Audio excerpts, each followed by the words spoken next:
A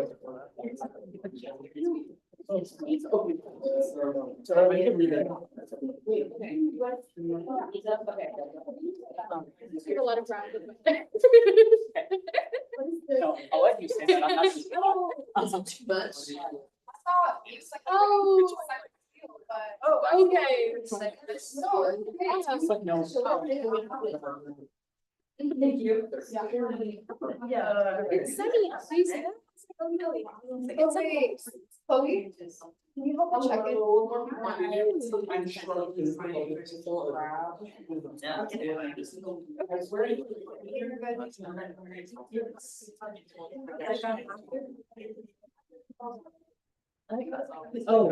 I'll check something, yeah.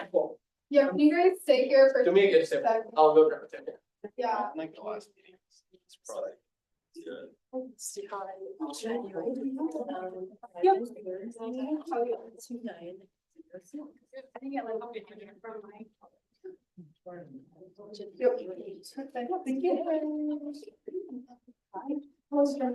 did you? Oh, yeah, not. Okay. Oh my gosh, that's the day I got back. One of those days.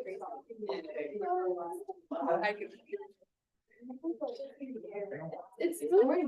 It's so weird. It's just yeah. Who am I signing in with?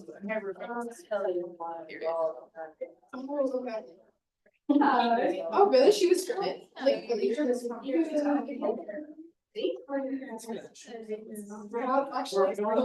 Oh my God, I'm so close. I'll let you lead the way. I just said lead the way. Can you guys, will you guys want to see from this table? Will you do this in the room? Where was it? Or do you want to be over there? I think it's Okay. anybody wrote anywhere? Thank you. Then also we're, Yeah. Thank you. It makes me so easy to spot, doesn't it? I like everything. I need to get. Thank you. I've been here forever. Oh, not the electrical engineering. Hold on to that. Absolutely not. It's so cute. You're so sweet. You're actually making me feel this is good. Like, second time, my entire time here, and it scared me. Yeah, I know. It's a genuinely terrifying building. I don't know where. There's no soul in that. No. She's speaking your truth. Every time I sign in that building, I go, oh. It's like, how much money can we put into something big? Basically. Only that's.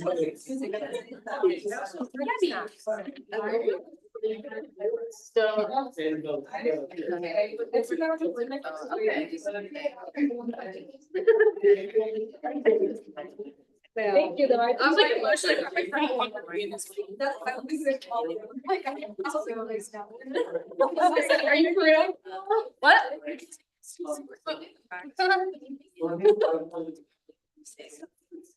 You're not drinking? Wait, you're not done? Yeah. I don't know. I am trusting and believing that she's not going to. Can you imagine? It's a boy. She's like, I just know she's gonna be like saying something tonight, and I'm gonna draw them in this. I'm fine.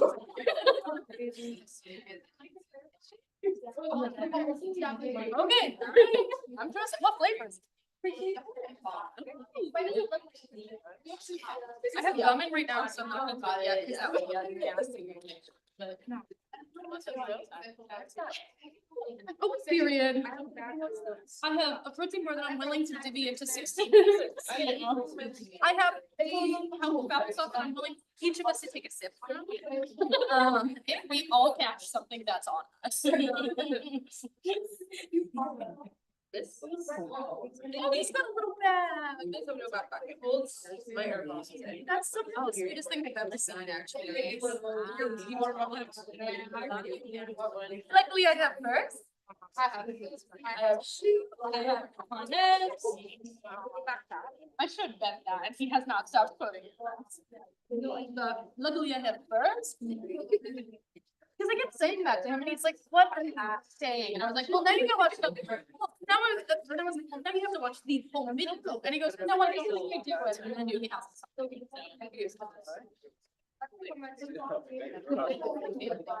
It like itches my brain. We actually can't start now.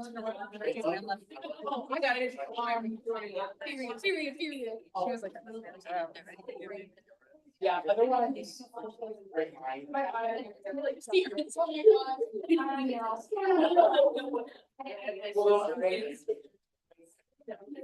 Prayer circle.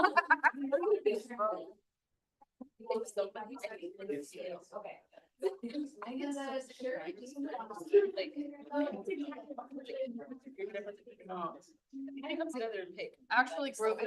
We do need to groovy. So I think like. Reasonably spaced out. Yeah.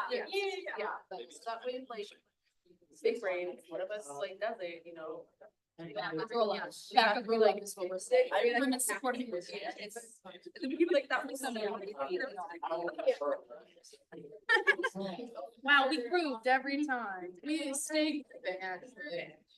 Yeah. We stay grooving.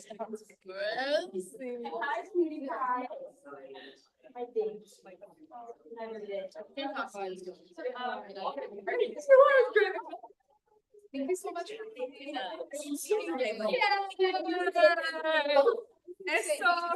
former. Huh?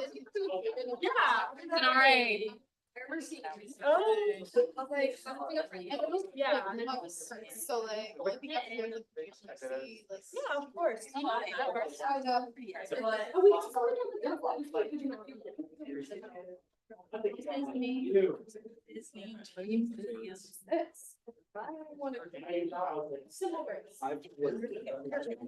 Thank you.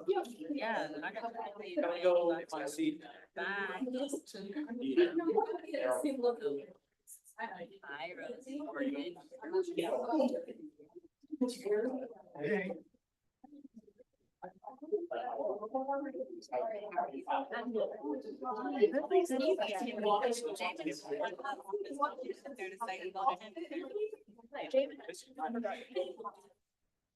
Since he only comes in once a year.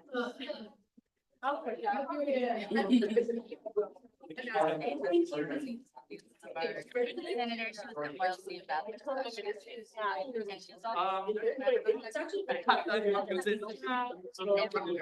Everywhere. So it's sorority, I'm in data.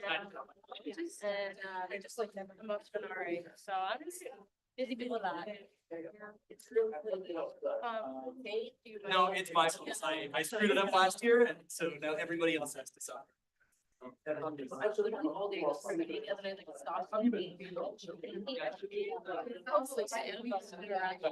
They're really. So just. So I'm just trying to like.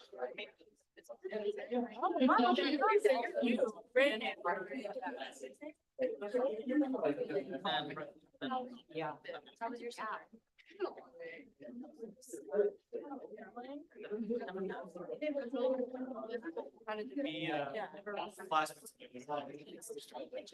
We, last. Just like. We're about to- We don't really test out.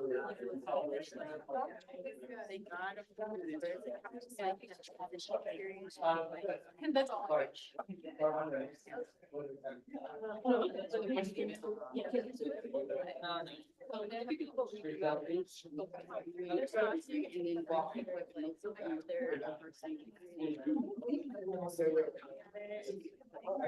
Gotta get. Hi, everyone. Really quickly, if you haven't checked in yet, can you please make your way down to the front and we will have someone check you in.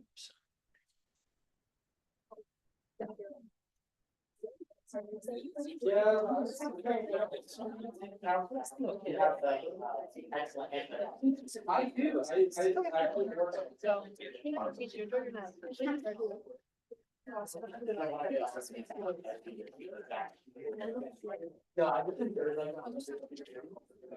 Also, if you are not a UNO student and are attending this meeting, can you also come down here? We need to get your name and phone number just for security purposes. Yeah.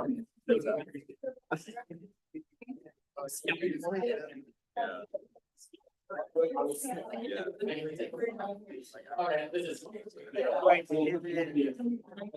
Didn't know the news.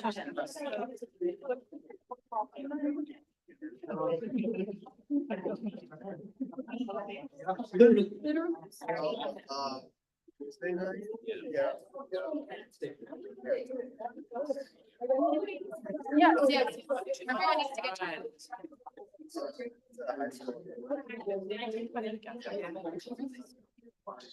Well, it is a good time.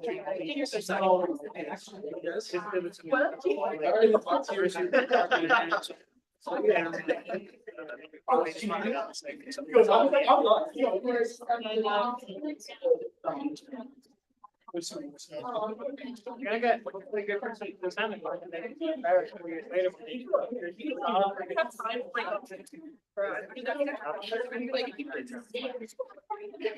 It's really not. I'm going to do this.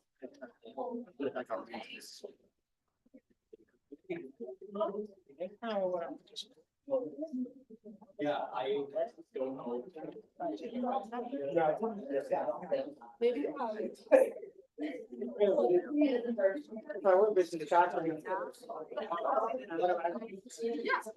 Well, to be honest, Actually, always fun. I mean. I will. Oh, man, I did have so many people who really were interested like this.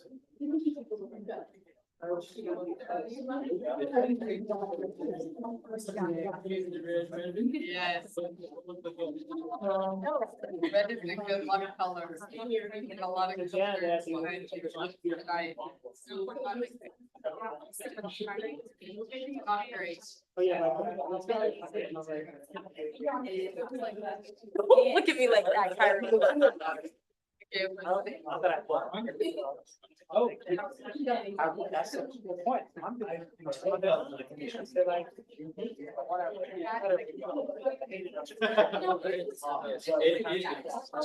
Oh.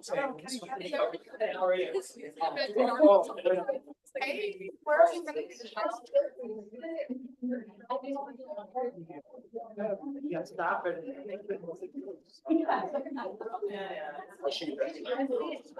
Oh.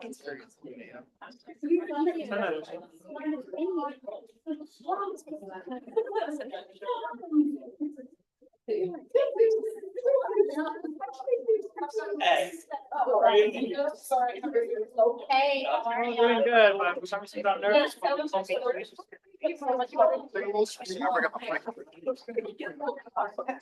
So good job. Yeah, look by two. Only one picture. Actually, yeah. Picture of the-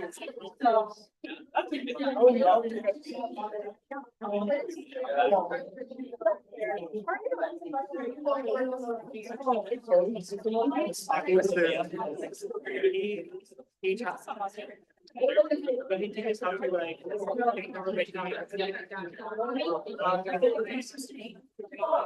That's you have. I think 90% of the time.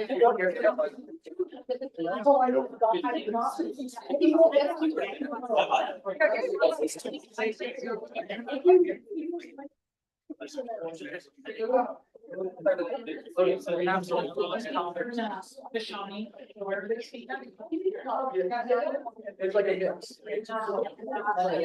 I think it's like it's background.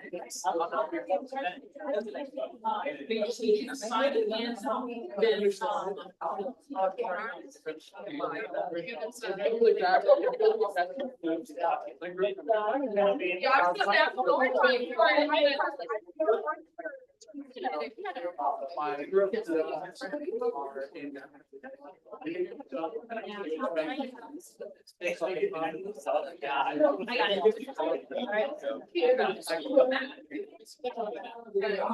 It's just. Mine's not working either. Right?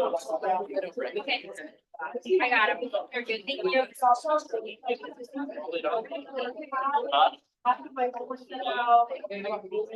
Do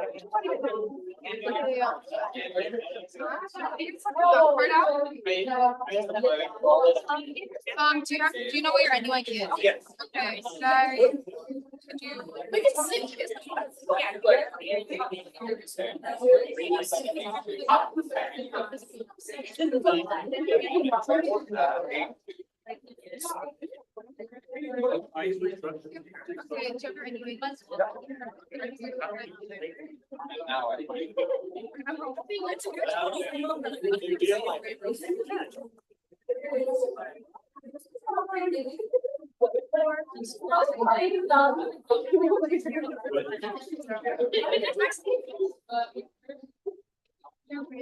Hey, everyone. So a couple things real quick. Welcome back, first of all, but we're going to get started in like 3 minutes. If you are a member of the audience, you are not part of student government, you need to be over on this side of the room. Student government or student senate, you need to be in these 2 rows right here where you guys are already kind of set up. If you have not, you need to sign in with Kelly or Chloe, I believe, but I don't know where she's at. Oh, either Ashani or Kelly, you need to sign in if you have not. Are you Senate? Yeah, then you gotta come down here. I know, I'm sorry.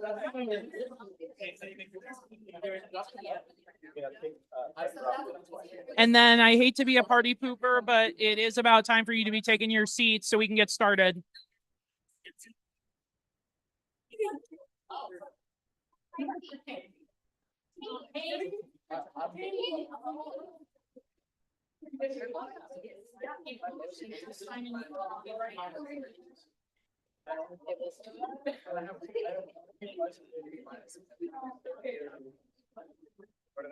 Eva's seat next to you, so you take it yours back. Okay. You might need it to sit there.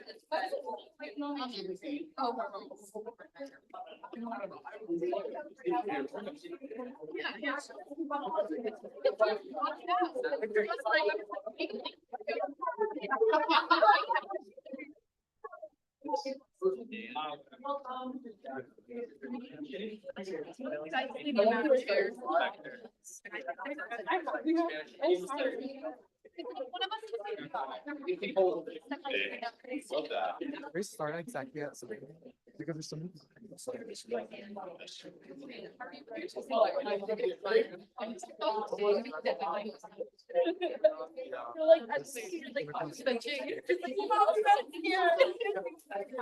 You are not allowed to do open forums after. So I had somebody contacted me about that and they sent it after my meeting. We will live stream it. We will live stream it on YouTube, but we're not doing open forum. No. Like by Testing. Testing. Maybe you. You had sent it to the. Testing. Yeah.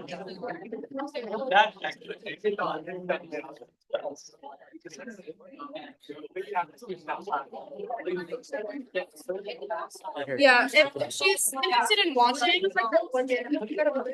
All right, senators, if you're not in your seat, take a seat, please.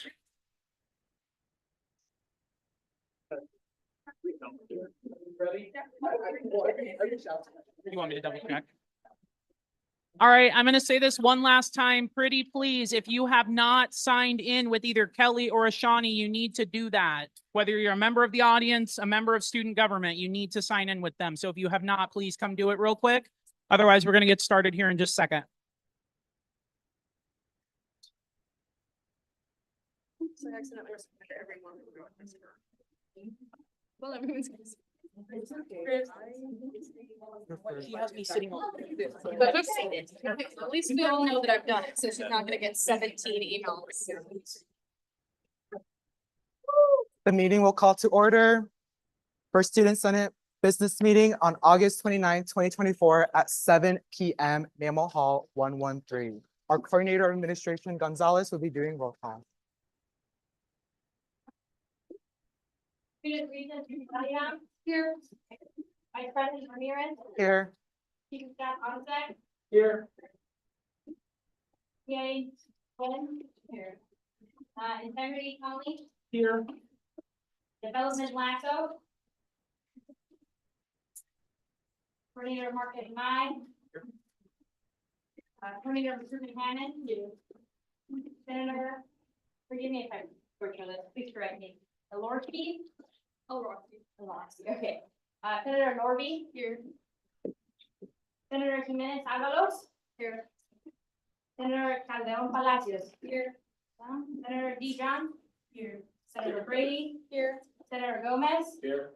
Senator Hertz Harding. Hirschbaum Harding, thank you. Senator Smith. Here. Senator Ronquet. Here. Senator Brooklyn. Here. Senator Vaughn. Senator Rye. Here. Senator Hodges. Senator Valadez. Here. Senator Piper. Here. Senator Apejaga. Senator Lopez. Awesome. So our first item of the agenda is approval of the minutes. Is there any corrections to the minutes? Senator Benitez? Oh.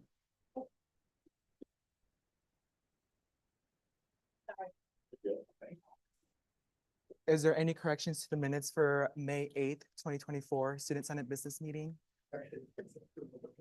Oh. Oh, yeah, thank you. So our next item of business is approval of the agenda.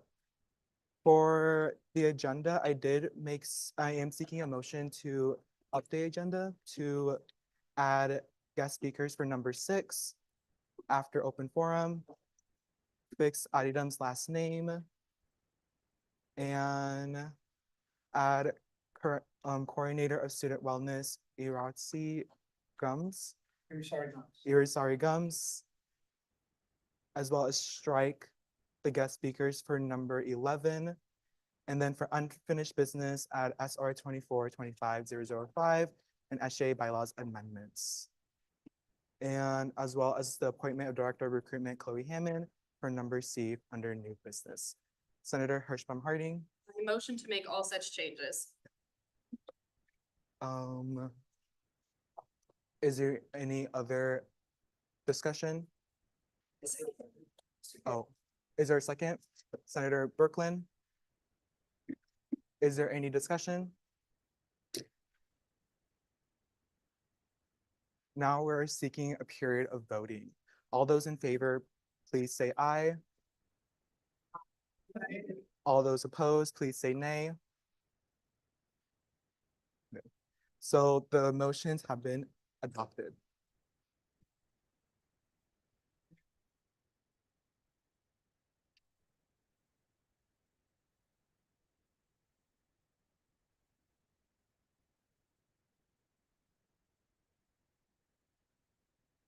Chief of Staff Ostick.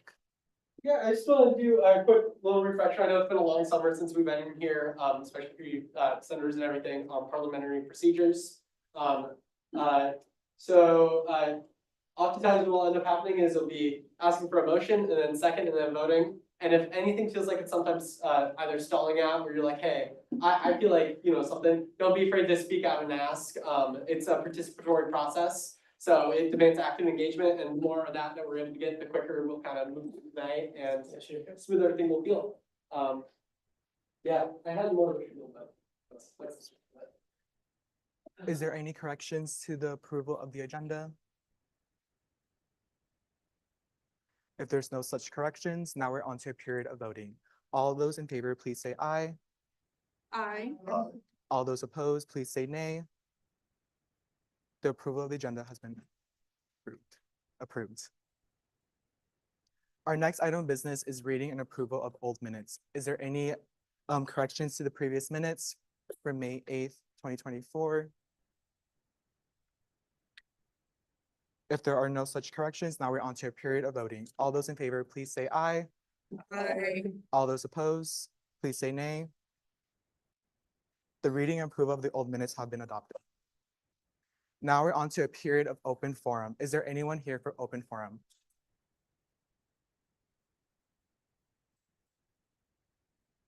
Yeah.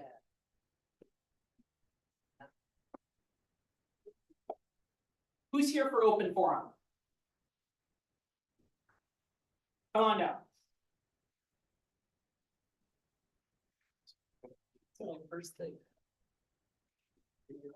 If you guys want to come down and just make a line, it'll make it go a lot faster.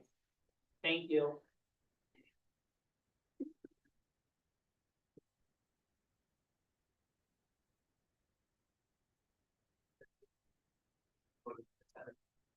So for the period of open forum, there is 45 minutes unless a simple majority vote is extended by the senators. And then each speaker has 10 minutes to speak.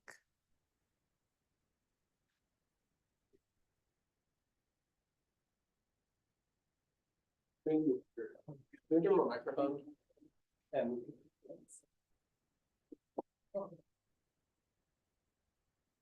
Wait, I'm speaking first. No, I'll speak first. Okay, okay.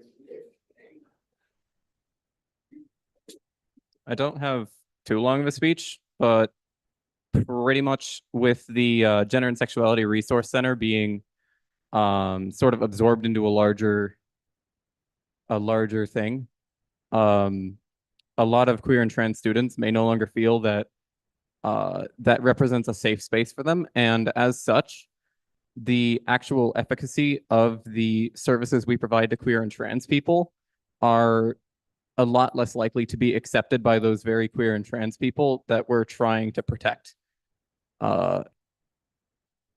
So that having a safe space, a space which is dedicated for queer and trans people, is absolutely necessary in trying to provide any services to them. That's my piece.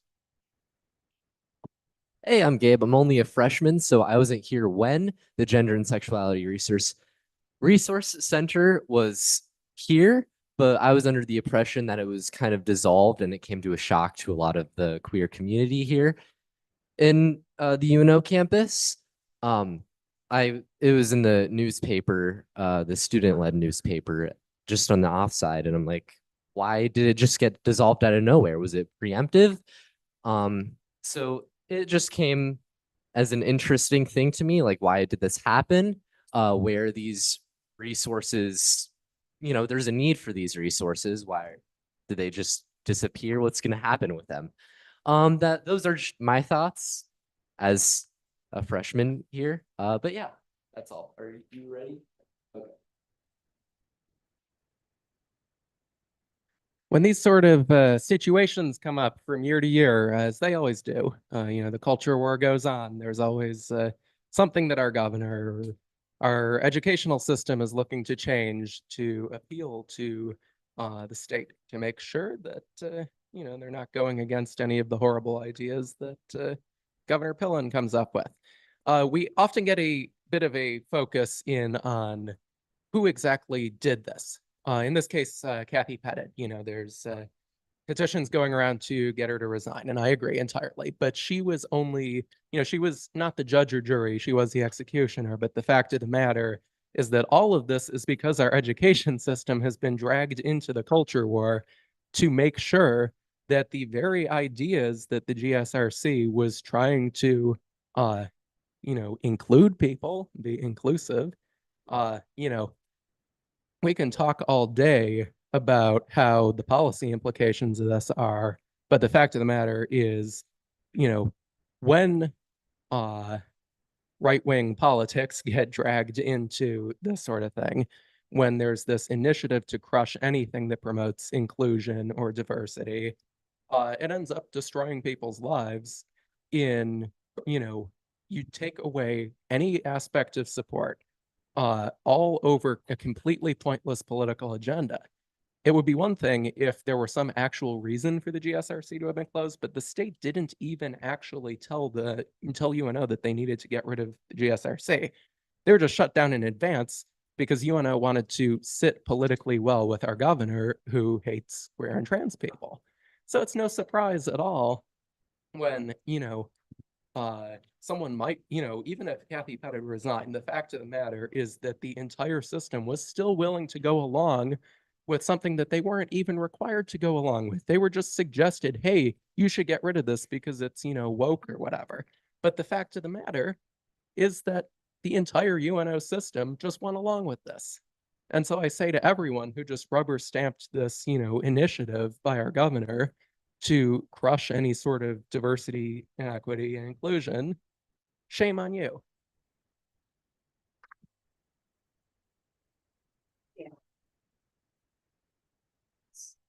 Is there anyone else for open forum?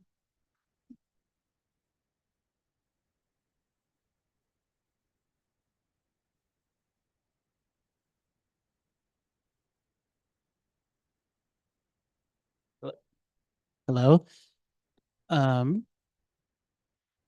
so on that note, if we are going to just go along with Governor Pillen's ideas about what to do about DEI, why do we have a director of DEI at DEIA? I heard that name on the classroom. I'm just saying, like, if that's the way you want to go ahead, fire some people. But if you really want to be inclusive, maybe you could consider bringing back the GSRC.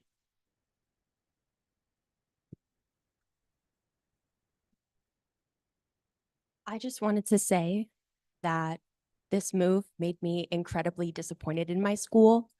I no longer feel like I belong, and I believe that there should be a place for everyone. And I will also be a part of the brain drain problem that Nebraska is currently experiencing, because once I get this degree, I will leave the state because this state does not want me here.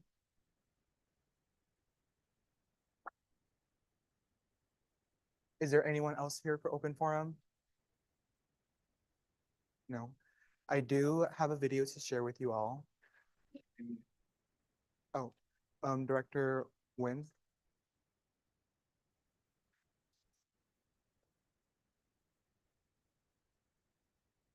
First off, I want to thank all the people who came to the open forum and also express my appreciation to all of you who are willing to be here and listen to our concerns.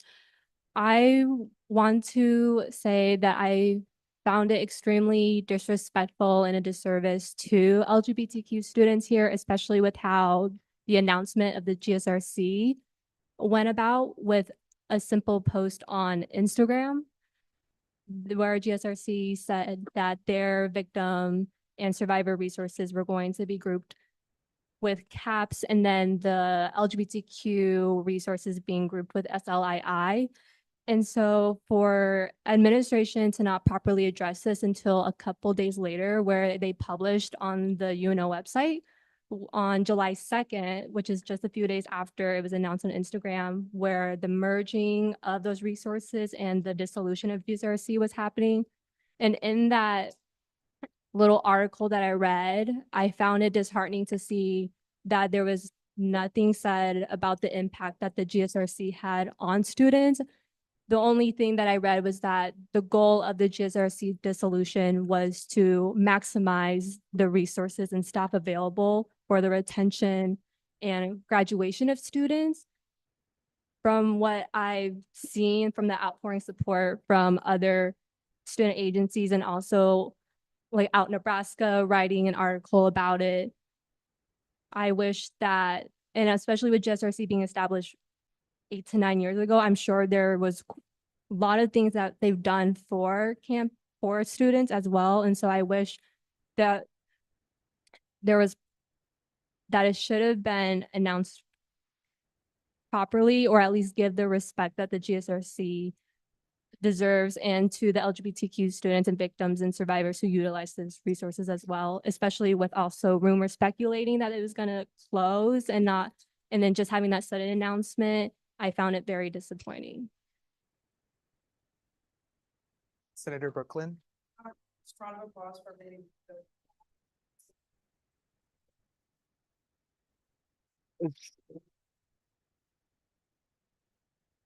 Is there anyone here for open forum?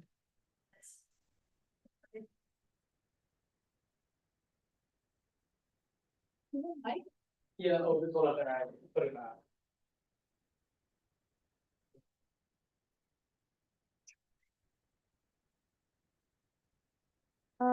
Hi, everyone. My name is Jess. I'm the current director of the Women, Gender, and Equity Center. I have a few things to say. During the summer, we've felt the loss of an institutional parent to our organization. Personally, as a director of the agency, I felt the brunt of no longer having that institutional knowledge and support of people working in the GSRC. It can become difficult to navigate our agency's work, and there's no advocate at an institutional level anymore. Additionally, with most staff and the physical space gone, we feel as much as I would love to operate at a level where I could replace the work that the GSRC did, I'm the only paid person for our agency. And at that, it's minimum wage.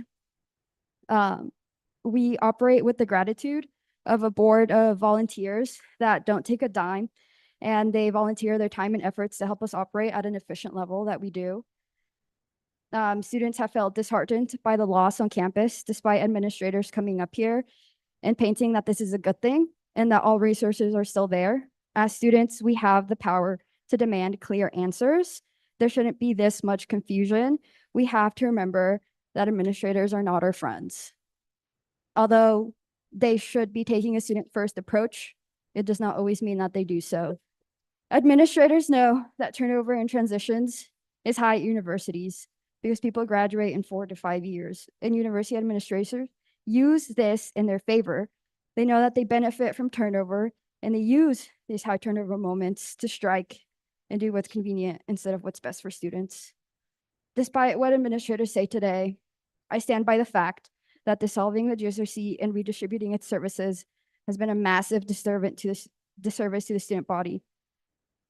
Additionally, I wrote a co-letter in opposition to the appointment of Leah Moore. I wanted to speak on that a bit because I've gotten to know Leah in Senate. She has publicly shown herself as a Zionist and anti-Palestinian. Because of this, I think her appointment as ISIS director would be an injustice to students.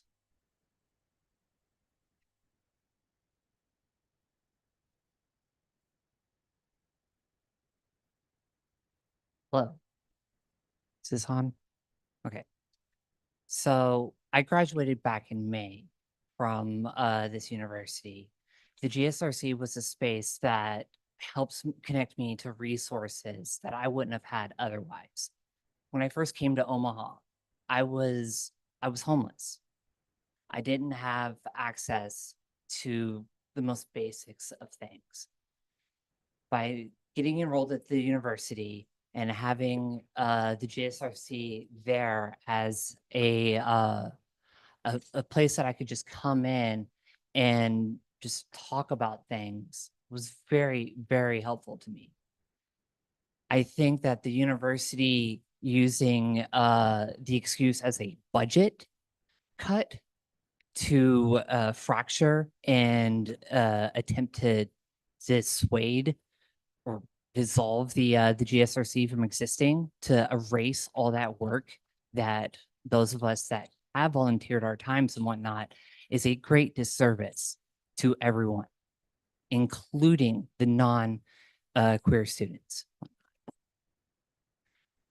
I think by moving the different aspects of the GSRC to 2 different spots on campus that are about as far as apart as you could possibly get, more or less, also does not help the fact that students are going to be confused on where to find these things, whatnot. I really, really hope that y'all take the consideration that us queer people are not going to go quietly back into the closet, no matter how much administration tries to remove the resources that we have. Thank you.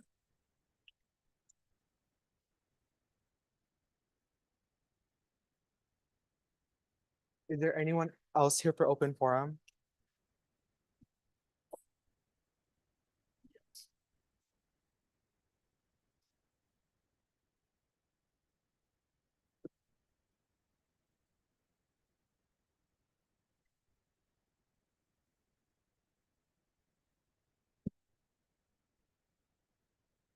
Hello, everyone. I will try to keep my comments somewhat short, but I want to start off by saying, hi, my name is Hakeem Latoro. It's been a minute since I've been here. I am the former student body president, now something of an at-large student, yet I keep finding myself in the space of student government. I'll try to get out of your hair a little bit more soon, but I've been hearing a lot of comments from students, comments that disturb me to my core, and comments that are the reason why I'm here today in the first place. I've heard that beyond the statements made by administration, that there should still be some way for students to get their support. There should still be the same degree of services. Well, it does seem that this is a little bit of institutional blindness, that we're seeing something of a callback to, I don't know, something of like a separate but equal argument, but in reverse, that having these offices in a position that is going to fundamentally make students seeking out these services more difficult is somehow going to achieve the same, the same outcome, the same effect. I've heard students say they are desperately afraid for their safety in the next year. They are desperately afraid of their ability to go to attend classes with deference for their identity, to attend classes in a safe manner, to exist on a campus that is inspiring victims of sexual assault, victims of domestic violence, victims of abuses against queer identities, victims of abuse in general, that this is an office that is intersectional. And for that reason, I've also had students ask me to read a statement on their behalf and to bring this in front of an audience that has the power to do something about it. So thank you, student, and this is where I'll start reading. Thank you, student government, for giving students the chance to speak tonight. My name is Brady. I'm a fourth-year graduate student at UNO. I graduated UNO with my bachelor's in 2021. Spring of 2019, I applied to be on the Women Resource Center board, which later became the Women and Gender Equity Center. I was a board member until the spring of 2023. That was almost 4 years I spent on the WGEC board that were incredible and truly one of the highlights of my education at UNO. The reason my time as a board member was so pivotal in my education, quite frankly, my life as well, is because of the amazing GSRC staff. Dr. Jessie Hitchens was a supportive, inspiring advisor for the board. She pushed us to seek new opportunities, be excellent students, learn about the world around us through relationships that were built within the board and beyond. Not only was, and I read that already, she's ensured that students had access to crucial resources such as victim advocacy, QTS, the WGC, and much more. As both an alumni and a current student at UNO, it's incredibly disappointing to see the backward steps that the admin has taken. This is my third time testifying in front of student government, urging student senators to protect the students that they represent. There have been several times where the WGEC and our QTS was taking the initiative to make a safe and welcoming space for students and staff of any gender and sexuality a couple years ago. Of any gender and sexuality, and an administrator of UNO stood in the way. A couple years ago, the WGC was working to get period products in every bathroom on campus. This, as well as Plan B, where the WGC would create posters with information about getting period products from the WGC and where they are in the building, down by the building managers, was unable to move forward. WGC also worked incredibly hard to find ways to serve UNO students by offering cheap and easy access to Plan B. This, of course, was also stalled for unknown and very nebulous reasons. So I'm afraid that I'm not going to have enough time to read this entire statement, and I will hope that we can send this out to the rest of the student government. But I want to just emphasize that this is a sentiment that is felt by hundreds of students. This isn't just a few students. This is an office that just served a few students. This is an office that served a campus. This is an office that will serve a future campus with its ability to be around. We know. Yeah. Okay. That's a lot of time. But we know that this is an office that has the ability for us to, like earlier comments were saying, suffer a brain gain or incur a brain gain instead of a brain drain. We know that this state is increasingly finding itself in a battle with a number of marginalized identities.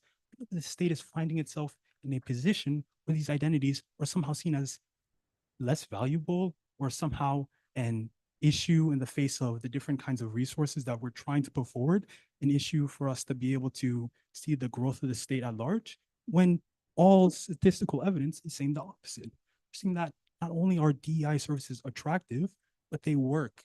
They increase student understanding of each other, increases students' ability to be able to communicate with new groups, to be able to communicate with new ideas, to be able to produce work that changes lives of many. These are ideas that are able to be intersectional because they're made by a wide group. These are ideas that are able to affect us all and to do so positively because we're doing it with an intention to place each and every single identity at the forefront. And of course, we can't do that with offices that are separate. We can't do that without an intentional approach that places in the issue of queer identities at the front. We can't have an office that seeks to uplift Black or brown students across the campus without having a space that directly does that. We can't have a system that, I mean, to my earlier point, we're just putting names on offices and hoping that it's going to work. We're just putting spaces, we're designating spaces for students to be able to seek out services and leaving it at that. We're not taking an approach that is informed by the literature, informed by student voices, informed by the office workers at the GSRC right now. So I'm wondering, how are students able to reconcile the number of challenges that they expect to come, the number of challenges that they've seen other campuses incur with similar decisions, and the number of challenges that feels that they'll be going at alone? I mean, I do appreciate that there has been steps taken to try to make this, frankly, seemingly unnecessary move work. I do appreciate that we're learning now that the GSRC's victim and survivor advocacy is now not exactly in the same space as CAPS, but with some modicum of separation. But students still have zero clue of where their position stands with these different offices. Students still have zero clue how they're able to seek out these resources. If the workers of the former GSRC are still able to go to the hospital with them. But wrap it up. Okay, so I'll leave you all saying that we've heard these stories, we've seen them at a number of different campuses, and we understand that without like, some magical evidence, there's not really a lot for us to go on. The trust that this is a decision that's going to be in the best interest of students.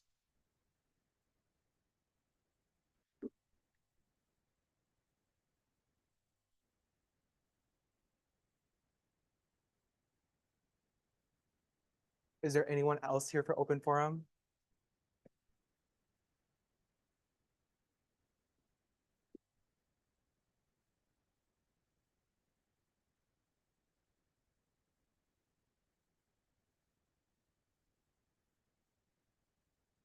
All right, I don't have anything planned because I was not planning on doing this until literally right now. So bear with me as I stumble through this and bear with me. My name is Corey. I am in my 6.5 year here at UNO. I have a secondary education degree from UNO and I am currently working on post-bac second bachelor's degree in studio arts. When I came to UNO, I was still using my dead name. I didn't know that I was non-binary. I didn't even know I was asexual. I had no clue what any of these words meant. I grew up in a highly conservative, highly restrictive community to the point where if anyone even showed any signs of being something other than straight and cishet, they were ostracized by their entire community. The fact that I am now seeing that happening at a school that I came to explicitly for the openness that I felt here on my campus visits is horrifying. And I am ashamed to have to say that. I loved UNO because of how open it felt and because I was able to find out about myself here. And now one of those major cornerstones that people could go to for help, for information, is merged with something else and is a shadow of what it should be. I didn't interact with the Gender and Sexuality Resource Center as much as I would have liked to. I'll admit that I am a homebody and I don't go out very much. But the couple of times that I was there, I felt so welcomed. I felt so safe there. I felt like I actually belonged. And now that that safe place is gone, if I'm personally feeling like I have a hard time now belonging at UNO, I can't even imagine what other people are feeling. I've been lucky that my current roommates also are in the same boat as me, so I don't feel alone in my own living space. But I shouldn't feel alone in my own living space or on the campus that I came to find out about myself, to learn about myself, to network, to get access to these resources that I had no access to at home.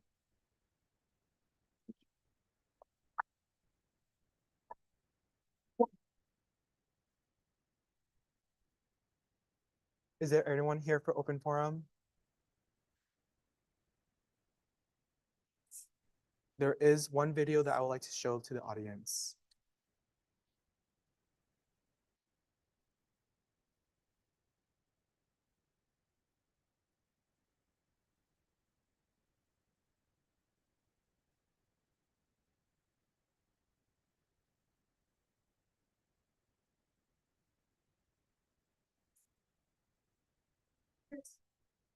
Oh, I see.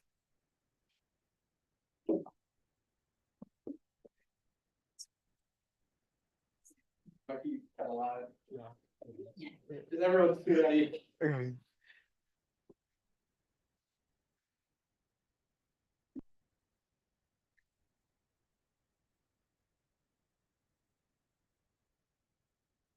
The mic.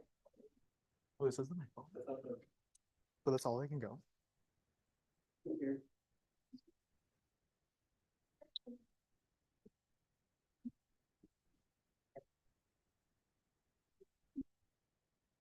That's good.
Is there anyone else here for open forum?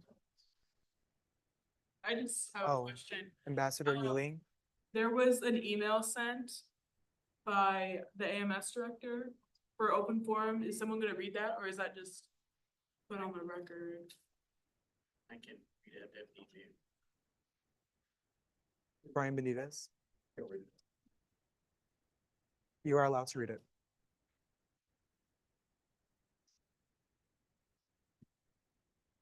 Are you ready? Okay.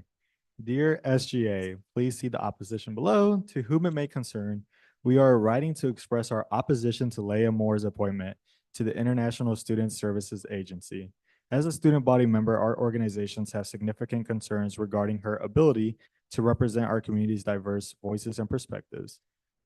Moore's expressed views and actions can lead to exclusion, ostracization, and marginalization of certain groups, particularly Palestinian voices. Her public stance as self-proclaimed Zionist and anti-Palestinian is deeply troubling, and it raises serious doubts about her capacity to serve in a fair and unbiased manner. Furthermore, her use of white women tears and her tendency to center herself in discussions about significant issues such as war and genocide is deeply concerning. Additionally, there are serious concerns about her identity via Instagram rivers at joriv.ers. Moore's self-proclaimed identity as Israeli and Japanese has been questioned by this account. Whether or not she's lying about her Israeli and Japanese is not up for us to litigate. The identity of an ISSS director does not solely have to be based on an individual's identity as an international student. The issue at hand is Moore's identity being credibly questioned by students, and that self-proclaimed identity as a Zionist not being a safe space for MENA students. Students do not feel safe around an individual who weaponizes their self-proclaimed Jewish identity against MENA students. It is crucial for our student government to be led by individuals who demonstrate a commitment to equality and anti-racism, and Moore's actions appear to contradict these principles. Considering the passage of Student Resolution 252502 and Student Resolution 242503, and the importance of ongoing research for divestment, the individual appointed to the International Student Services Agency must reflect a dedication to the well-being and representation of all students. Moore's potential appointment raises genuine concerns about the agency's ability to uphold its responsibilities to the student body. We urge the relevant authorities to reconsider Moore's sustainability for this position and to prioritize appointing an individual who will represent and advocate for our students' community's diverse needs and perspectives. Sincerely, AMS Director Jonah Bailey, WGEC Director Jessica Fernandez, representative of 15 plus combined members. Thank you.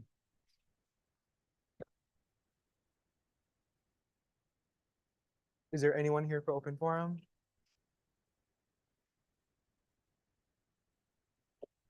Here.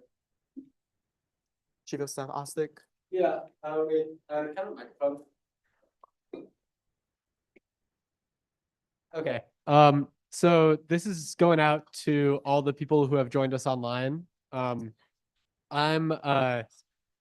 really sorry that we've had these technical difficulties in either getting people onto the Zoom or each of these other situations or hearing. So just for everyone in the room also, let's use microphones whenever we can, just so people online are able to hear those things. Additionally, I'd like to commit, it's kind of been iffy, you know, one way, the other, one way not for the last, really ever since we started Zooming the meetings and making them have that remote option as to whether or not, you know, participation from it is a thing or not. So something that I just kind of like to openly ask either the Senate or the exec committee, this is something that we should probably figure out by next week during our committee meeting, is what our longstanding official policy is going to be for Zoom usage, YouTube usage, and how they relate to one another.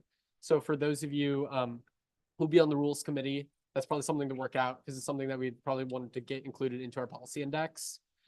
So then we can go forward with having more accessible situation meetings and everything for all students. We serve a lot of online students here at UNO, people who either don't commute to campus, don't see the need to, or it's a Thursday night. It's like, why would you, you know, necessarily be here if you had the option to do it virtually? And I know all of you want to be here and love being here, but I love being here. But that's just my kind of little piece here.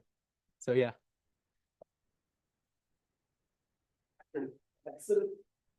Is there anyone else here for open forum? Open forum is now closed. Director Conley? Oh, right before the oh, okay. Our next, this is not the right agenda. Our next item of business, yes, Director Conley. Hi, everyone. Okay, so we are going to do guest speakers now. There are some people that are going to speak that are UNO faculty. I just want to remind everybody that I know it's a controversial issue, but you need to maintain decorum. That includes booing, making comments, anything along those lines. Please maintain decorum. We don't want to have to ask anybody to leave. So just keep that in mind as the speakers are speaking. even if you don't like what they have to say.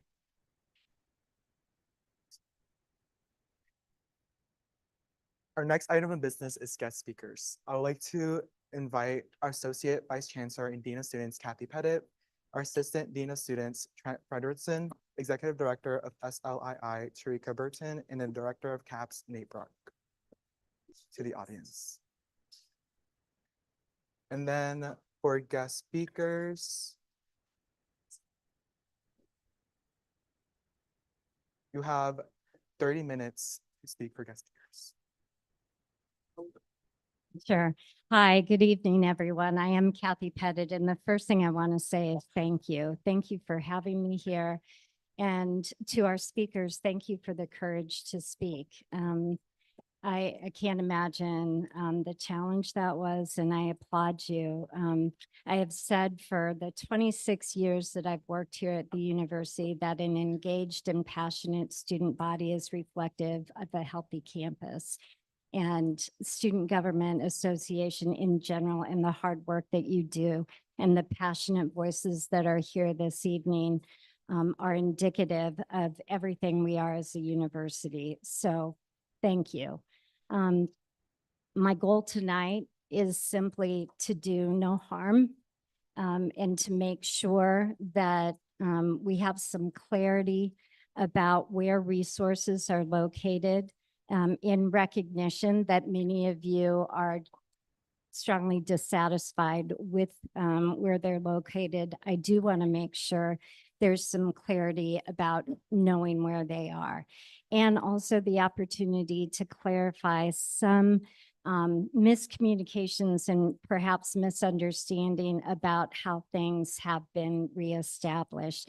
So if you'll allow me very quickly to run through that, then perhaps we can open it up for Q&A if that's appropriate. I'm not sure. Okay. So it is true that we are the opportunity for student leadership involvement and inclusion led by Executive Director Tarika Burton. We have incorporated many of the LGBT outreach services within the family of SLII. Affinity groups, those incredibly important safe space groups that students have, are beginning, I'm happy to say, on September 9th. Those you can find on the Student Inclusion tab on SLII. You can scroll down and see and learn all about those affinity groups, where they are, where they're meeting. Same with some of our signature events. All the parades that we help celebrate our wonderful community, of which we hope here at UNO we are reflective of. All of that can be found on those drop-down menus of SLII. The other important piece to clarify is survivor and victim advocacy. As a reporting structure, that is now reporting to Director Nate Bach, who's here from Counseling and Psychological Services. One of the big miscommunications, and anytime there's miscommunication, I own it. It's important to note that the current therapists, of which we have 13, and as an aside, that's the greatest number of therapists we've ever had in the history of the university, they do mental health work. They are not also doing advocacy work. It is a reporting structure where our two advocates are reporting through to Nate Bach, but they have a separate service and separate offices. In fact, you can, I'm terrible with directions, but from the garage of H&K through that back hallway that leads into the atrium, we've got several offices, and thanks to pretty quick turnaround, we have 2 new offices. They're almost done with renovation. That's where advocacy is going to live. And so it is not part of the CAPS responsibility. It's a reporting structure to Nate Bach. Second thing with that is, and I'm so proud of the students bringing this up and being worried about it. well, would victims and perpetrators be in the same lobby space? And how are we going to keep that safe? And good on you for thinking of those things. The reality is advocacy handles their own scheduling. It is not handled through counseling and psychological services. The person seeking advocacy support won't be in the lobby of CAPS, so there isn't that potential for a really upsetting encounter. But I appreciate people being concerned about that and for the opportunity to clarify it. So those were the primary things that I wanted to talk about, is that in the situation we have right now, my goal was to protect and preserve the services. Yes, they're located in different spaces. Space is important, and I hear you when you say that's been taken away. What I can also say, and if you went to the breakfast this morning in SLII, Tarika and her staff do what I feel is an amazing job of creating a welcoming environment. This is a work in progress for all of us, but I truly believe that is a wonderful space in the Milo Bale Student Center. And we still have our student agencies in place, and we've heard from them tonight, QTS and WGEC.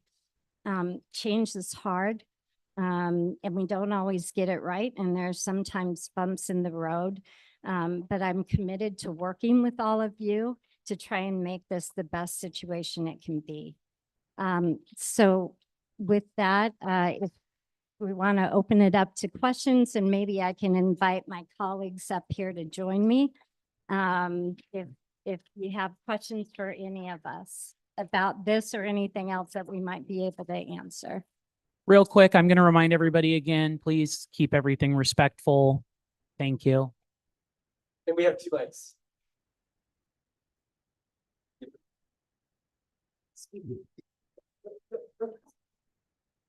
Okay.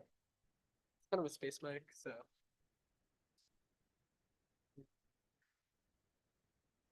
No, I'll make it recent.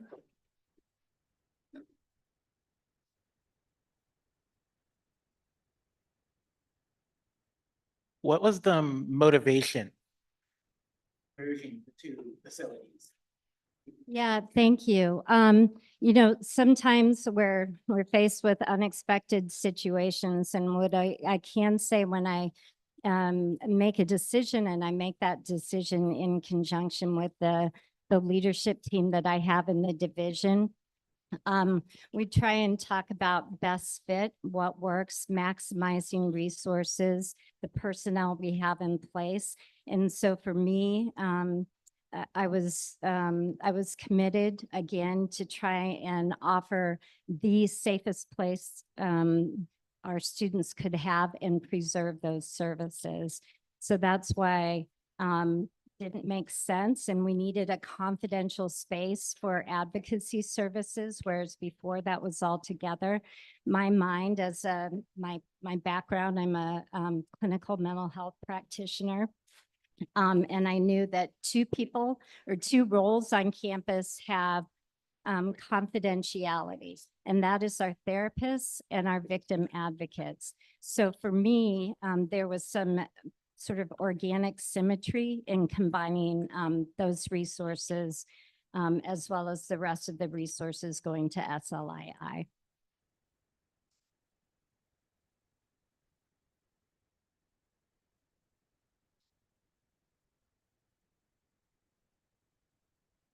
What do you got to say about the firing of Jesse Hitchens over last year's drag show? So what I can say is we're not allowed to talk about personnel decisions. And so out of respect Are to y'all everyone in gonna this situation, I replace her? can't make a comment. Are you going to replace her? Get a new At director? this point, we're committed to the decisions we've made about resources being offered through SLII and through advocacy services and CAPS.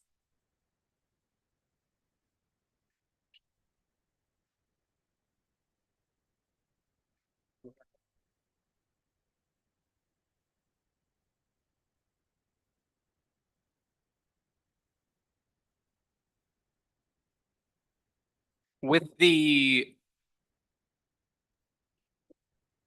So the Gender and Sexuality Resource Center was kind of, huh? You, I think Hit again, it's just not working. it should be on that. The green light needs to be on. It's like, Just, you don't have to hold it, it's just like. not doing anything. It's flickering back and forth between. Now it's working? Okay, now it's working. So the GSRC, as I understand it, was that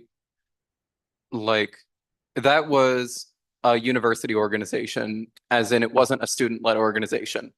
With the GSRC being incorporated into into a larger thing, the only dedicated spaces for queer and trans individuals and a few other things, I suppose. I don't know too much about that.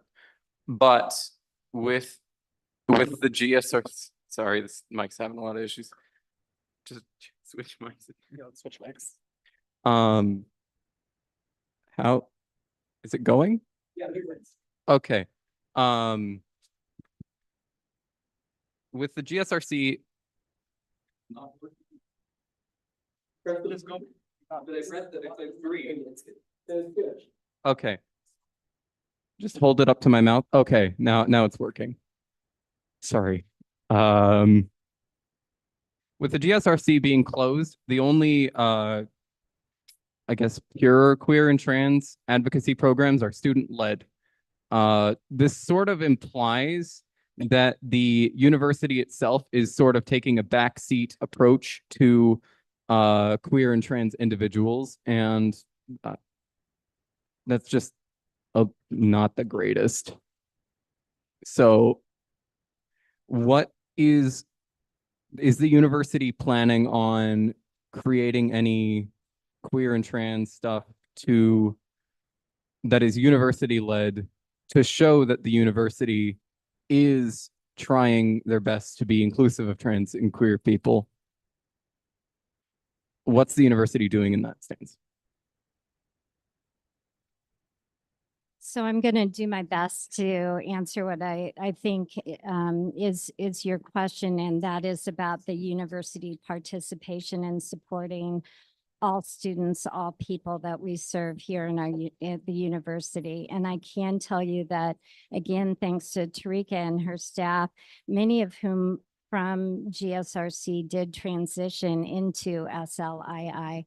We are still providing signature events and programming, including many of the things that are important to all of us, like safe space training. Those kinds of things are still happening and are led in with professional staff. The other thing, and I'm not going to bore you and get in the weeds, but there's something called Executive Memorandum 44 that is a mandate from the president's office about having bystander training and providing that bystander training to all students regardless of their modality. Again, that's something that we are continuing to do, and it's led by the staff in SLII along with graduate assistants and peer workers. Do you have anything to add? Okay. I will add that UNO leads the efforts in doing the trainings across the university system. It was shared with me tonight, actually, from Cassie, that we have the least number of trainers, but we do the most training. UNL has over 40 trainers for this project for EM44, but we do the most trainings here with a little less than about 5 or less that was currently in place. So.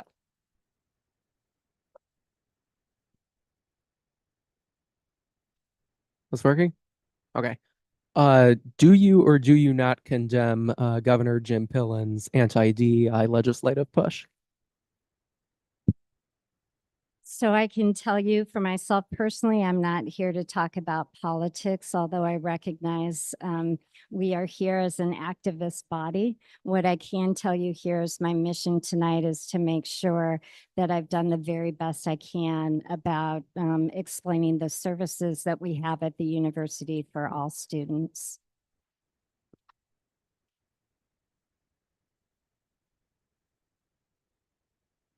I don't know if you mentioned this already, but I want to know if you were the decision maker behind closing down the GSRC. Is that something that you have admitted to publicly?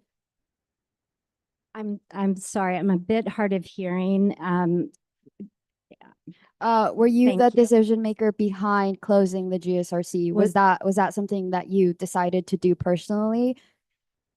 I guess to borrow a phrase, the buck stops with me. And so yes, when we're faced as administrators, that's kind of a dirty word, I suppose, in tonight's forum, but as directors, as administrators, when we are sometimes faced with unanticipated, unexpected situations, you make the best of it. And so, yes, it was my decision to think intentionally how to continue the services to the best of our ability in two really awesome areas that still reside within the division.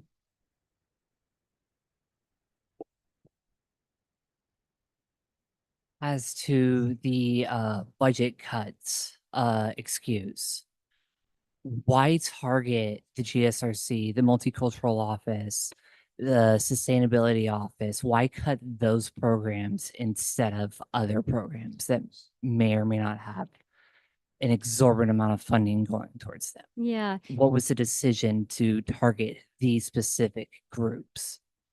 So I'm not sure what you're referencing in terms of a budget excuse, but I can tell you that every single administrator at the university throughout the system is faced with challenging situations and limited resources. And it's incumbent upon us to think about the best maximization of those resources. And I realize that that's probably a frustrating answer, but it's the best answer that I have. And it's a truthful and authentic answer from me.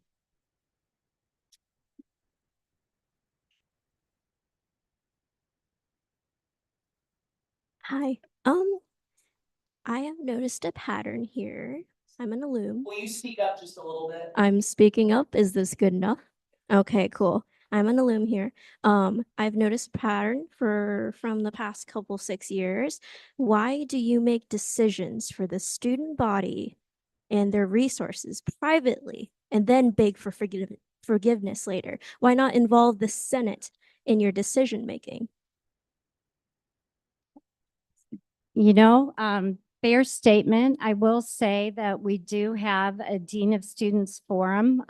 Well, this is a forum. It's a group of individuals that I met with last semester, some of whom are here in this room, and we will continue that.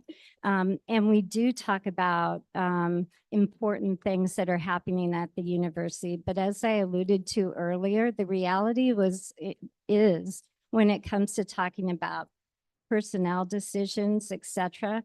There are privacy rules that govern that, and it wouldn't be appropriate to talk in detail about those things.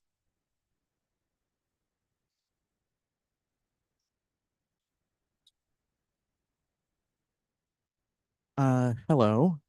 In future decisions such as the termination of, oh wait, can you hear me? Okay. Okay.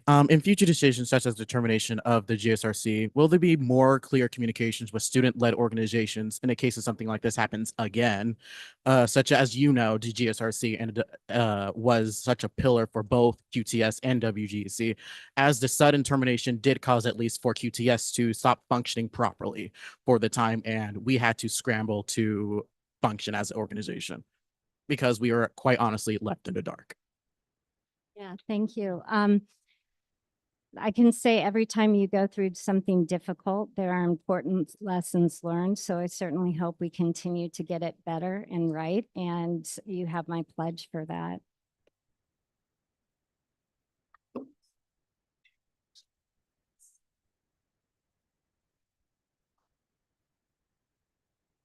I apologize. I might have missed this earlier. I was a little late. But how are you going to ensure that SLII actually incorporates a community in a safe space for queer and, non-cisgender students, and not just have it as a conglomerate for just inclusion? Yeah, great question. I have some thoughts, but I've been speaking a lot, so I'm going to let Tarika take that and then I'll follow up. Great question. Thank you for that.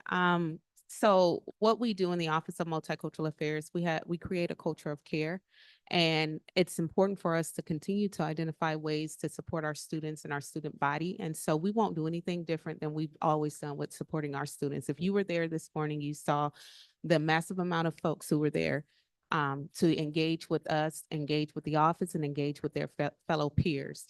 And we won't do anything different. We want to encourage that engagement, and we will continue to do so. I will also add that I mentioned earlier, many of the staff that were either grant funded or otherwise funded in GSRC are now working in SLII. Representation matters. Many of those individuals are out and proud and see that as part of their calling and their mission to continue their work here at the university. That's not the only answer, but I think it's an important part of it. Oh, wow. Okay. Real quick, I'm gonna just let everybody know we've got a little over 9 minutes left, and also you get 2 speaking opportunities. So for some of you, I think most of you have only spoken once, but just keep that in mind. And again, so we'll have to wrap up around 8:12.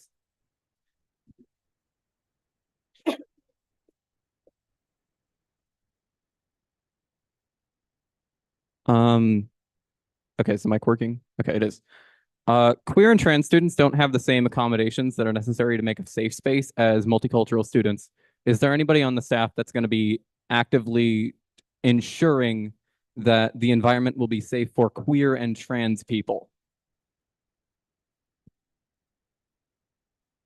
As Kathy has stated before, we have retained Cassie Neal, who was formerly a part of the GSRC, and also the other staff are dedicated to supporting all students here on campus. And so that's important for us to keep in mind and also remember. We also have Aiden, who was a part of GSRC, and a couple other student workers who were there as well. So we retained those employees, and they're still there.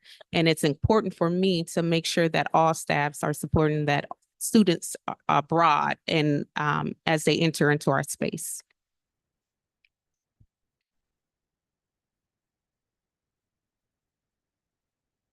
Okay, I had a two-part question. I don't know if I'm kind of cheating the speaking time rule a little bit, but I wanted to look towards the future of staffing and students in the queer space at the university.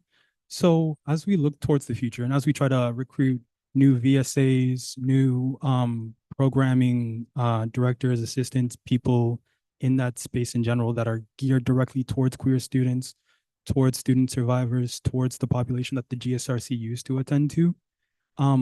What is the, I guess, outlook from the Division of Student Life and Wellbeing in terms of hiring more staff in the future that are dedicated to providing these resources? Like, is there any concern that this decision will have a chilling effect on our ability to compete, to recruit in the future? And then in the same sphere, in the same vein with students, is there any worry that we'll have a chilling effect with recruiting students, with getting attendance numbers up, with finding ways for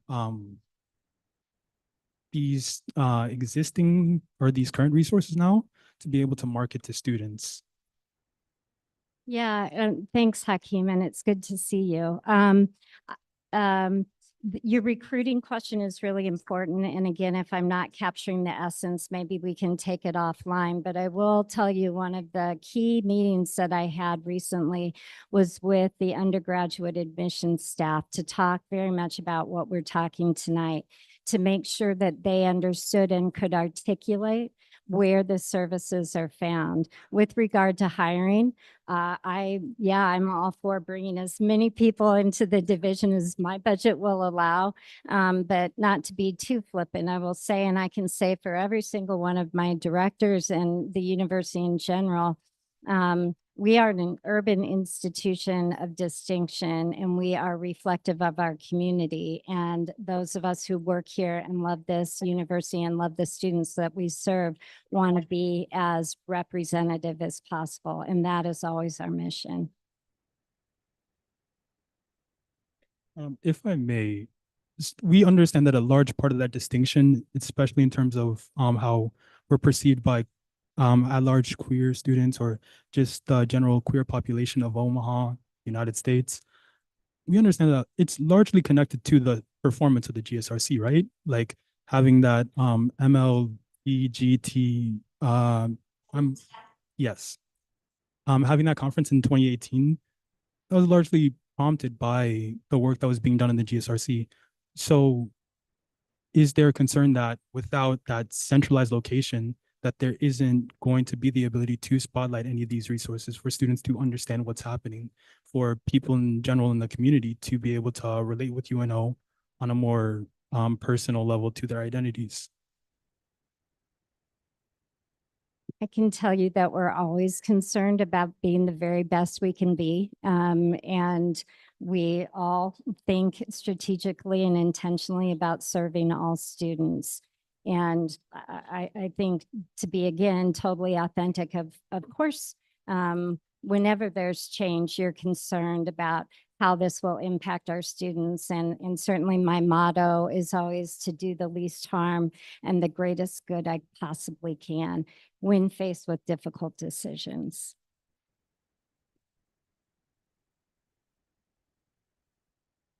All right, so we have 3 minutes left for this. We still have the questions.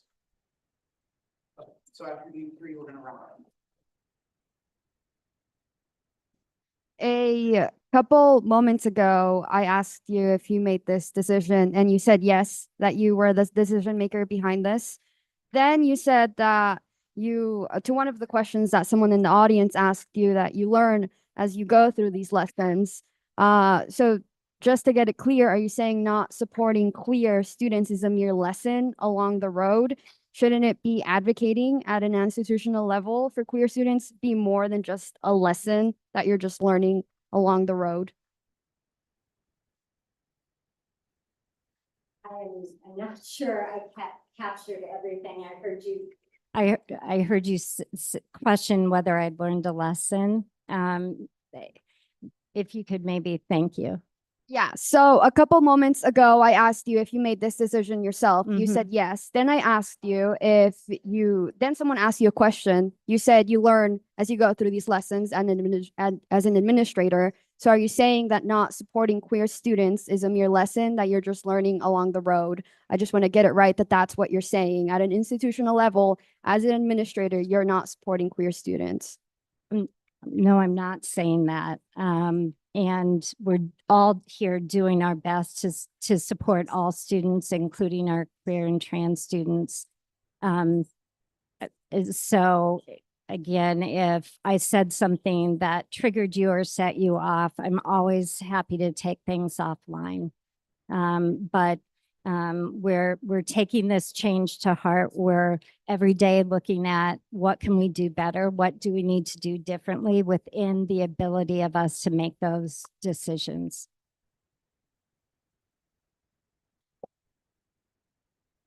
I just have one very quick thing to say. Only thing that I want to add to this conversation is I'm calling for the resignation of Kathy Pettit. Some of us are a little concerned that these actions have marked a shift in the university's approach to gender as a whole, that does not support trans people, does not support queer people in general. So you affirm for the record that trans women are women and trans men are men in the view of the university? Can I confirm for the record what? Will you confirm that in the view of the university that trans women are women and trans men are men? I'm not sure what you're asking me to confirm or deny. I'm not trying to be avoidant. I'm terribly sorry.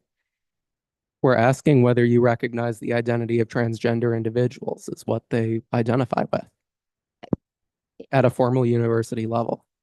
Yes, we actually, I think if I understand, there are many professionals, many students who are comfortable being out, putting that on a website, sharing their identity. Other people choose not to do that, but those who do choose to share, that's part of who they are. And we respect all individuals.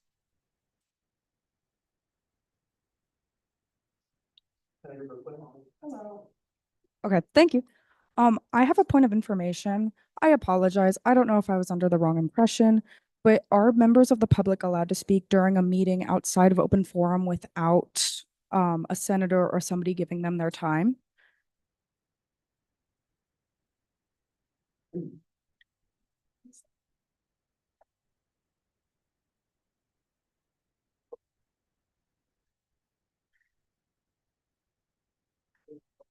I will try and clarify the rules. I apologize if that's the case, but to put it frankly, the 30 minutes is up, so it's kind of done and over with now. I apologize if it was incorrect. That's on me. I would also, if everybody up here is willing, first of all, thank you for your time. Can I motion to extend our time by another 20 minutes so that members of the body can ask their questions? Because I know there are quite a few listening. I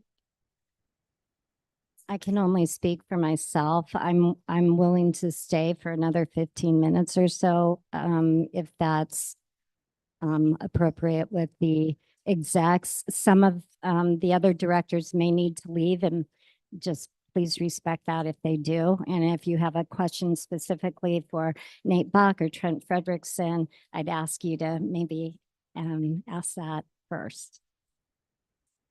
Also super quick, we do have a QR code that you can ask questions and submit questions, and then I will convey that to you all so you guys can answer them and I can get that back to you, the Senate for information. Is there a motion to extend the time for 15 minutes? We need a second.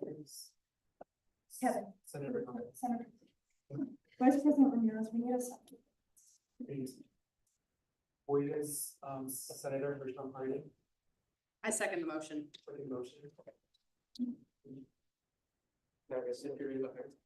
Now there is clear voting for a motion.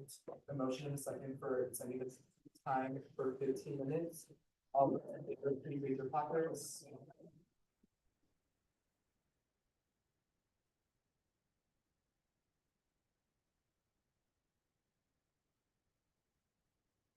All those opposed, please raise your placards. The motion is passed. 15 minutes.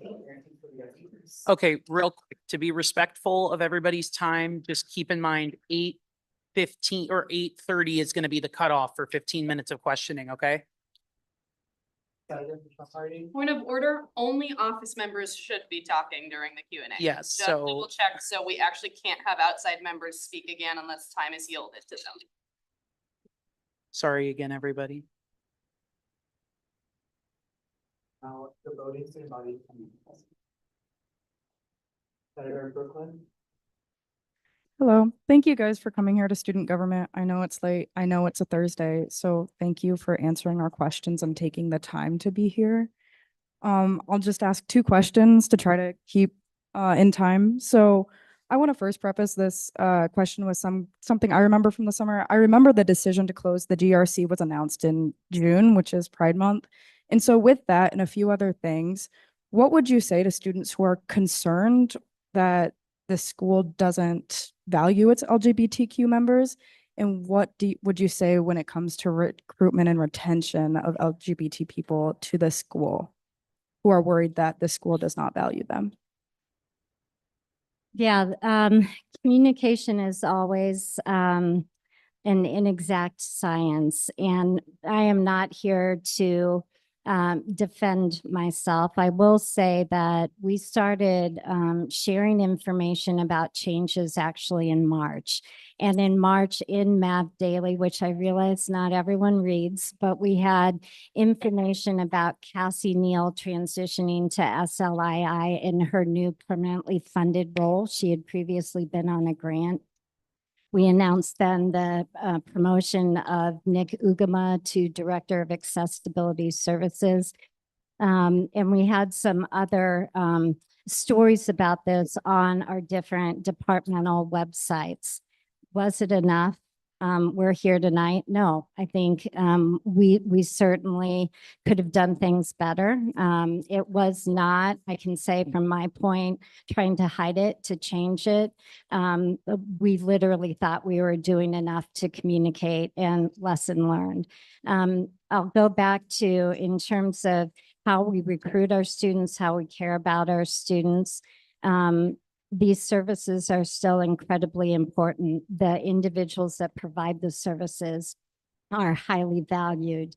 And that's our message going forward. We will be at the parades. We will be providing signature events and Hispanic Heritage Month and the powwow that we always have, and all those wonderful offerings we'll continue to do because, as I said earlier, we are a metropolitan university reflective of wonderful diversity, and we need to support that.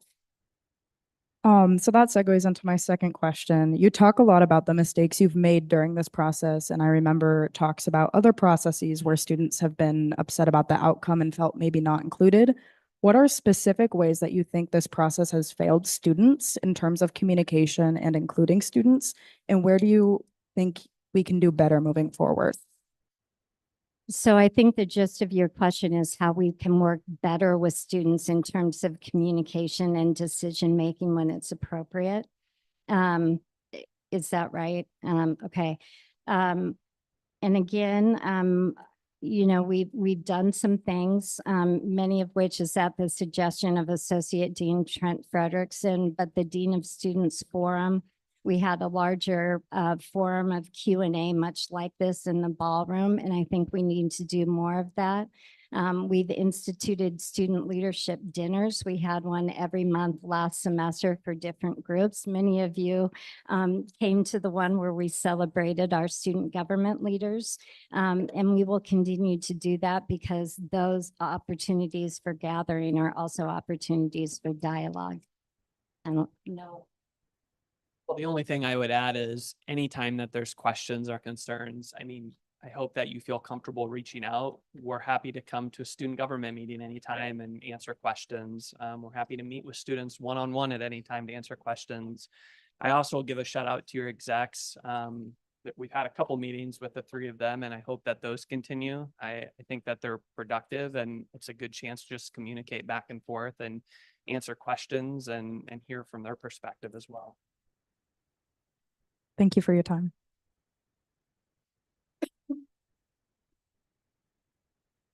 Senator Brady.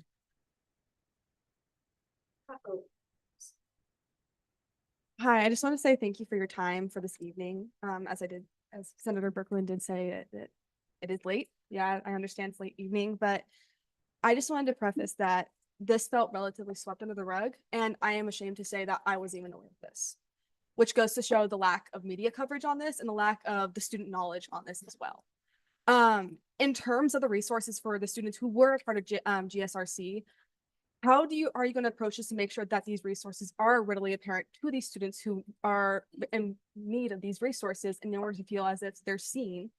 And how are you going to go about to make sure that those are going to be known to them instead of it being swept under the rug?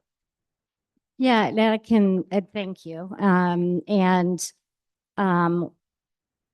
Communicating for the entire campus is always an interesting conundrum. One of the things that I've done in the last 3 months over the summers, I met with every dean of every college and their leadership team to talk about the Division of Student Life and Wellbeing, changes that have occurred, making sure there's understanding, getting on the agenda for the Academic Advising Council as well, because we need help telling our story.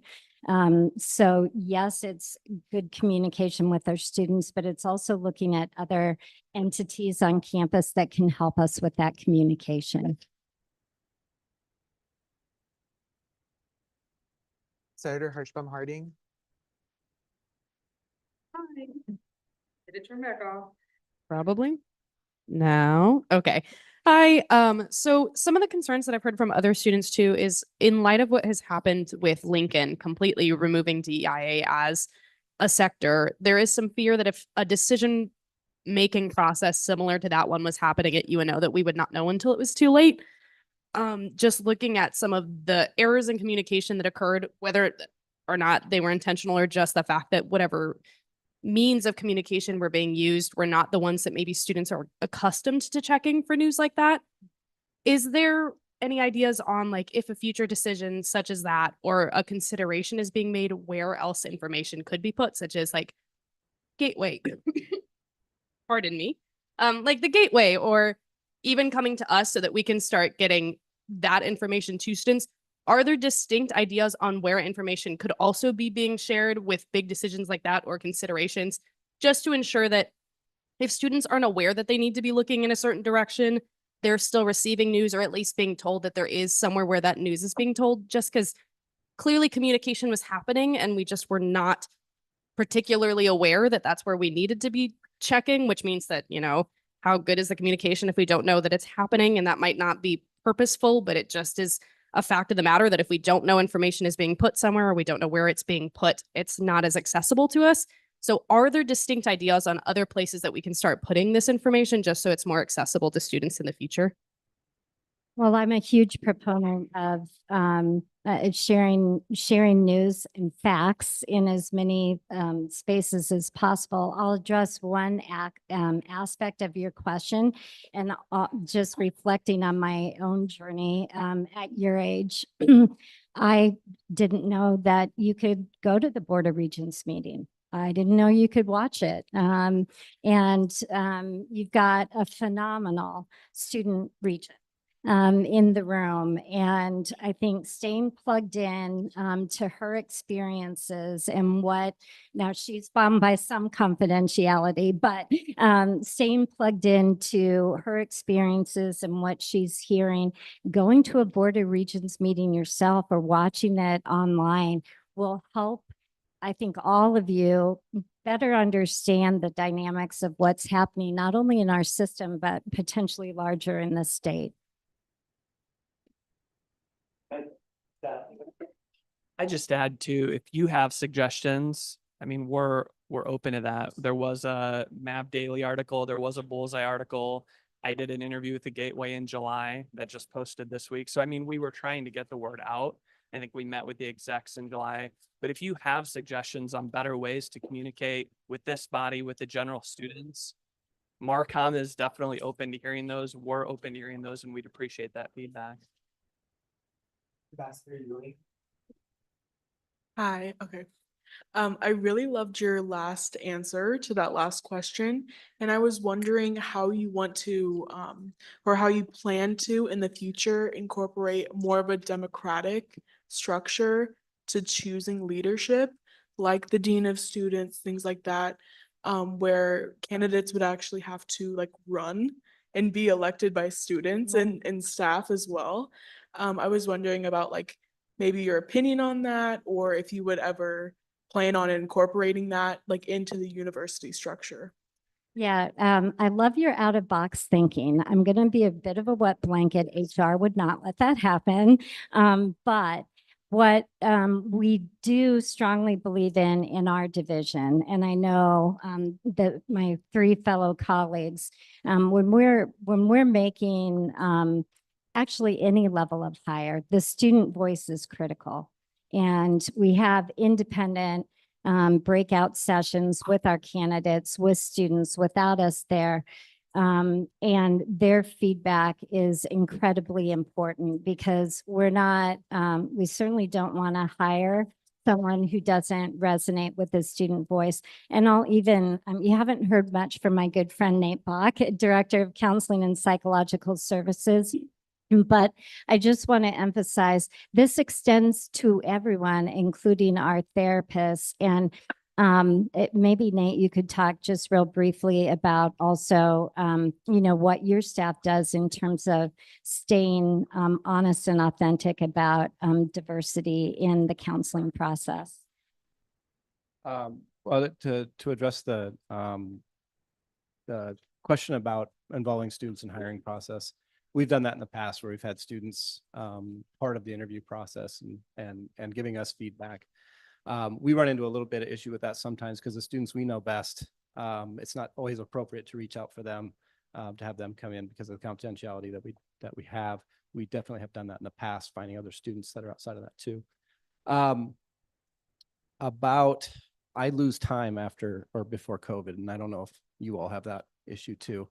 So sometime before COVID, we had a director named Charlene Patterson, and she came to us from the University of the Pacific, and she introduced an idea to us, and it wasn't something that we had any roadmap to. It was just something that we knew we needed to do the work on, and it was our own work, the work that we needed to do to make sure that we were able to say, why did you refer someone into your in the office to this person and not to this person? Were there biases? Were there biases that you even knew about? Did you not? There were biases that you didn't know about. And so we've done a lot of work in those ways. We call it a monthly multicultural meeting. And we still don't know exactly what we're doing all the time, and we stumble through. Some of those meetings are very productive. Others can be frustrating, but we're dedicated to it. And so that's what Kathy was kind of alluding to with what we do with our monthly multicultural meeting. Okay, I just had a quick follow-up. Please wait to be recognized by the chair. There is 3 minutes left for guest speakers, and then Senator Piper can speak. Thank you. Okay, just quick follow-up. Would you guys be? Senator Piper is allowed to speak. Sorry. Hi, I just had a quick question. So I was just wondering if it's possible for you to give like a timeline of your decision, like your decisions, your forums, and your meetings before you made the decision to like close and merge GRSE, if it's possible. So actually, thank you. That gives me a segue. For those of you who are interested, we actually have what we're calling a fact sheet up front that talks about some of that timeline and when we had different announcements for not only when we made a decision to expand Tarika's role as executive director of SLII all the way to the most recent one. So in honor of the time, I would just say you're welcome to pick up one of these fact sheets. Is there any additional questions for the 1 minute left for guest speakers? Guest speakers, Ambassador Yuling. I yield my time to Hakeem.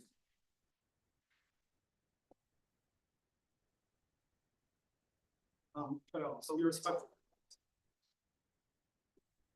Okay, I'll also try to be respectful of your time, so I'll keep this question really quick. But I've noticed that throughout this conversation, I haven't exactly heard you mention the words queer, gay, trans, anything pertaining specifically to the communities in question today. And it does feel like some of your answers are coming from a bit of a perspective of all lives matter. So I'm wondering, how does the university approach the question of intentionality with addressing the issues pertaining to specific marginalized communities and specifically the queer community of, Guest speakers is finally, it's official. Please give me 5 minutes, please. For like 2 seconds. Someone from the audience requested additional 5 minutes for guest speakers. Hold on. They said they had to leave at 8:30. Yeah, so guest speakers is officially over.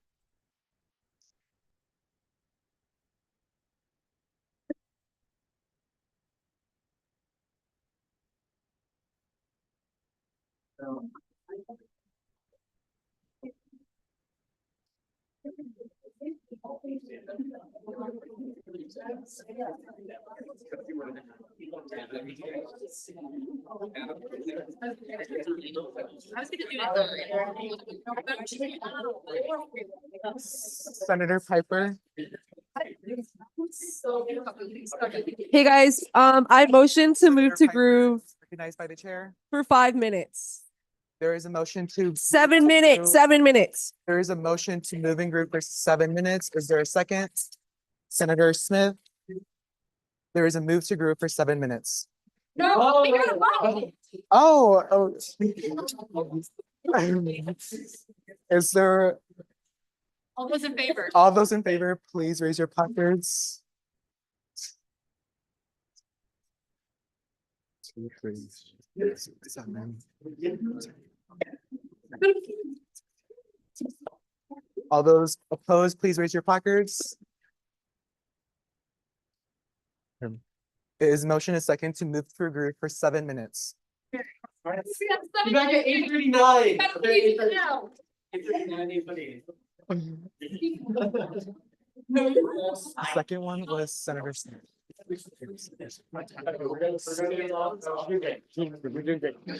We're gonna do access.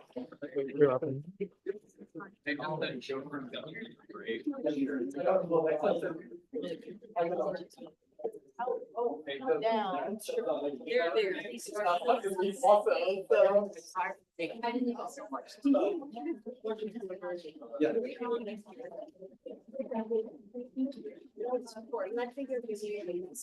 can try to. No one does. It's like this. Yeah.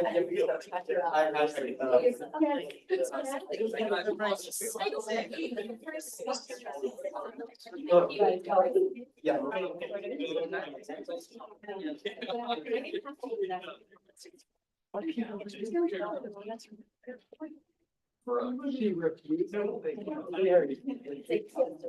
That was. First of all, what it was, and then I was like, and then I read through it and I got back to the ass. You know what? Okay, let me follow up. You have all the times.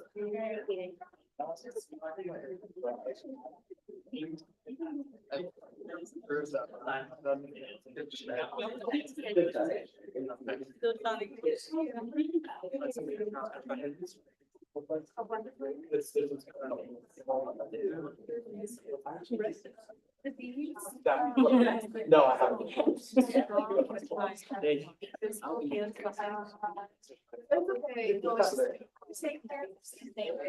Think about what? Like the audio?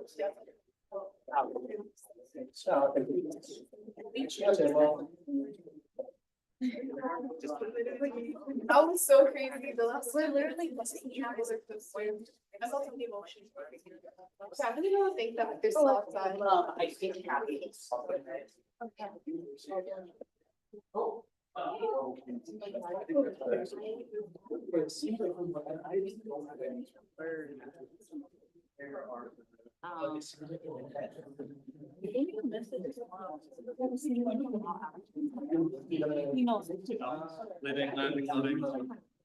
Dana would.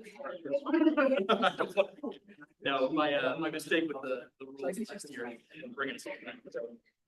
Hey, how long did you get on? No, I know, I bet you're tired of seeing like, sorry. No, 38, thank you. Engineering, yep, same building. That was a. Yes. You think so? We haven't been any of them. We have not hit anything.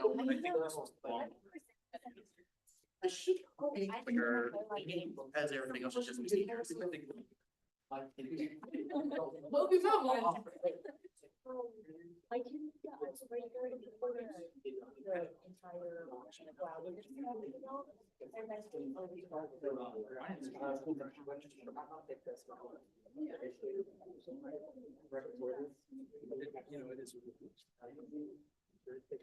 And I get it.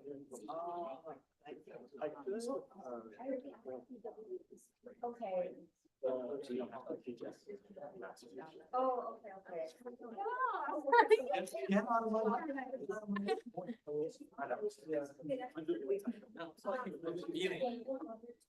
Everybody, welcome home. Good, how are you? That was fucking terrible. I'm sorry. That was so quick. Esto. Let's go. You know.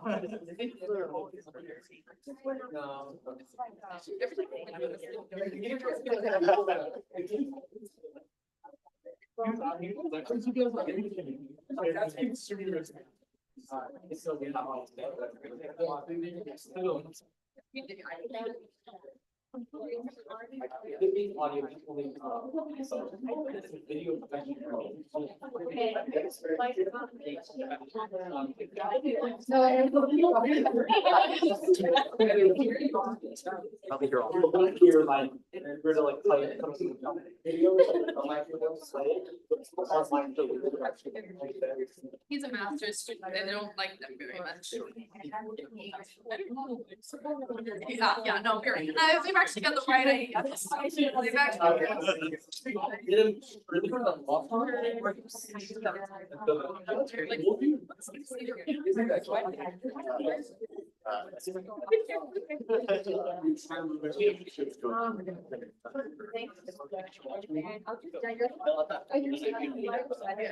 Oh, I got it. You make my class. It's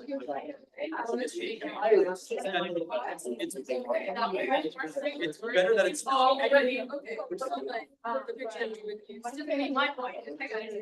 Yeah, they're gonna say.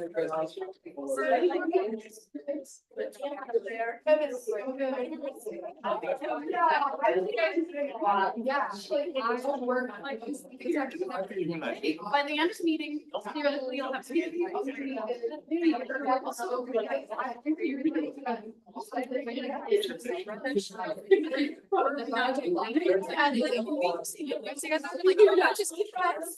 Yeah. And we will try to.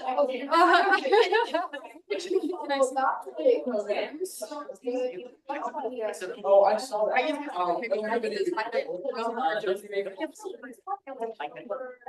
Yeah.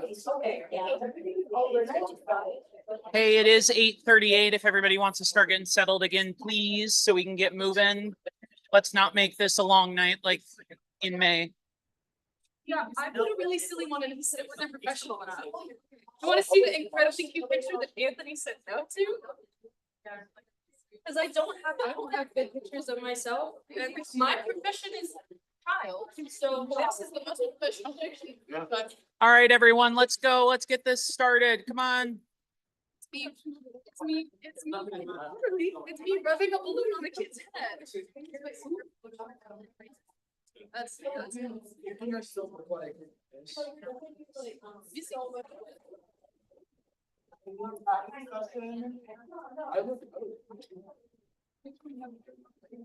The meeting is back in session. One thing that I do want to show you guys is a QR code that was sent by Regent Adidam for any additional questions that we would like to share with the guest speakers. The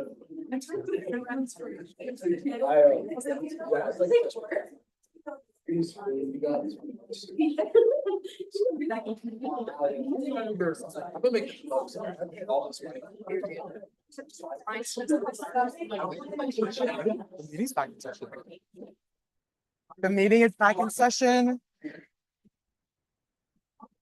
The meeting is back in session. Please take a seat. I'd like to share a QR code that was sent by Regent Adidam. Please scan this QR code if you have any additional questions for the guest speakers, and then we will love to share them with you guys.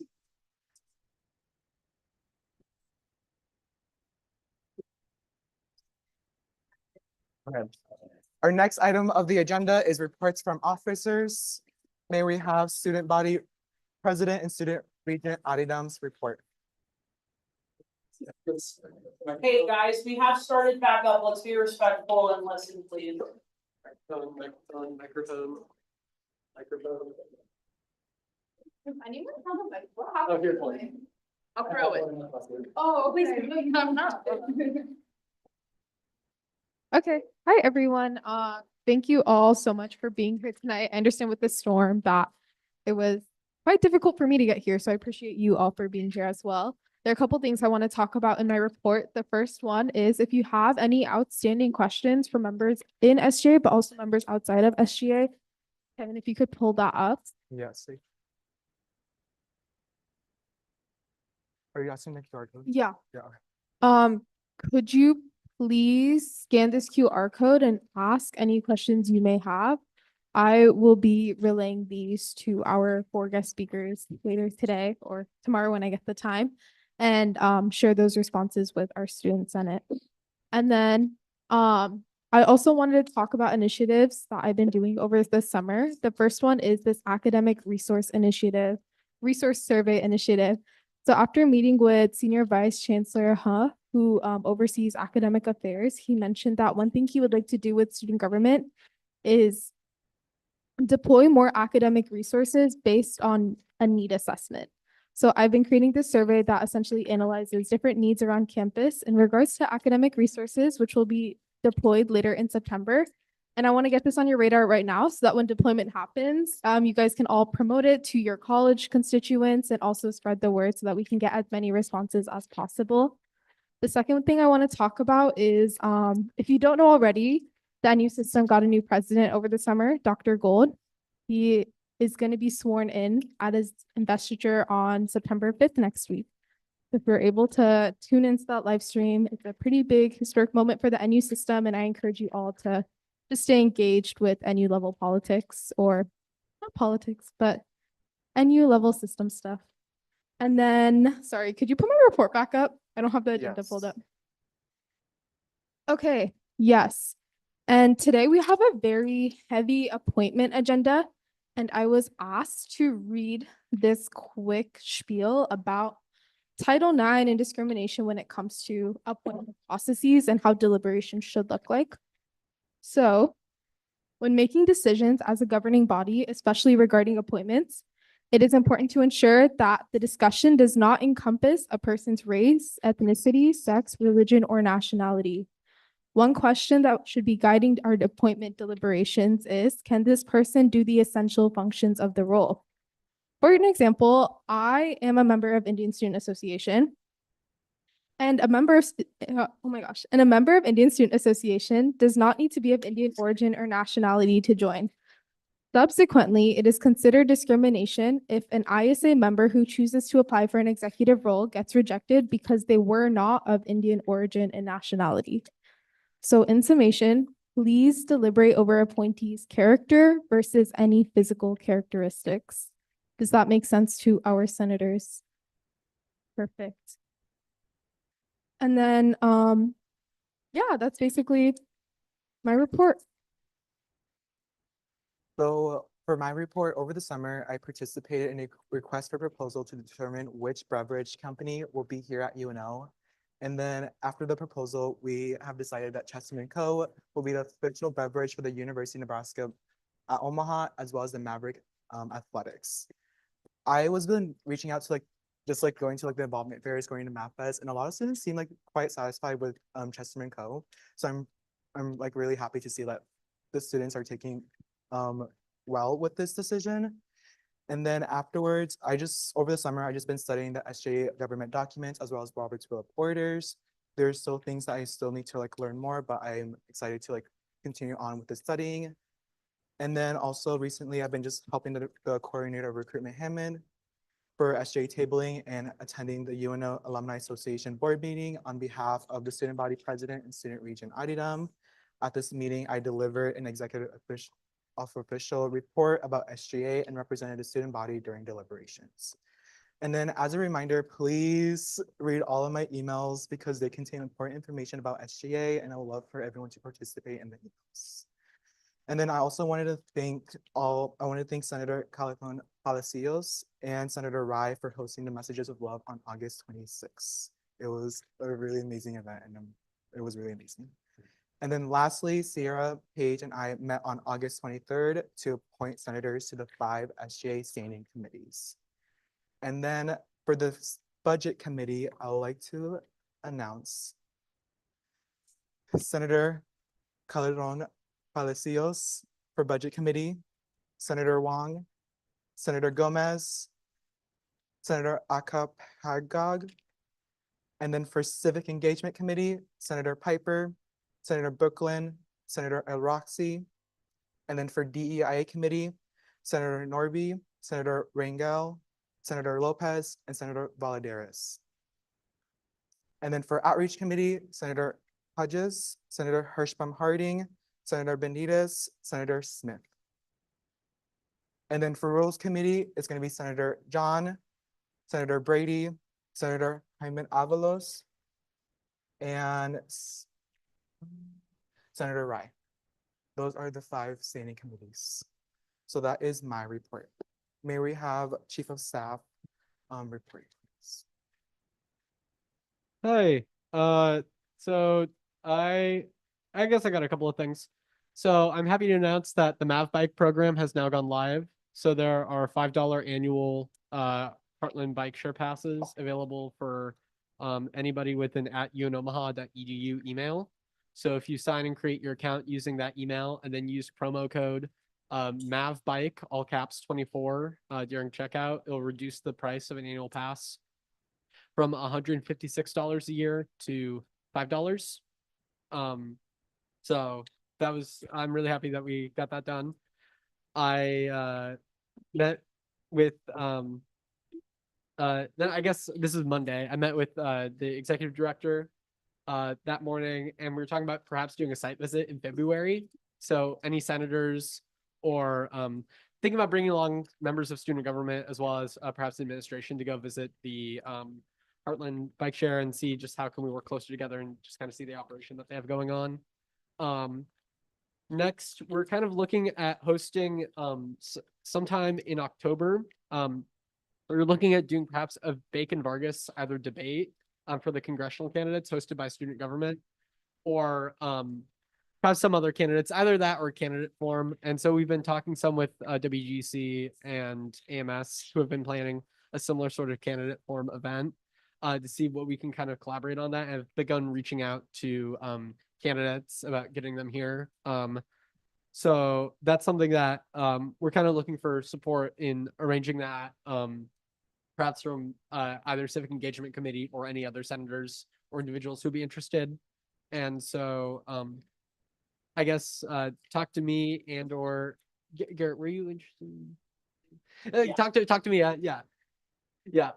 me afterwards, and we can kind of get rolling on that, and especially next week. That's what I got. Our next item of the agenda is reports from executives. May we have the Coordinator of Administration Gonzalez report? Hi, everyone. I wanted to clarify that I am still quite a fresh member to SGA. So the majority of what I've been doing has been getting acquainted with my role, meeting with those that are more experienced and kind of learning how things go along smoothly. That's why the main things that I've done so far, I've been collaborating with Vice President Ramirez and Chloe Hammond, and deciding the purchase of swag for SGA, as well as reviewing the minutes and the notes and the programming with that, and trying to familiarize myself with the senators and their names. May we have the Director of DEIA, Juan, report? So first off, I met with Anna Berg recently to discuss redesigning the student agencies SharePoint, hoping to make sure that the student agencies are able to also have a platform where they can increase student engagement, also pull in students who are interested in joining the agencies. And all the directors have been doing a great job in working with me to make sure that all relaying their recommendations on what they want on their sections for the SharePoint. So I'm very excited to see what that looks like. And then I also met with Vice President Ramirez to discuss promoting DEIA on campus. So what that's going to look like for me is that I will have a social media project to highlight a member of each of the student agencies to discuss the impact and their experience that the agency has had on them. And this will help also promote and show support to the student agencies on UNO Student Government's Instagram page. And then since the Director of Finance is currently vacant, now may we have the Director of Integrity, Conley's.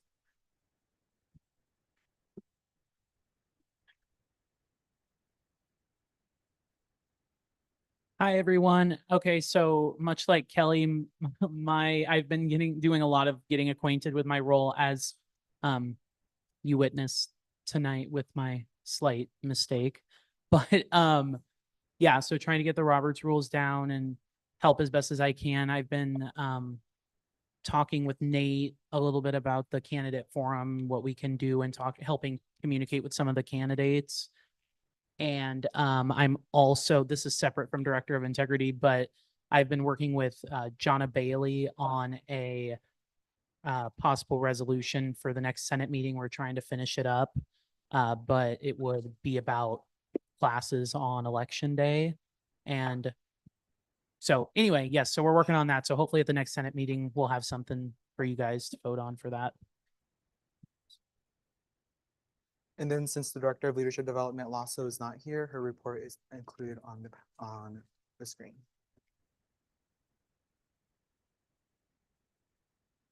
May we have the Coordinator of Marketing Mize report? Hello. Hi, it's Anthony. So, all right, so what have I done? This week on Monday, I posted an intro video on the Instagram. So if you follow us, follow the SGA Instagram, like it. If you haven't followed the Instagram, what are you doing? Like it. Actually, first follow it and then like the video. All right. What else? I did another post about the messages of love. Shout out to the senators, Aditi Rai and Ellie Calderon Palacios for doing that. Probably gonna do another post tomorrow, just like thank you for the people who attended during the days. I'm not entirely sure yet. What else? Oh, by the way, if you check your emails, I may or may not have sent out an email with a Microsoft form that says member spotlight. So if you could fill that out by next week, that'd be great, because guess what? You're all getting featured on Instagram. Exciting, I know. Yeah, so get that filled out by next week. Yeah. May we have the Director of Recruitment, Jimenez, report? So hi everyone, my name's Chloe. I've honestly been pretty booked and busy this summer. I did a lot of different tabling events. And thank you to the senators that saw my email and filled out the form and helped me. That's very appreciated. On top of that, I think a couple weeks ago, I did an employer tabling at the Alumni Center. I met with Chloe Smith about the Judicial Committee. I've helped create the brochure that we're using for recruitment efforts, as well as the trifold board that we've created. What else have I done? I made a general form to see those who are interested in SGA. I think that's on the link tree. Is that on the link tree? Okay, beautiful. Was at MavFest, was at the Student Involvement Fair, I think was yesterday. And then also doing a huge push for the publication board right now. So if you know anyone who'd be interested, please send them my way. That'd be gratefully appreciated. Thank you. So may we have the Coordinator of Student Wellness, Irizarry Gums, report?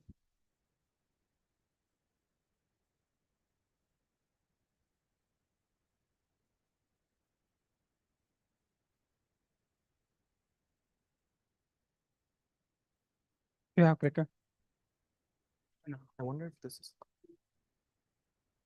No, I'll just press it. I'll tell you to come. Well, hello everybody. My name is Carlos Irizarry Gums, and I'm here to give you a report. I did a lot over the summer, but I also felt like most of you don't know me. I'm very recent to SGA, so I just kind of wanted to go over things as we go. As you know, I'm Carlos Irizarry Gums. I'm from Puerto Rico. I moved here 6 years ago, and I'm the student wellness coordinator appointed by Ishani. And I'm also a peer mentor for Dash. So just know, like, if you see me around or talking about Dash, probably because I am a peer mentor for Dash and I'm advocate for it all the time. So why am I here today? I'm here to kind of put myself in the sense of showing why am I in this position and why I want to do with this position and my motivations for this position. I was appointed again by Shani Adadam, the president of our body. And the main goal she gave me was to create a student resource guide and finding gaps in our resources in regards to the 8 dimensions of wellness that this university holds.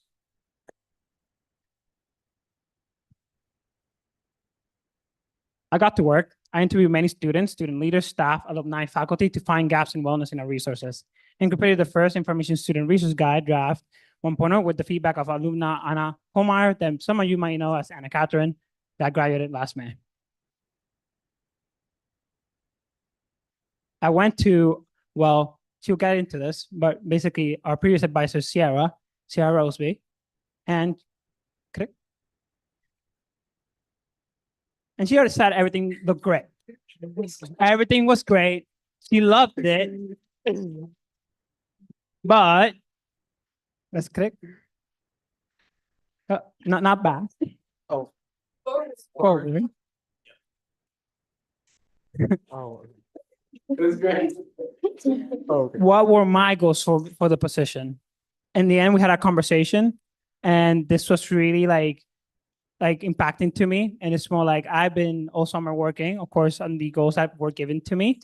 But this was, of course, an inner motivation that I haven't shared with the rest of y'all, and I'd like to share today. As you see, we have many resources on campus: financial, tutoring, advising, health.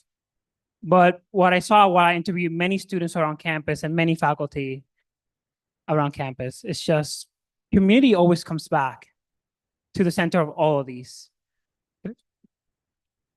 Community is what guide all of our students and previous students to these resources, and what made them so alive for them and made them feel UNO to them. It's what made them feel connected to this campus and to its resources and to coming back every single year to continue their academic careers. Click 4 times. Now one more. This campus is enlightened by community. It is brought, the soul of this campus is community. It's all of our communities. And once I started interviewing so many students and previous students of our campus and people that work on our campus, it was clear to me that it is what it makes it feel alive. And if I was gonna make a student resource guide and find gaps in our system, I cannot keep them out of these conversations and these products that I will be making and I'm currently making and working on currently.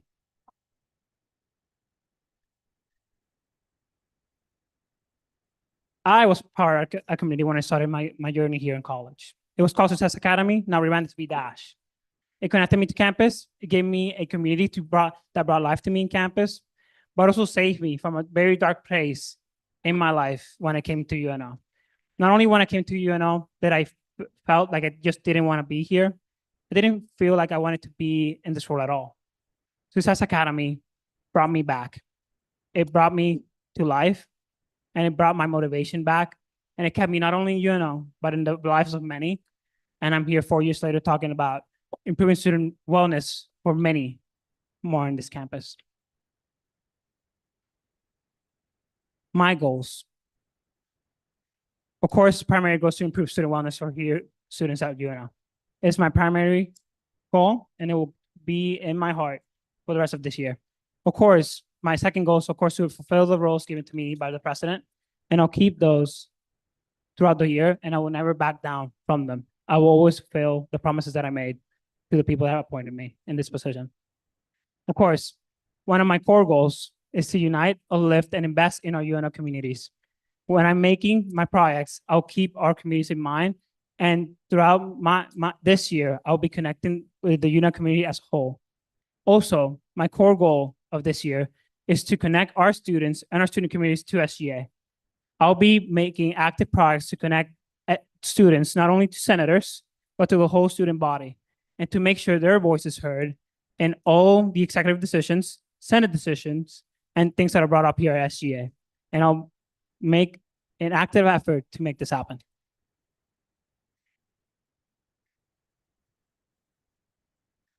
In September, I'll reach out and connect to all student orgs with the help of Noah Long from SLI, and I'll send out a survey to assess more the gaps that are in those communities and the ways that we SGA could help and interact with those communities to help resolve gaps that they find and they see in their communities. I'll work on reaching out and connecting to every member of SGA throughout the month of September, and you probably will see an email from me pretty soon.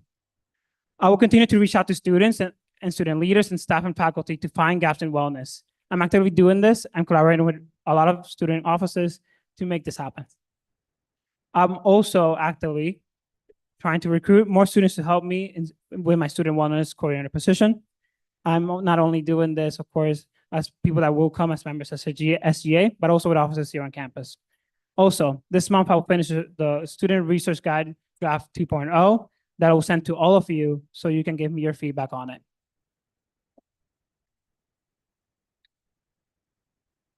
Thank you all for listening and for all your time tonight.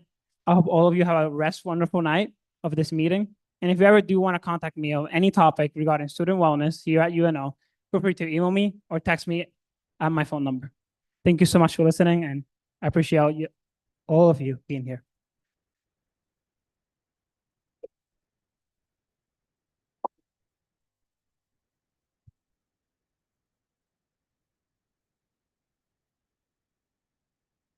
Our next item of business is reports from committees, but since we have no committee chairs, that will be skipped. Next, we have reports from SGA advisors. The first will be Associate Director Rose. May we have you? Well, hello. Oh, thank you. Well, hello. That was a tough act to follow. So can we get a round of applause for Carlos once again? Yeah. Great job in the work that you've been doing. Really just want to take this time to say welcome back to the action. Wanting to keep this brief because I know all of us want to go home here soon. As a reminder, let's have this be a place of constructive discussion based on facts. And remember that each of you were appointed to your position for a reason. So please utilize your voice and continue to do so to help uplift the UNO community. A lot of you have already met her, but I do want to take this opportunity to introduce Paige Paxton. She is our new coordinator of student leadership programs and will soon be transitioning to the SGA advisor role while still having the support of myself and the SLII team. So I will turn it over to her. Well, hello, everyone. I'll just stand so I can see you all better. But like Sierra said, my name is Paige, and I am the new coordinator of student leadership programs in the SLII office. It's kind of a mouthful, but I'll get used to it. So just wanted to kind of briefly touch about who I am, why I applied for this position. But I have met some of you briefly, and it's been a pleasure, and I'm really excited to get to know the rest of you, and hopefully that will be within the coming months. But as far as who I am, so I just graduated from Missouri State University in May, and the reason that I was actually drawn to this position was because I was in student government myself. I served as a senator, and then I served as a senior class president. There's not a senior class president here, so you might be like, Paige, what is that?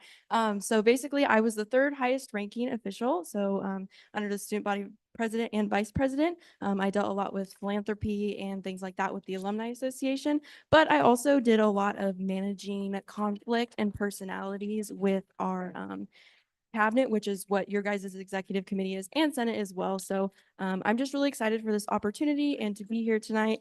And then also a lot of people are like, Paige, why did you apply for this position? And so I have 4 points that I just kind of want to briefly touch on. So I believe in getting involved on campus. You all are already here, so you're involved, which I think is awesome.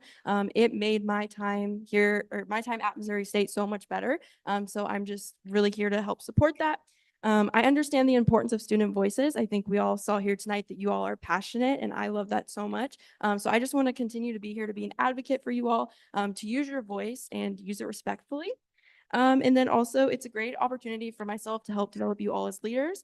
Some of you might have a lot of leadership experience. Some of you this might be your first year, and I think that's awesome. So I want to help you within that journey to develop yourself.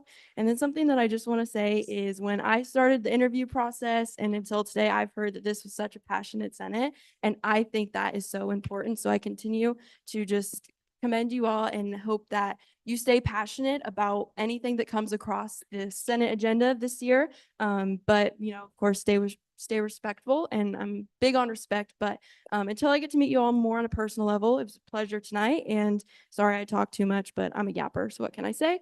But hope you guys have a great rest of your night. Look forward to connecting with you guys more on a personal level. So thank you.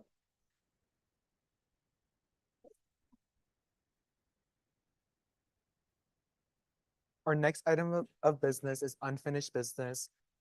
We will be Chief of Staff Ostick and former Rules Committee Chair Benjamin Bugerhagen will be presenting the red line bylaws.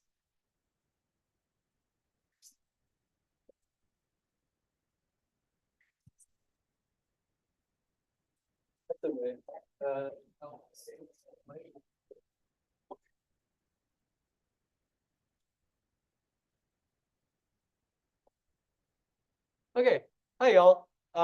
Might be deja vu for a couple of you. But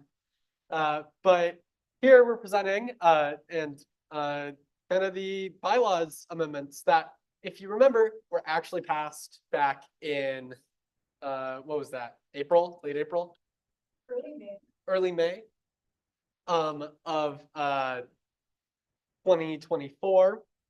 But there were some processes that we probably should have gone through that we really didn't. So we wanted to make sure that there was enough time to get ample feedback on all the changes and stuff. So we're now confident in this bylaws version. As you can see, it's actually redline bylaws number 3 on there. So I'll just kind of quickly run through what some of the major changes are. If I have any questions, I'll kind of defer over to Benjamin Bugenhagen sitting there. He put in the work and put in the hours on really making this. So like at the end of this, if you guys clap, like clap for him. Like, I'm just talking. All right. So really, did we also send out the document with the one with the requested amendment? Or do we have to ask for that? Okay, cool. So through here, there's really just kind of a lot of standardization of languages throughout this, where it's like calling like, oh, especially around the executive committee, because all throughout the document before, it would be called like executive committee, executive council, executive, like a lot of different things. And so it's standardized to that. You can see changes in red. This is one area that we're actually going to be asking a change is in the membership definition. So this is something that we talked about back in at the previous meeting when we discussed this, but modifying the membership of the association to be from being all currently enrolled students who pay UPFF fees, being considered members of SGA. That's what university program facilities fees are, to being all enrolled students at UNO. As it currently stands, a lot of online students don't pay UPFF fees, but they still deserve to be represented and considered to be members of UNO. So we decided to kind of adjust that. So we'd be asking for an amendment, not now, but once we enter discussion, to modify this text, and we have a preferred modification available, which I can show to you in a little bit.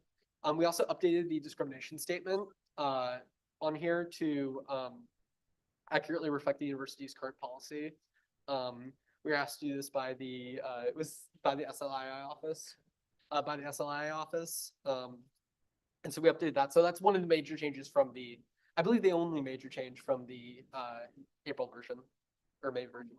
There's one more. Oh yes, director of finance one. All right, so then through here, there's a number of things where it's really standardization, selection, election, all these things, but there's nothing primarily all that substantial as far as the changing of the functioning of the organization until we get down to the director, director of finance. Director of Finance, where we've added in an additional responsibility for them to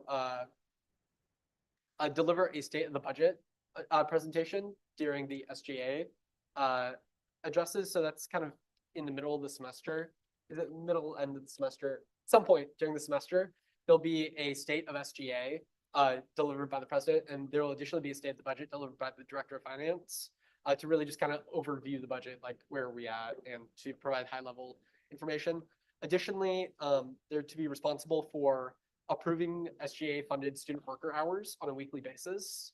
So we have these student workers, and we're in a situation where there wasn't always like the amount of basically like just double checking. It's like, okay, make sure these line items are here and everything, because we have like 6. Oh God, agencies counting. Embarrassing moment there, not knowing how many agencies we have right off the top of my head. But to be approving each of these directors, because each agency has 1 to 2 directors on there that are submitting hours. So it's their job to really go in and make sure that these hours have been worked, and checking that with the executive committee just to make sure that all checks out. Beyond that, there was the codification of the go down here a little bit. Student circuits, for those of you who remember, have been entirely eliminated from bylaws, language. And then student court procedures, which are a little bit further down, have been entrenched from the policy index where they were previously, where they're a lot more amenable into the bylaws. So now they're a bit more ironclad and like, this is the way things run. Then, yeah, here's those things. It's really a copy and paste from there.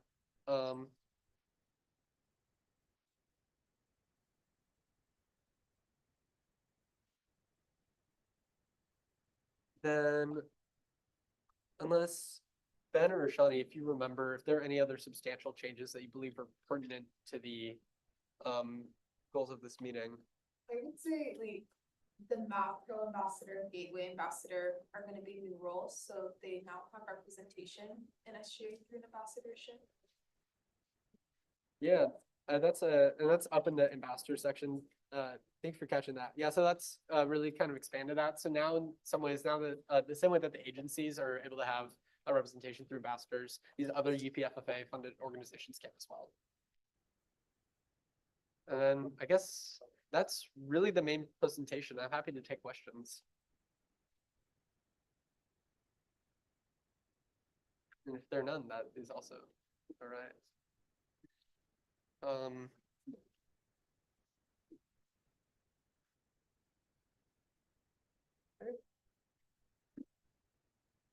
Thank you all.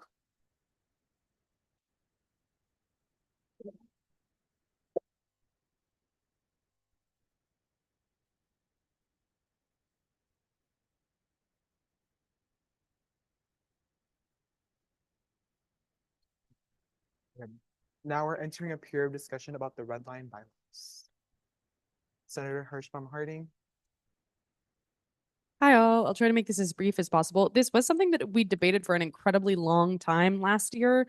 And it is something that I have the utmost confidence is being made with a lot of care. It was something that we took a lot of time looking at last year, especially because we were really familiar with the rules since we'd been functioning throughout the year. I'm confident in the changes that have been made here. I reviewed the entire thing when we got it last time, and I've also reviewed all the changes.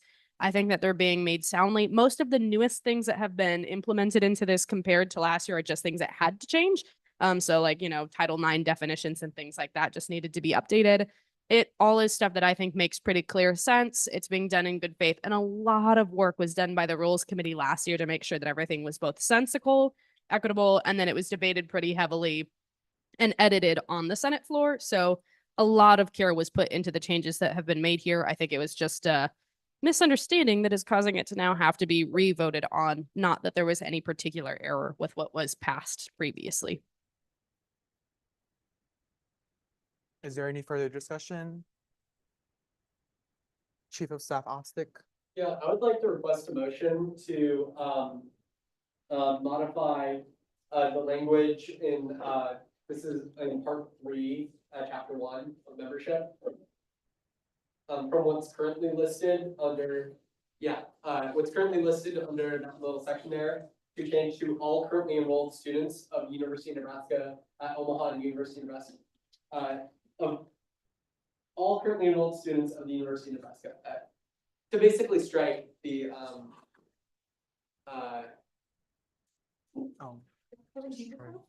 yeah, you have the modified one.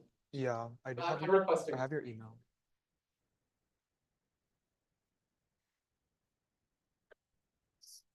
This change. Yeah, to be changed to that.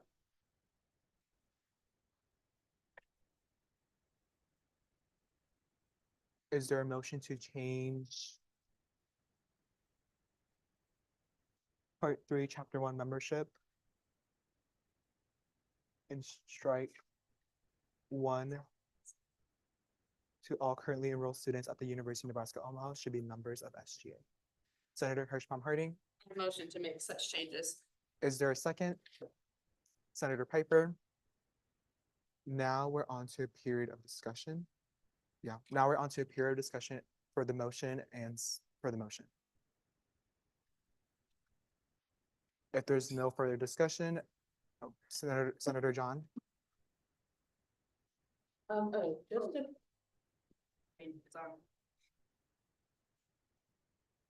Just to clarify, are we completely getting rid of this or are we trying to reword it? Yes, we are getting rid of it, and then we're going to be changing it to all currently enrolled students of the University of Nebraska shall be members of SGA. Okay, thank you.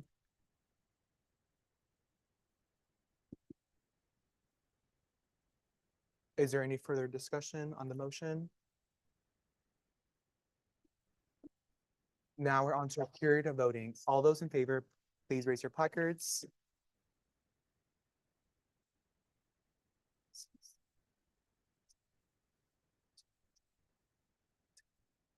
All those opposed, please raise your placards. The motion has changed.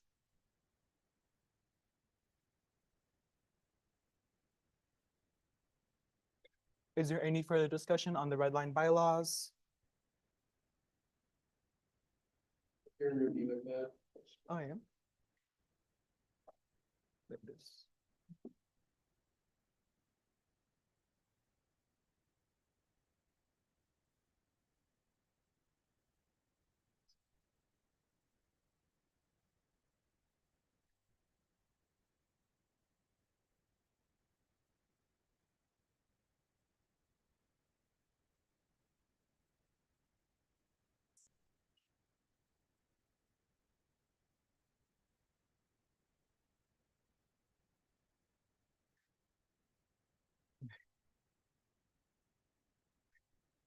Is there any further discussion on the red line bylaws? Did we just go on the resolution? Yeah, okay. So our next item of business is SR. We have to vote on. Oh, okay. Yeah, but So vote on the bylaws and then go straight to the resolution. The resolution for the. Yeah. the resolution is. Yeah, this they're- is- Yeah, okay, they're okay. the same thing. Okay. Yeah.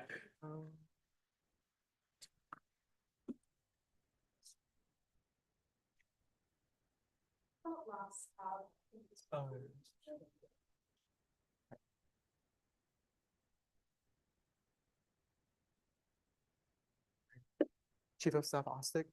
Yeah, for context, should have elucidated this a little bit further. This is the resolution that passes those bylaws changes that we went over.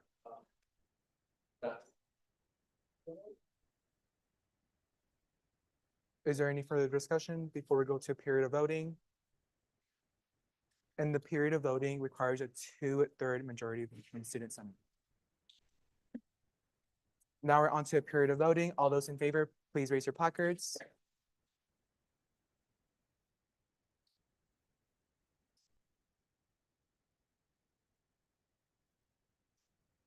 All those opposed, please raise your placards.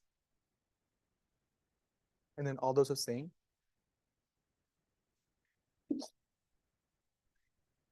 SR 24-25-005 has passed.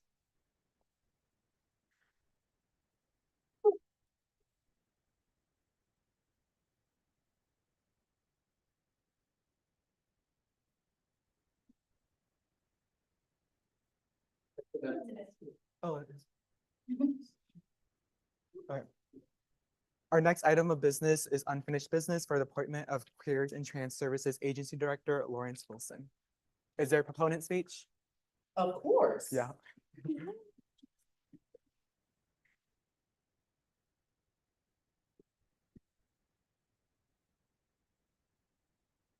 Sis, do you like it like this, or do you want me to put it on like the big screen? I guess the big screen. The big screen. Because I'll be back this week. It's actually. Yeah. Okay.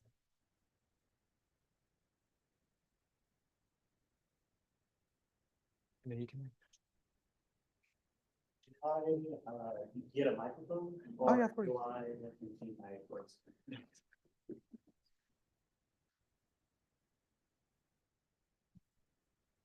Testing. Okay, we're good. All right. Just in case that was right. First and foremost, I am Lawrence Wilson II, and I use he, him pronouns, and I major in computer science and Francais. First and foremost, I want to introduce to you what queer transgender services is, because there has been many occasions in which none of you knew what it was. So I will elaborate. So Queer and Transgender Services is a student organization that serves the student body broadly, but more specifically caters to the LGBTQ community on campus. What we do is we host 3 social groups that are attended by board members and myself. Those social groups are as the following: Melanated Creations, Meeting on Mondays, Let's Be Real Queer on Tuesday, and finally Transcend on Wednesday, all new to 1 p.m. at the Milo Bell Student Center. We also have faculty participating and facilitating these meetings as well.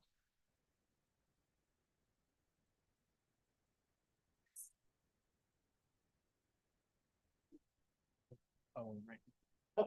Okay. Okay, where the wait, which one do you wait? Oh, this one goes towards the big one, the big screen, and then this one is like the little screen. Oh, so how do I scroll? Wait, how do I scroll? Yeah, like this. Yeah. Then I'm gonna tell me when to stop. Thank you. Wait, go back. Okay, I think we're good. Yeah. Outside of the social groups, we also host the annual drag show in collaboration with Math Productions. Shout out to them. Hi.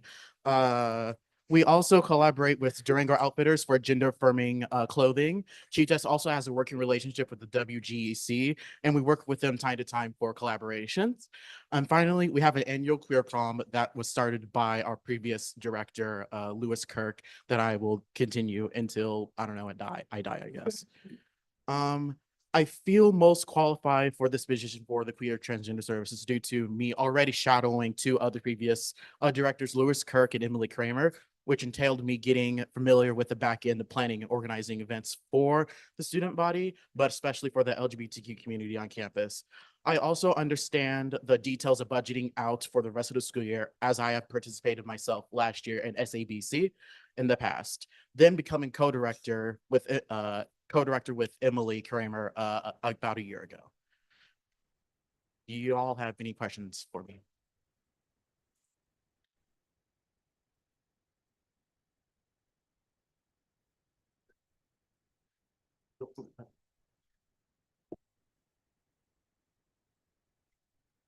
Okay, I just had a question.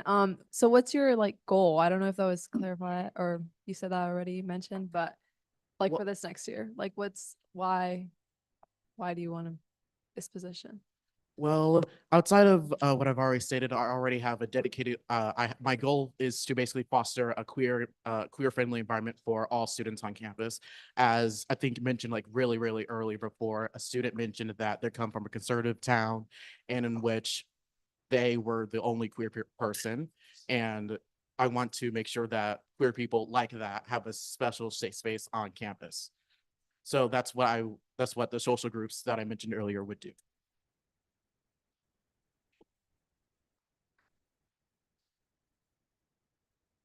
Is there any further questioning?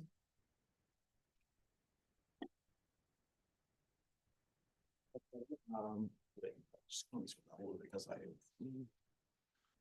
I will finally say that thank you for considering me for this position.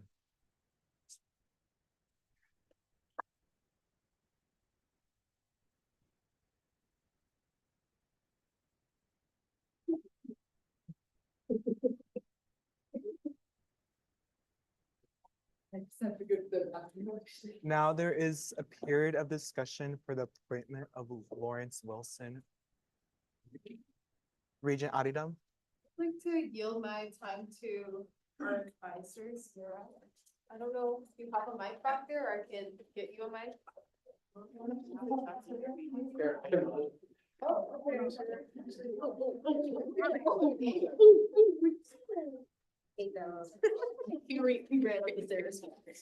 Sweet. So I wanted to take this opportunity to really just say to know Lawrence is to know how much he loves QTS, particularly for the things that you all did not see over the course of the summer. I would say since July, he has been in our office at least 3 times a week, multiple times a day, just coming and connecting with us about QTS. What can I do to help make it better?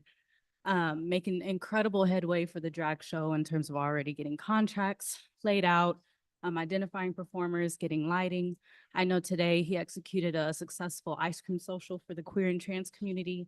So I say that to say, I don't think he gave himself enough credit in the work that he has been doing in terms of connecting with myself, Paige, Cassie, Neal, and the rest of the SLII team. And I didn't want that to go unheard in terms of what you all did not see over the course of the summer and what he has continued to do so even well into the school year. Is there any further discussion? Director of DIA Wynn?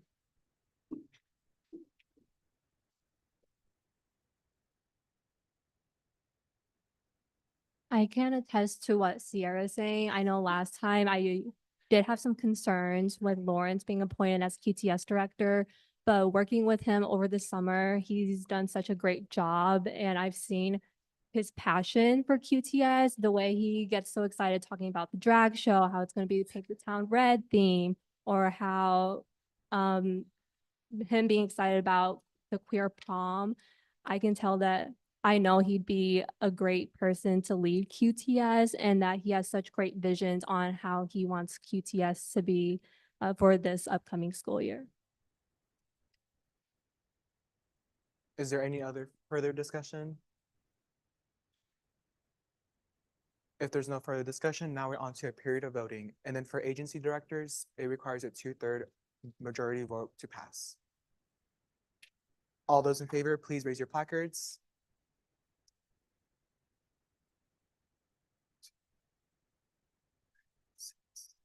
Six. All those opposed, please raise your placards. 3, 3. And then all those abstain, please raise your placards.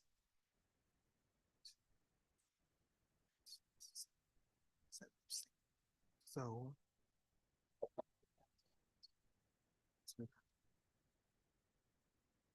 So the appointment of Careers and Trans Services Agency Director Lawrence Wilson has passed.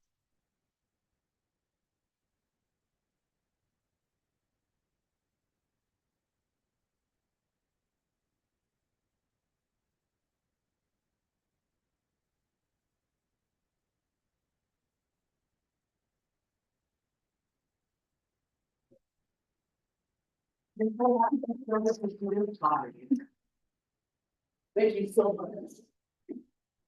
Our next item of business is new business. For the appointment of Director of Administration Kelly Gonzalez.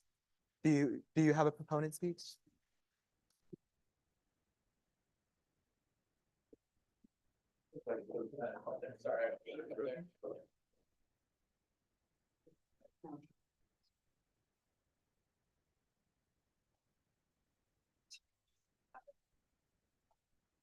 Hello?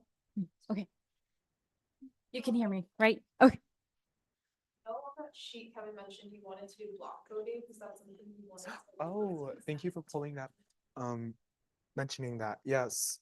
For the appointments of Directors of Administration, the appointment of Director of Marketing, and the appointment of Director of Recruitment, I encourage the senators to have a vote by block.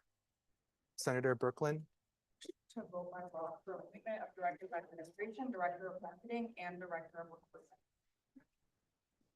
Senator Gonzalez Gomez is seconded, then all to a period of voting. All those in favor for a block vote, please raise your placards.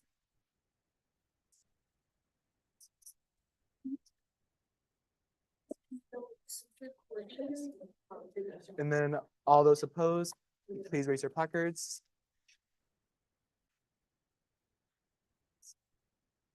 So block voting for the Director's Administration, Director of Marketing, and Director of Recruitment.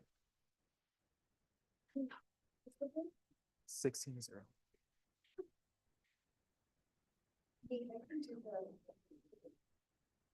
Hello, everyone. So I just wanted to take a moment to say that I'm very grateful for the opportunities that have been granted to me, the ability to speak in front of you, one of them.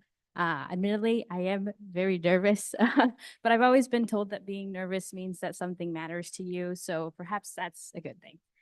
So a little background about myself. My name is Kelly Gonzalez. I was born in Dodge City, Kansas. but I graduated from Nebraska City High School.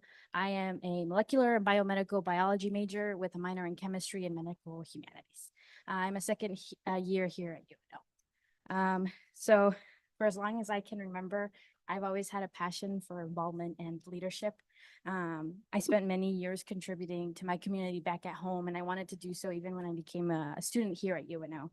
I'm always thrilled to find ways to get involved with my school and expose myself to more growth and more knowledge. In high school, I belonged to a variety of leadership groups, the most notable being Student Council and National Honor Society. I participated regularly in these groups, and I had the honor to be elected into multiple officer positions throughout the years that I served. I was also heavily involved in extracurriculars at my school. Things like band, choir, and speech have shaped me into the person I am today. And I give credit to all of these groups for my development in communication, leadership, and teamwork skills. Earlier this year, I had the wonderful opportunity to become coordinator of administration. I attended a Senate meeting for the very first time. I helped fill in the minutes and really just got a feel for how they went. And yes, it was a long meeting and there was a lot happening, but I loved it. I loved the passion, the dedication, the selflessness of all the senators and all the members of SGA that were present. And I was convinced in that moment that I wanted to be a part of this. I really admire all the work that is done, and I would love to be a part of everything that passes through here. I also want to give a quick thanks to the members that are part of SGA that helped me get accustomed to what happens here.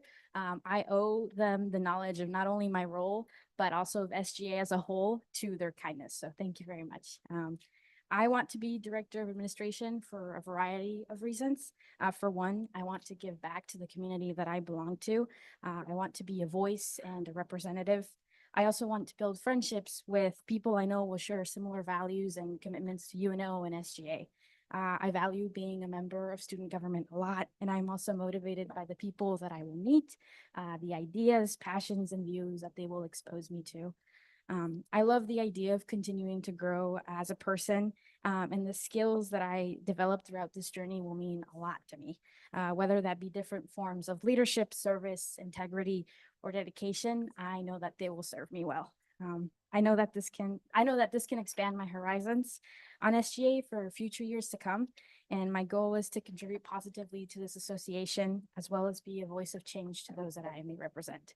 I also wish to learn how to say all of your names properly in the future.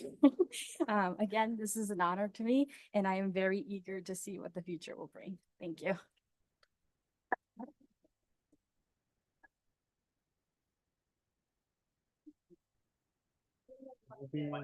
Oh, sorry.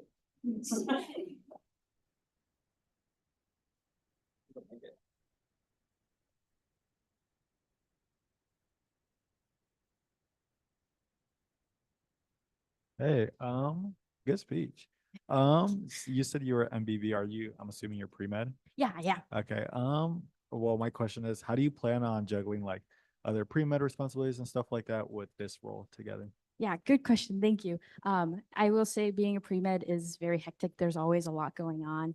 However, because I was so involved so many years before I came here, I think I'm used to that chaos. And I think I function better with it.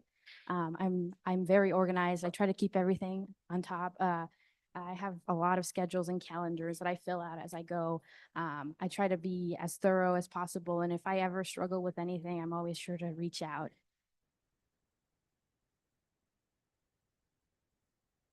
Is there any questionings?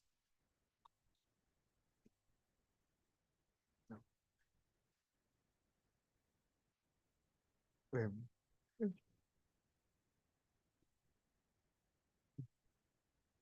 Is there a proponent speech for the director of marketing?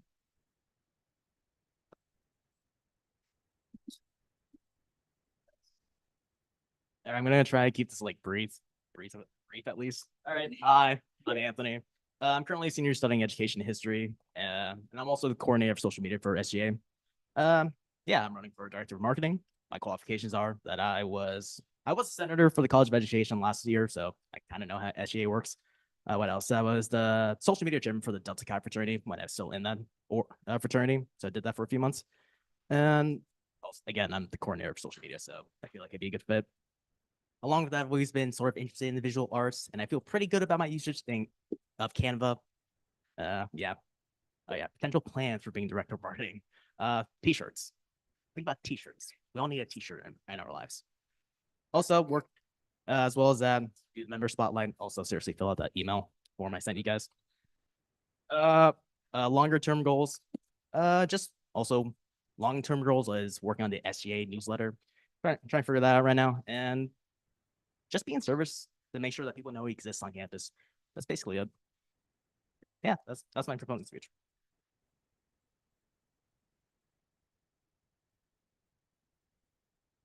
Are there any questions? I really want to get the mic to Chloe right now. Thank God. Is there a proponent speech for the director of recruitment?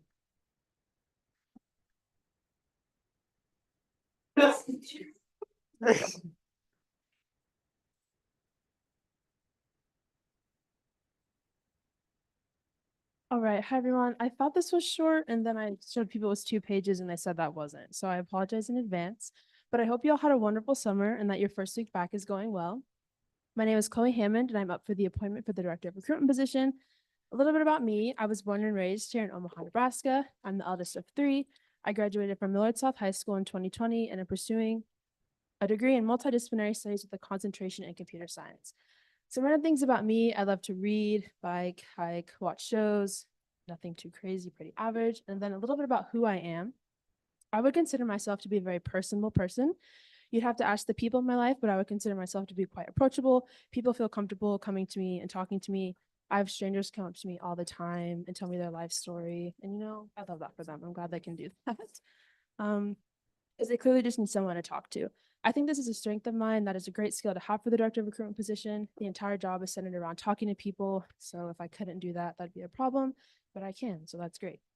Another strength of mine that will be useful for this position is that I'm a problem solver. I don't believe that something doesn't have a solution. Whether it's a good one is another conversation. But every problem does have a solution. The reason I think this is crucial for this position is because recruitment is a process. You have the application, the interview, the appointment, and then the continuation of membership. And at any point, it's their right to say no. And I can't go home and cry about that. I just have to get back out there and find someone else to fill the position. So why did I join SGA? I am an advocate for advocacy. I am part of an underrepresented demographic. I am a Black woman. With that being said, I grew up and still continue to be very privileged. I'm standing on a college campus right now, taking classes at that college. And that's something a lot of people will not get the chance to do. And as I stated before, I grew up in Millard, which is a predominantly white district. I had access to resources and materials that a lot of people who looked like me and in general probably didn't. Throughout my entire time in grade school, I only had 2 teachers that weren't white. So there weren't many teachers, staff or faculty that looked like me in higher up spaces where there definitely should have been. So if there's a seat at the table that's available, I'm gonna go for it. So while I'm here, if I can advocate for not only myself, but those who identify the same as I do, and those don't have any representation at all, I'm going to. On top of that, I also just love government. I love talking about politics and talking with people about political things, whether that's nationally, statewide, school level. And I think that's a great place to do that. And then as far as why I would like this position specifically, as stated before, I love talking to people. I also love listening. And I feel that this is a good position to be able to do that, hearing people's stories and sharing mine. On top of that, I am passionate about SJ and the work that we all do. So getting the chance and opportunity to share that with others is a privilege. I feel this position is the first representation of this organization that people have. So taking my passion and using it in this way, I feel can only lead to good things. And lastly, again, sorry, this is so long, but what are my qualifications for this position? I held a lot of leadership positions in high school, but that was also like 1,000 years ago. So I don't really know how relevant any of that is. Nonetheless, that has really helped shape me into who I am and the kind of leader that I am. So I credit all of my success to those experiences. But as far as college goes, I'm part of the organization Map Productions. And at one point I was the organizational development director. So as part of that role, I created the retreats, planned the bondings, led icebreakers, temp checks, new member onboarding, and a handful of other things. I was basically the group's therapist. I just made sure that interpersonal relationships stayed healthy. Outside of that, as some of you know, I served on the Senate this last year, so I know how SGA works and the work that you all do. And then in June, HumanX had a leadership development at Baxter, and I was invited to that. So that was pretty cool. I learned a lot. And then outside of all of that, I was made recruitment coordinator at the first Senate meeting in May. So I've done a handful of recruitment things over the summer. I kind of explained all of that in my report, so I won't say it again, but I feel like I've been doing a pretty good job in this role. So I would love to be appointed as director and continue with the work that I am doing. I have a couple of meetings lined up for next week, and then I even did some over the summer. So yeah, I've enjoyed the work I've done so far, and with y'all's approval, I'd love to keep doing it. Thank you for your time, and do you have any questions?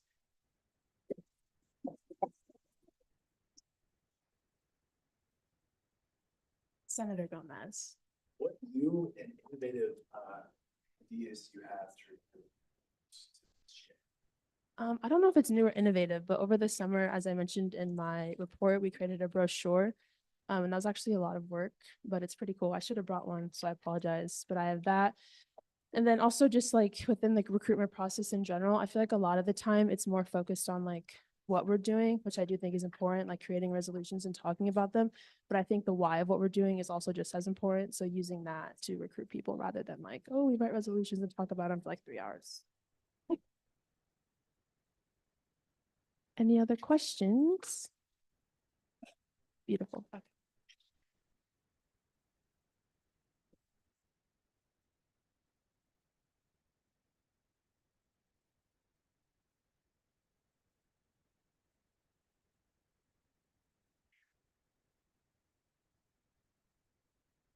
Sorry.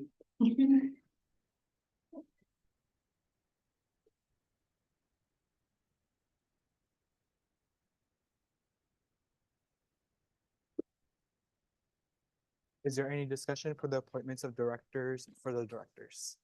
Senator Brady?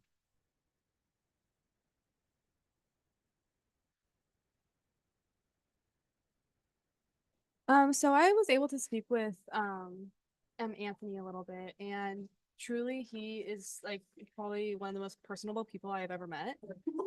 He loves interacting with people and loves interacting with people on this campus. Like he literally just approached me. I like just right before this meeting started and just started talking to me. I was like, oh, okay.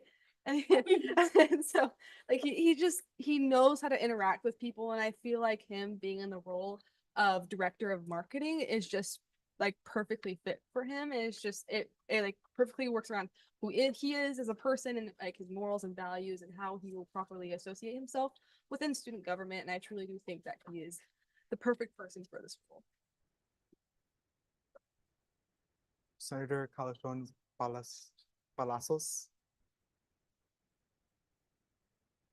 So I'll be quick, but I'd like to say things about all three people.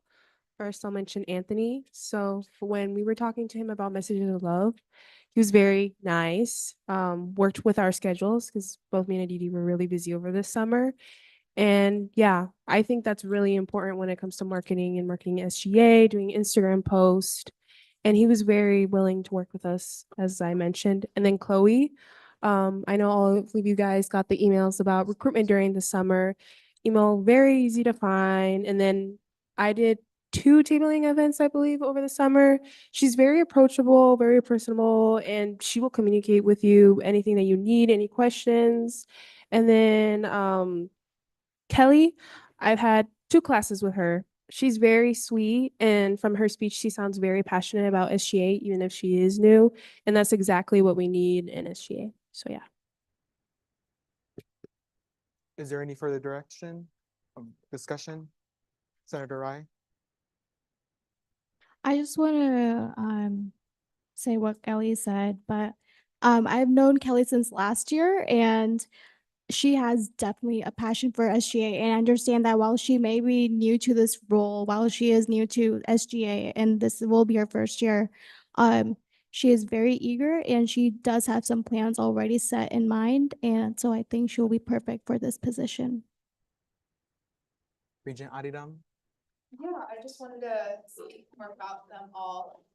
For Kelly, notes are amazing. I don't know, well, you guys don't have to access the minutes right now, but she is quoting every single person. So all the people that came up in open forum, she directly quoted them. Every single thing that the guest speaker said, she directly quoted them. Every question that was asked, direct quotes. Like the minutes are looking really good.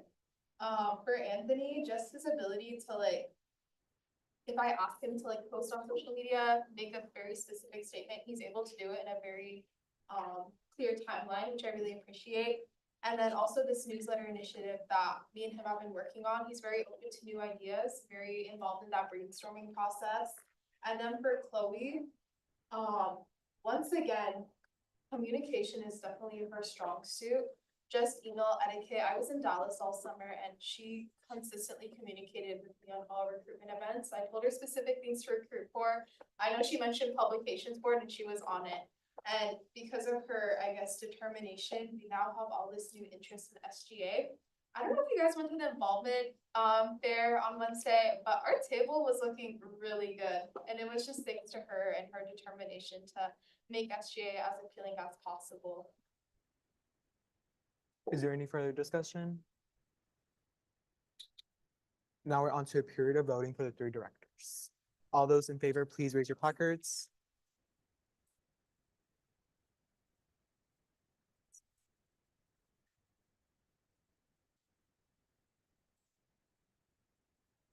I got 6. Okay. All those opposed, please raise your placards.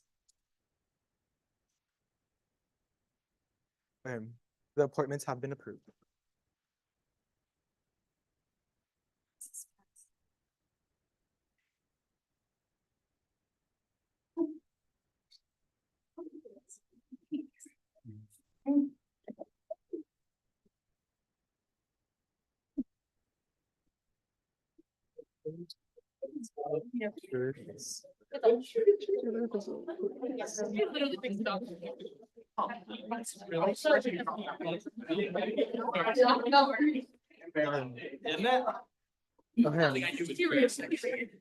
Our next item of business is the appointment of the first generation student agency, Senator Benitez.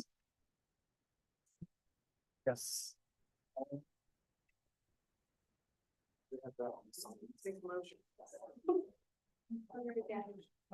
I would like to motion to block vote, the appointment of both the co-directors and the FGSA ambassador. Unfortunately, the ambassador cannot be vote by block just because the ambassador does not require a 2/3 majority vote. What about the co-directors? The co-directors can be vote by block. Can we do that? Is there a second to the motion? Senator John? And then all those in favor, please raise your placards. Wait. You have a question? Okay. We're not sure. It's just, Senator Brooklyn, Just for the co-director. it is just for the co-directors. just for the co-directors, no ambassadors. Right. So, okay, to reiterate, the ambassador doesn't need 2/3, so that's why we're doing the co-directors in a block and one in the ambassador separate. Okay, that's good. Just for the point of information. Yes, You Senator said Brooklyn? 2 directors, right? Yes, for the first generation student agency co-directors, yeah. And then all those in favor, please raise your placards. And then all those opposed, please raise your placards. Then the motion carries. Is there a proponent speech for the first generation student agency, Mula So?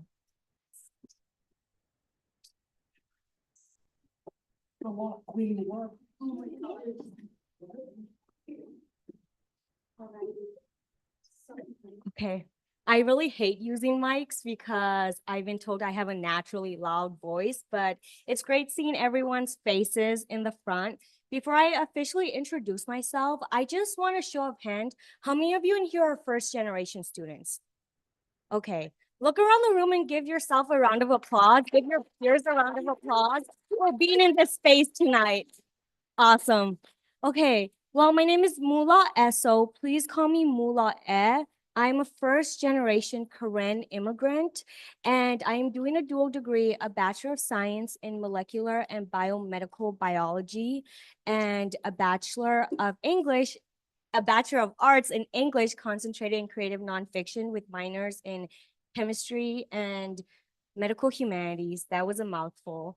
And I think the thing that makes me most qualified for this position is my exposure and obviously my experiences. Obviously, as someone who's a first generation, not just in college, but in this country alone, I bet many of you guys can understand the barriers that I had to overcome and continue to face, especially as a woman in STEM as well. But over my years in undergrad, so I started undergrad during COVID, so which is 2020. This is my 5th year and my last year, so but I've been very, very involved since my freshman year. I was with the collaborative under Jeffrey Southall II. And through that, I worked with the Women's Center for Advancement and NAMI on campus, where I was really exposed to both what students on campus were facing as far as their mental health and what women in the community were facing, women of different demographics, women of different socioeconomic status. And through that exposure, it made me want to continue working with the community, want to continue like seeing how we can build that future, because it starts so young. It starts with our students, right? So through that was really helpful. And then that translated over to becoming a peer mentor for the Thompson Learning Community, where I'm mentored 18 students and taught sessions and met with them pretty regularly, which taught me a lot about time management and is something that, you know, I'm still learning on, working on, and growing as a student.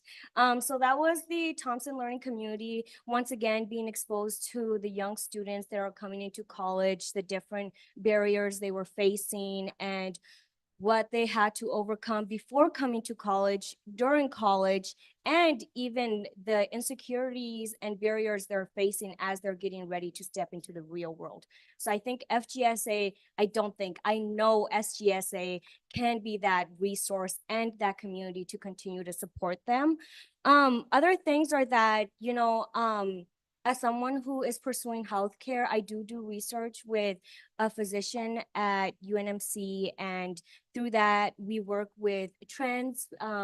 We're interviewing trans people. We're interviewing the Muslim woman. We're interviewing Latinx woman. We're interviewing Karen woman, and you really just get an exposure to different kinds of people and how their identities intersect. So with that, I leave with that first generation students come from so many demographics with their own special thoughts and feelings. Their minds and presence is needed on UNO's campus, and even more so, right? And I'm really excited to see how we can bring more intersectionality onto UNO's campus. And then being first gen is nothing to be ashamed of. You're more than your barriers. And I want FGSA to be that platform to uplift and build. There's so much we can do with its abundance of resources and the core of its mission. I went to FGSA events in the past. I want it to be more than a fleeting event that people come, grab something and go. I want it to be interactive. I don't want this to be just a translational experience for the leadership team, for me, my co-director, and my officers. I want this to be transformative for us, for our experience, for the first generation students on campus as well, through interactive activities. And yeah, and continue to build, the relationships we have with students on campus, with the staffs on campus, and overall with the Omaha community in general, because I think after tonight's forum, there's definitely a big need for that. So I think that's pretty much it as far as why I want to be a co-director. I took on a co-director because I know I need it, and he's been amazing. So when he gives his speech, I hope you all vote for him. But the reason I want to is because I really just want to grow as a leader personally. I like building, I like I like building connections, and I like talking. I believe in transparency, which often comes off as complaining sometimes. But I'm here to learn every step of the way to whatever is going to help me become the best individual, the best sister, the best student, and the best physician. All righty. Any questions?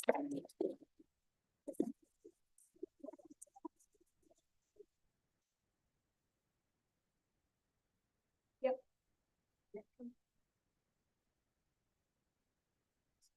No, I 100% relate with you with the whole mentor thing. I'm a mentor, and you really have to be organized. And kind of along those same lines, I know that you're busy, it's your final year. In terms of aligning your schedule with this co-director position or director position, How are you gonna in turn be able to kind of mitigate that around your busy and hectic schedule, and what are your future plans for this position? Yeah, wow. So I knew I was going to get this question. And like I mentioned in my speech, I really believe in transparency, and I will let you all know that I'm studying for the MCAT.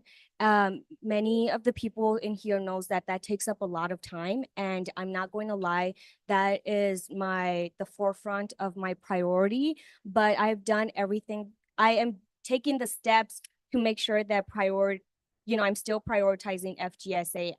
I made the commitment when I told the last director that I will step into the role, and I want to make sure that, every student is reaping the benefit of FGSA. That's why we're hoping to have 2 directors. But also, as far as like working at Nebraska Medicine, I have scheduled out all my shifts for the entire semester. I've scheduled out my full lengths. I started studying for the MCAT and realized that the way I was approaching it wasn't working for me. So realizing that that wasn't working for me, I adapted really quickly and changed up how I was approaching it to make sure that I'm utilizing the time I have. But also, my earliest class starts at 1 p.m. and I wake up at like 5:30 or 6 a.m. in the morning. So I have a huge chunk in the morning where I dedicate to reading emails, catching up on late work, and studying for the MCAT. And then in the evening or anytime between classes, that's when I send emails and whatnot. Jerry and I have been talking, and we've come up with a system as well. He knows everything that's going on right now. So in the spring, I'll definitely be taking on more workload. But we came up with a little formula as to like how we want to approach this very busy semester. Is 2 workshops. We aligned each month with like what kind of celebrations is going on, whether that's celebrating the LGBTQ plus community or celebrating Black History Month. We want to work with local organizations or organizations on campus to raise awareness about their mission and what they do and how they can also serve our FGS students. So that's one of our goals. Definitely workshops and helping students get to that next stage in life. But lots of planning, lots of organization. But I also know myself really well, and I know my body well, and I know when I need to take that step back, and I will be completely transparent. But yeah, right now Jerry's planning out the first 2 months, and then I look and review the documents and do the presents and background stuff, and then I'm planning out November and December, and that will transition into spring. So awesome. Thank you. Any other questions?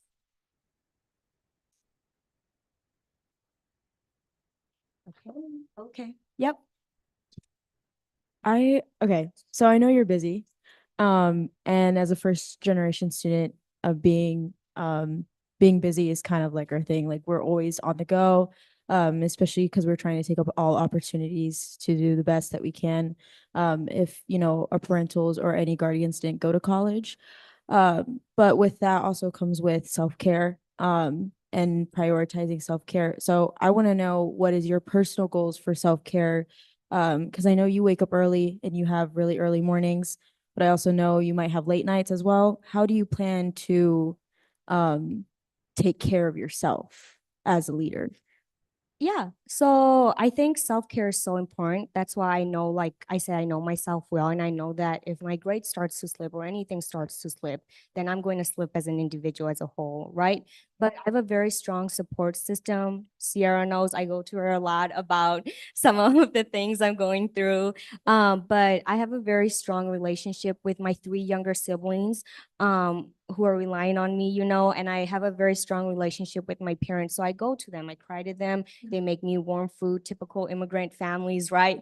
But I also fit in time to work out. For example, I think it was Thursday after I finished class, I told my friend Tuesday right up there, I was like, I need to go work out. I need to go do hot yoga and sweat this stress off, or I'm not going to, I'm going to collapse. And it's literally day 4 of the semester. So I do work out. I talk to my siblings a lot. I talk to friends. I love dinners, and I make sure to make time for that. And make sure that, school is not everything. I think even as a pre-med, you don't have to sacrifice your entire social life to be able to succeed. So, and as far as like, balancing the schedule again, I do keep in contact with a physician at Stanford, and she's been helping me throughout this entire process. So I have a little mentor, yeah. Oh, that's awesome. Thank you so much. Yeah, thanks. I hope that helps. Yep. Can I motion to end this discussion? Yes. Sorry. Is there a second for the motion? Senator Rangel, then on to a period of voting to end this discussion. All those in favor, please raise your placards.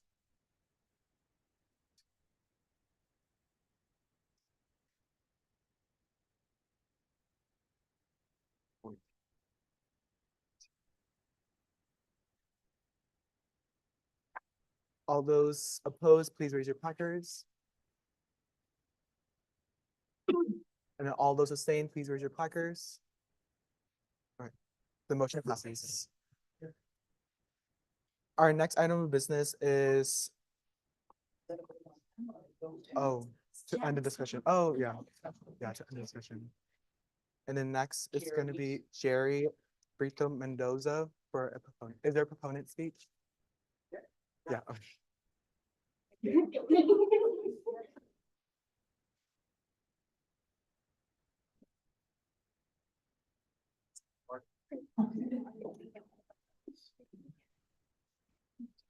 All right. Hello. Woo, it's a big room. Okay. So I'll just go ahead and get started. Hello, my name is Jerry Brito Mendoza. I'm a fourth-year student here at UNO, majoring in business administration with a concentration in human resources. And I have a minor in studio art, concentration in graphic design. In my free time, my main hobby is actually sewing. So like cutting out clothes, reconstructing them. It kind of sounds like bit silly, and honestly, it takes so much time. It looks homemade and the seams are busted, but it's something that tests my creativity. And these kinds of projects are daunting, but I'm always up for a challenge. This leads me into FGSA. I knew that it was going to be tough, but I have reasons for wanting to be a co-director for FGSA. First, I'm a first generation student, so I know the feeling and struggle of being a first generation student. I remember, I think, second week of my freshman year, I wanted to drop out just because I felt like I didn't fit in.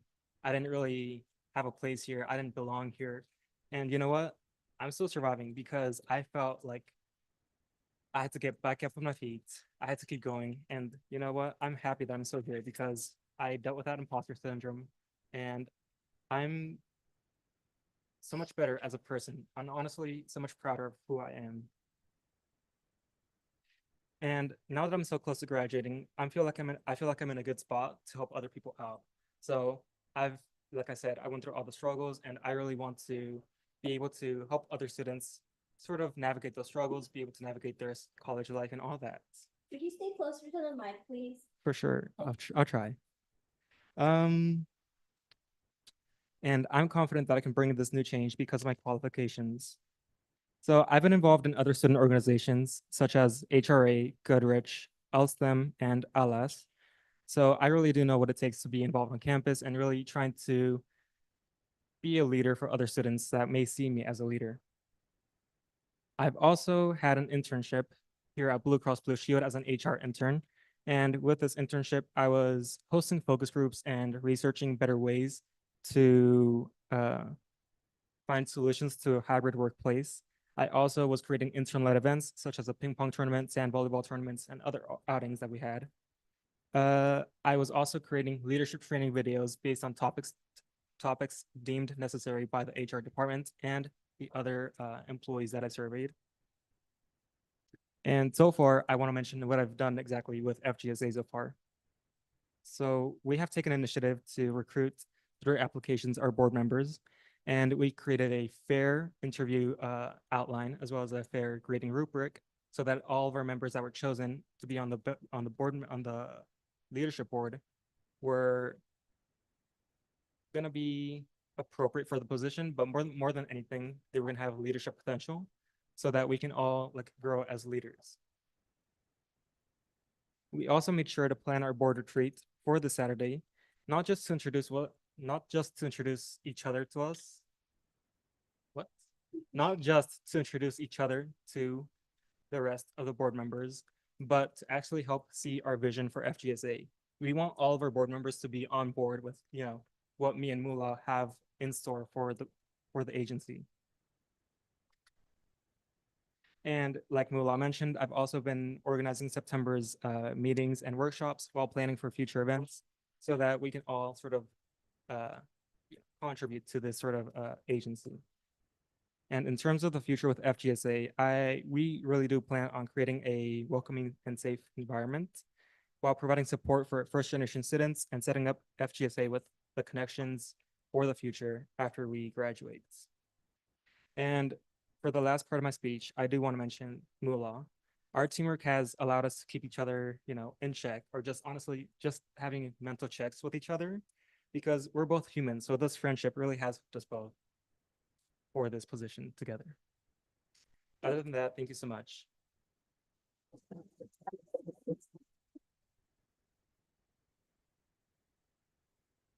Now we're on to a period of questioning. I guess, do we have any questions?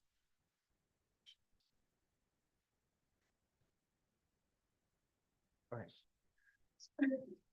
If there's no further questions, now we're on to a period of discussion.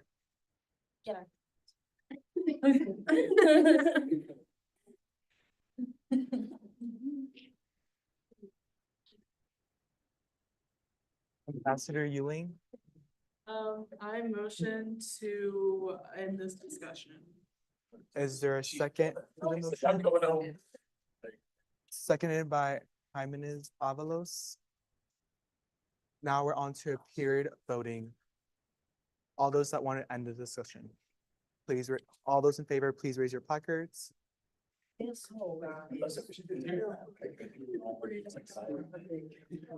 all those opposed, please raise your placards.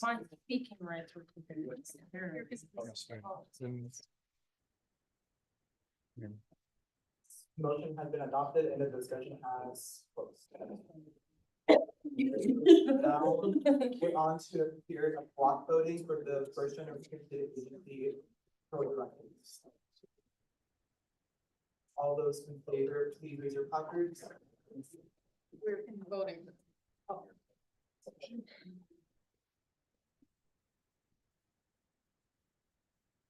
And then all those opposed, please raise your placards. The first generation student agency co-directors have been appointed.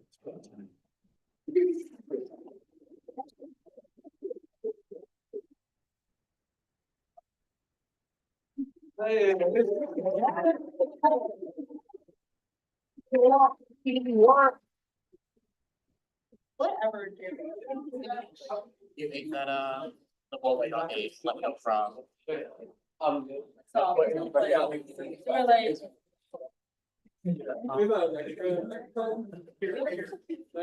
never mind. No, you're good.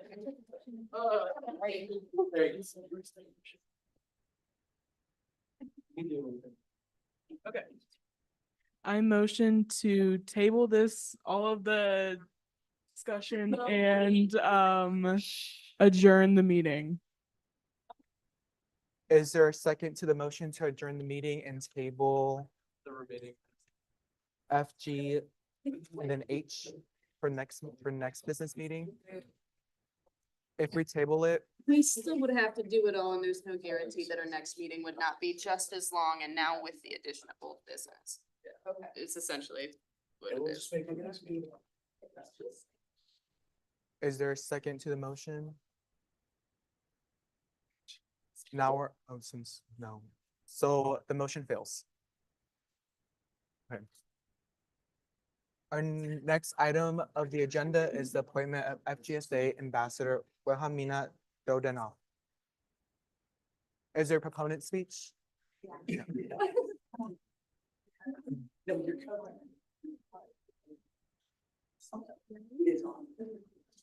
Hi, guys. My name is Wilhelmina, and I am a junior here studying Can you guys hear me? Okay. I'm a junior here studying medical humanities and public health with minors in psychology, religion, and women and gender studies. I'm here today because I am honored and excited about the opportunity to be the ambassador for FGSA. Being a first generation student has been one of the most defining aspects of my life. For as long as I can remember, holding a position like this at a university seemed so distant and almost impossible. Growing up, I didn't have a roadmap like others may have had. There were no footsteps to follow and no familial guide through the complexities of higher education. But here I am, standing before you, driven by the utmost desire to make sure that no other first generation student feels alone on their journey. This role to me is not just about being a representative, but about being a voice and a bridge for students alike. The struggles that we face are real, and navigating confusing, unfamiliar systems, balancing responsibilities, and maybe even sometimes feeling like we don't quite belong. But there is an incredible power in challenges like these. The growth and the confidence that comes from what once seemed impossible is exhilarating, and it is that experience that I want to share with others. As the FGSA ambassador, I want to make sure that every first generation not only feels acknowledged, but genuinely understood. My life has been one of constant change, with guardians who came and went, leaving me to find an environment that I found more stable. College wasn't a topic of conversation at home, but a far-fetched idea, something others spoke about but never quite seemed right for me. The push to attend came from the desire to want a different future. Growing up with a twin sister, I often felt the pressures of comparison, as if we were mirrors for our parents to make sense of the unknown. No one in our family quite knew or understood the silent struggles that we faced, the uncertainty, the fear of the unknown, and the weight of being the first person to step into this new world. Through this, however, I have learned empathy and the power of true connection. These lessons, combined with my lived experience and past roles, like representing my senior class in my high school, have given me the understanding to help others who may walk on a similar path as mine. My vision for this role is to create long-lasting and meaningful connections within our community and with other organizations here on campus. For example, I'm excited to collaborate with the Association of Latino American Students and other similar organizations. I also see this role as a great opportunity and a chance to make a difference in lives. Okay, I also see this role as an amazing opportunity to connect with members and make sure that they feel valued and empowered to stay engaged in our agency. Lastly, I would like to say that this position and opportunity is a chance to make a difference in the lives of students who maybe just like me once thought that this role was so out of reach. I am excited and I'm ready to create an inclusive and supportive environment for all first generation students. Thank you. You guys have any questions? Okay, do I walk out now?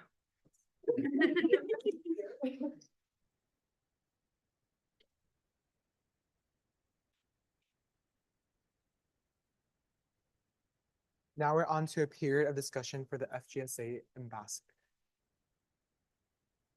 Senator Hirschbaum Harding. This is a funny place to know someone from, but I actually know her from the jail. Which again, weird place to have met someone, but she is one of the most like delightful and warm-hearted people that I've ever met in that space.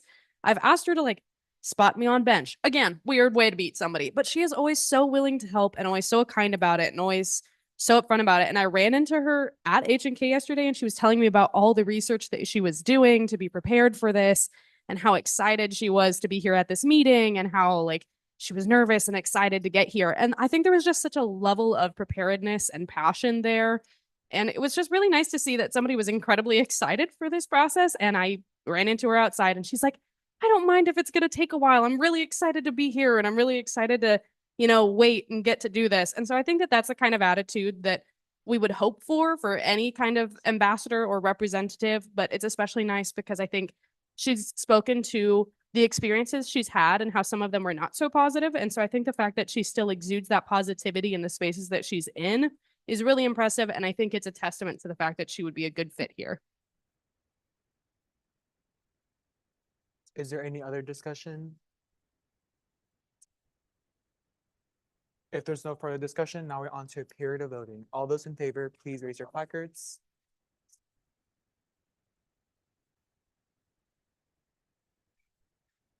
Then all those opposed, please raise your placards.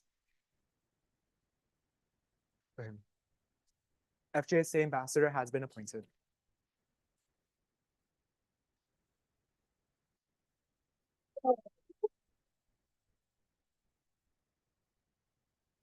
Our next item of the agenda is the appointment of International Student Services Co-Director Leah Moore. Is there a proponent speech? Yes, great. One moment. I'm probably going to change my shoes up there. My feet are a little bit sore, but.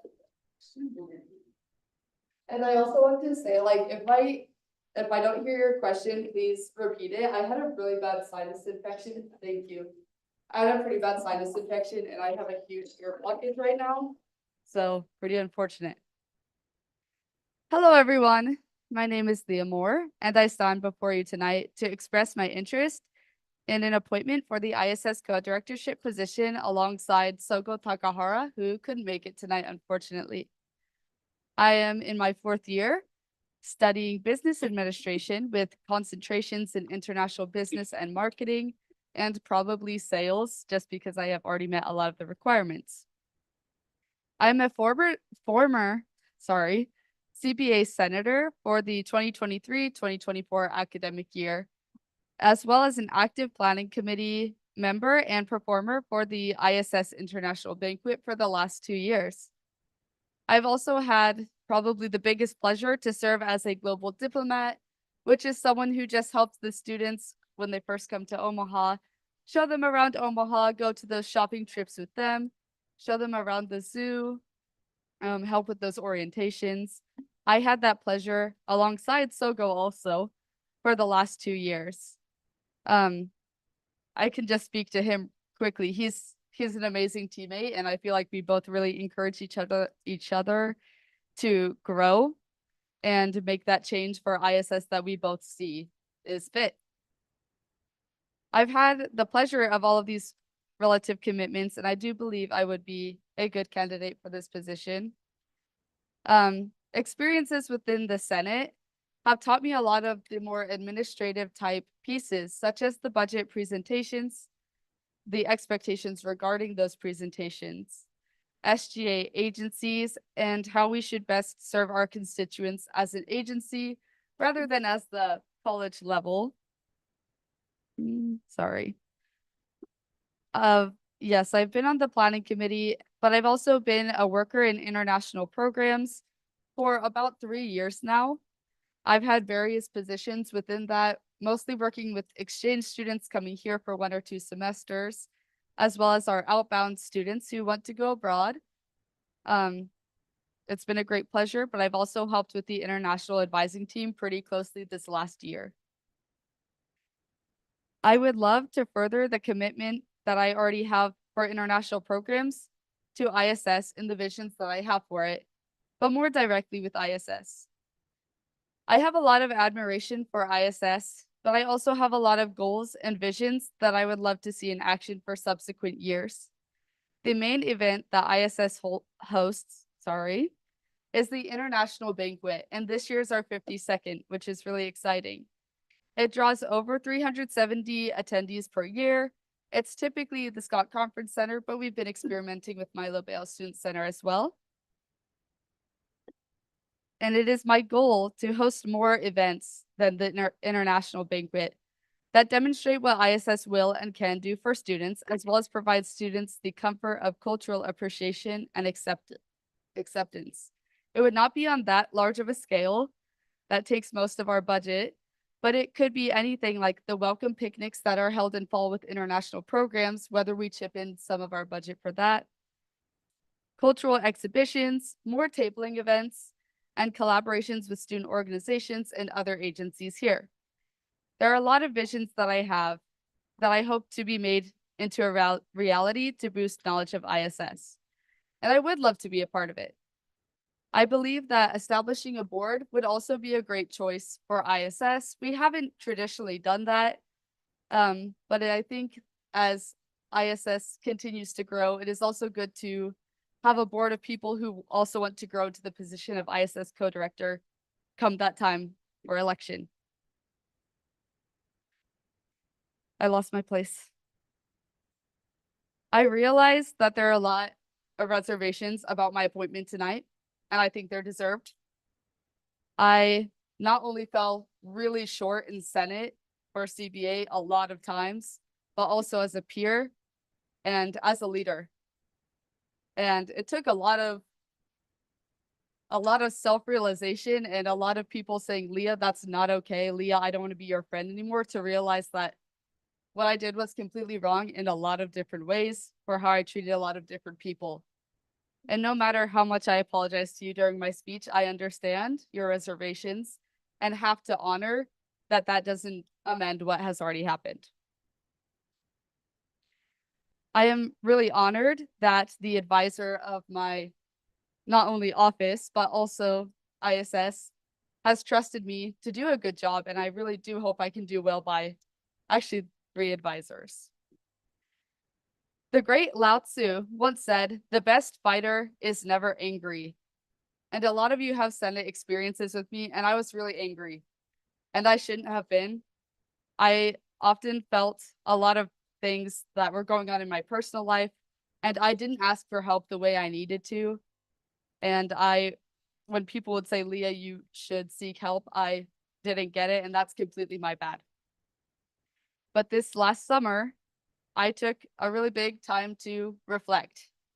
I took a break from working, and I have even set a limit to myself that although I can work the 20 hours per week, I only want to work 15 across my campus jobs. And I feel like taking that time, I was able to align myself with values that I had learned from previous co-directors, such as co-director Hyodo, Panithi, Koryuchi, and Tao, who sadly had to step down. And I also feel more confident in my own. I'm not perfect. I still am not. And I know a lot of this is like, Leah, you keep apologizing. It doesn't change anything. So I do want to start with my apologies, but in the interest of time, I won't do that right now. I, again, completely honor and understand your reservations. And no, I won't be able to fully mend everything. But if there's a population I feel like I can truly serve with my experience, it's people through ISS. And should I be appointed, I hope to be an appointment you will not regret, because I feel like ISS is the agency I can effectively serve and not walk away feeling anything negative towards the work I have done or my peers. And sometimes I did feel that, and I know I should have admitted that really early on, and I never did. That's completely my bad. Great. I think that after taking all of this time this summer, I worked on establishing who I need to be for ISS in my last year here.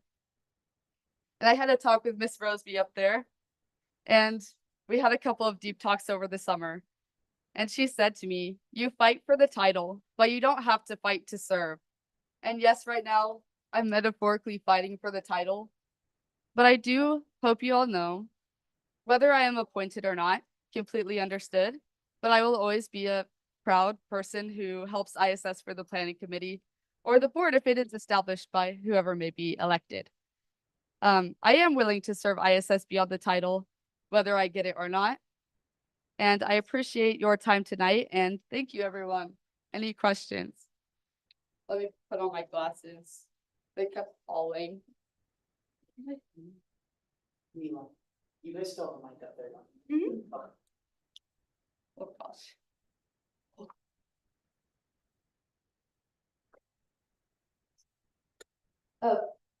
Senator Benitez? I have a question in general. Can I yield my time to someone else now or only during discussion?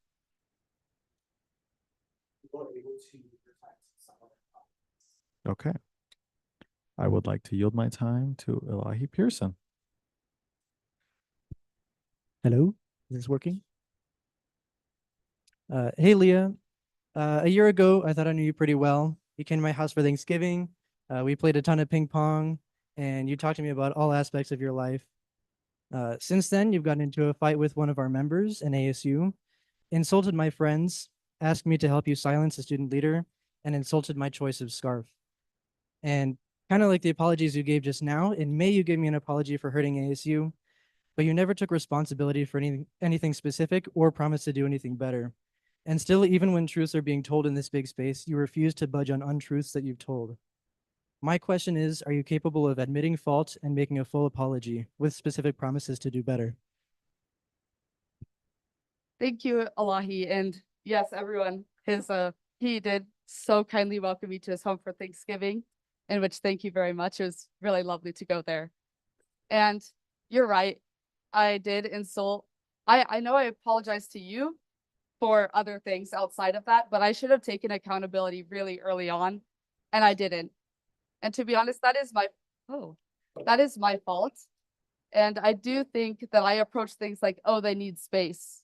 But I realized I should have been proactive in at least putting my apology out there. The specific things that I really did that really hurt ASU is we had a bit of a miscommunication. Well, it was a pretty big miscommunication.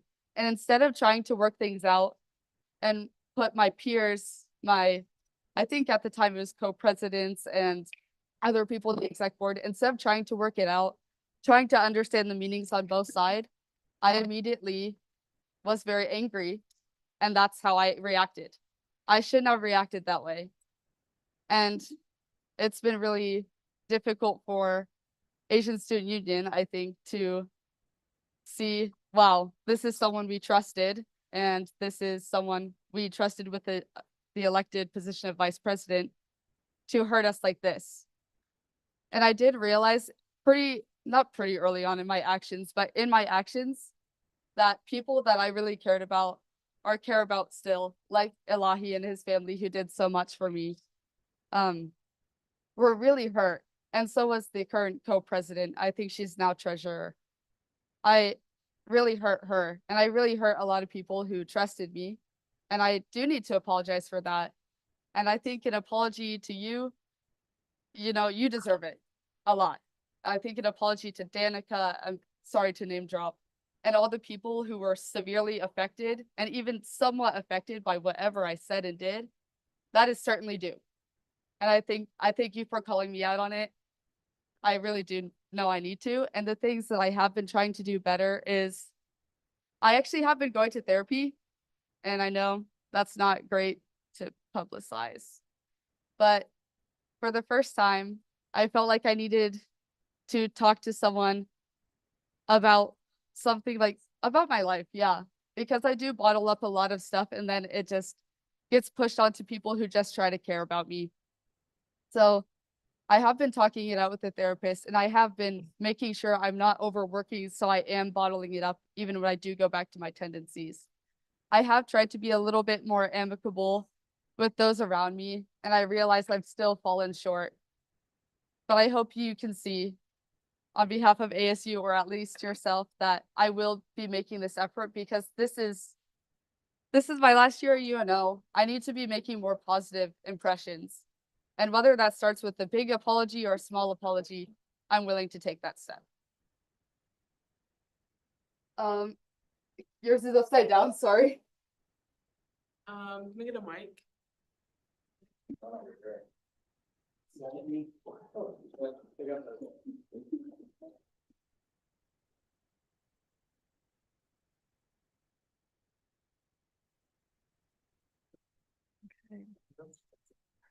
I motion to suspend the standing rules for speaking to allow non-members to speak.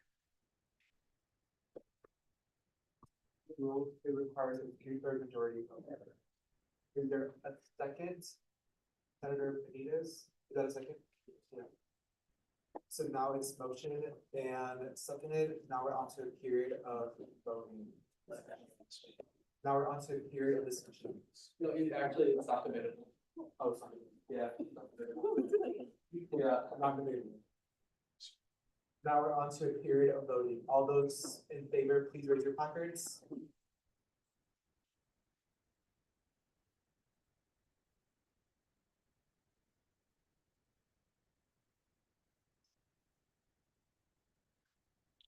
And all those opposed, please raise your placards.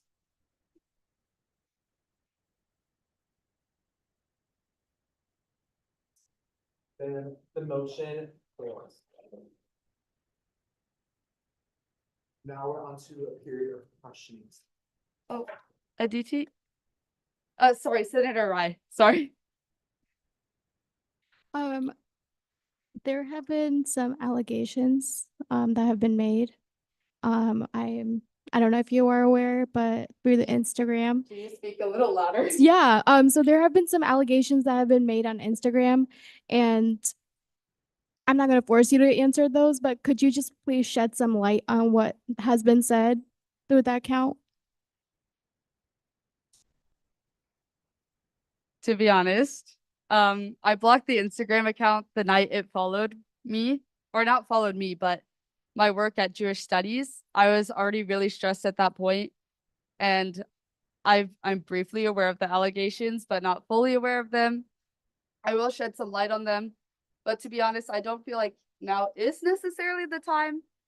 I know there was some concerns with some posts I had liked, and I will address that first.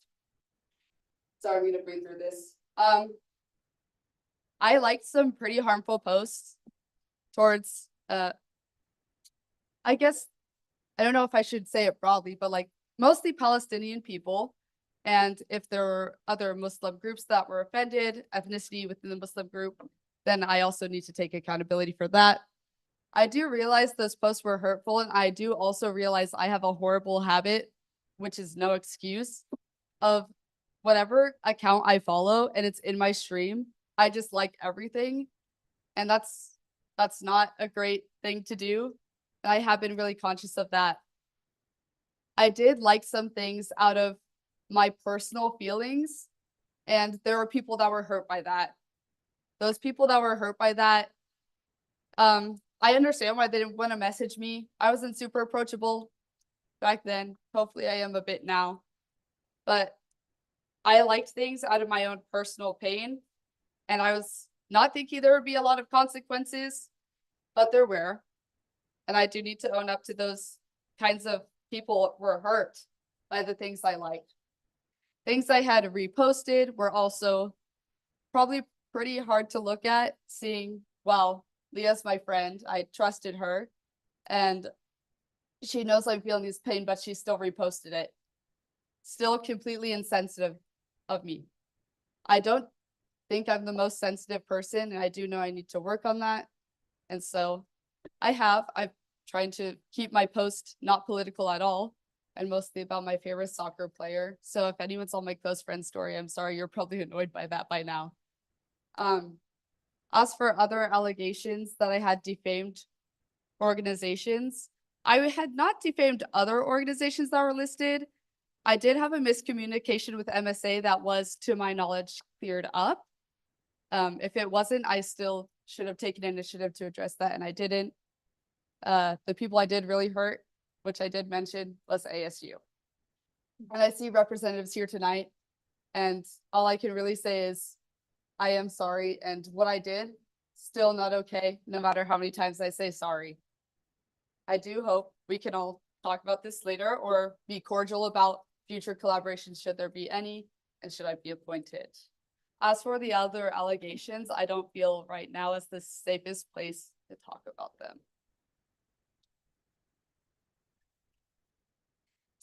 Senator Jimenez Avalos. Okay, so I have a question about like kind of like the role of like international students. So how would you relate to international students, or like what have you done previously to like relate to them or like help them out here on Scott campus? Yeah, that's a great question. So, like I said, I have been working their orientations for the last 3 years. There's 2 orientations per year, so in total 6 orientations, as well as I've been able to be part of the planning committee and doing some of that outreach with those students. the way I've been able to relate to them is they have a lot of fears about meeting new people from other cultures and about speaking to other people, having those professional connections, finding those resources. And the way I've been able to do that is the advisors have worked with me and other global diplomats to say, hey, this is your responsibility, just be that smiling face. Although I have not always been the most friendly, one thing I can do is I always put on a smile, not healthy, but it's something I've always done. So I guess I've been really able to connect to them through hearing what they expect of me, hearing what they need from me, and trying to put that out in how I promote events, how I talk to them at orientation, how I eat lunch with them, what kind of food do we eat, such as that. My mouth is also really dry, so if you see me making also like really weird faces, please forgive that. Any other questions? Senator El Roxy, sorry. Did I get it? Okay.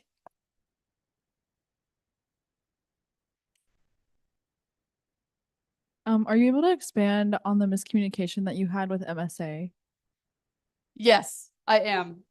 I guess I could have brought up the email, but so what I had seen was AMS had reposted something MSA had posted, and what I had tried to convey, whether I did it or not properly, was, hey, so you're posting some resources, some office hours for students who are suffering from the Palestine-Israel war that's going on currently.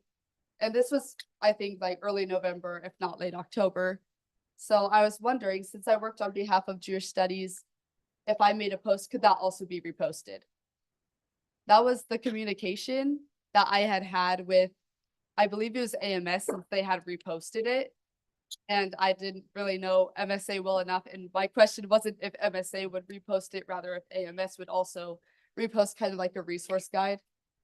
And what it had turned to, and I guess some of the words what I had said even, had made it seem like I was upset what MSA had posted, which I was not. I did try to communicate through the AMS co-directors. Could you please tell them I wasn't upset at what they posted. I just wanted to know if AMS could also repost the Jewish resources, Israeli resource guide as well. And I have not had too much communication with anyone who is on the executive board, but I don't have any hard feelings. If they do, that's still completely on me.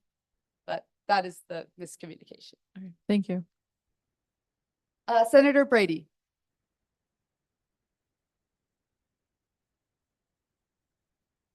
I know that you mentioned previously that you were liking posts that were more so promoting anti-Palestinian propaganda.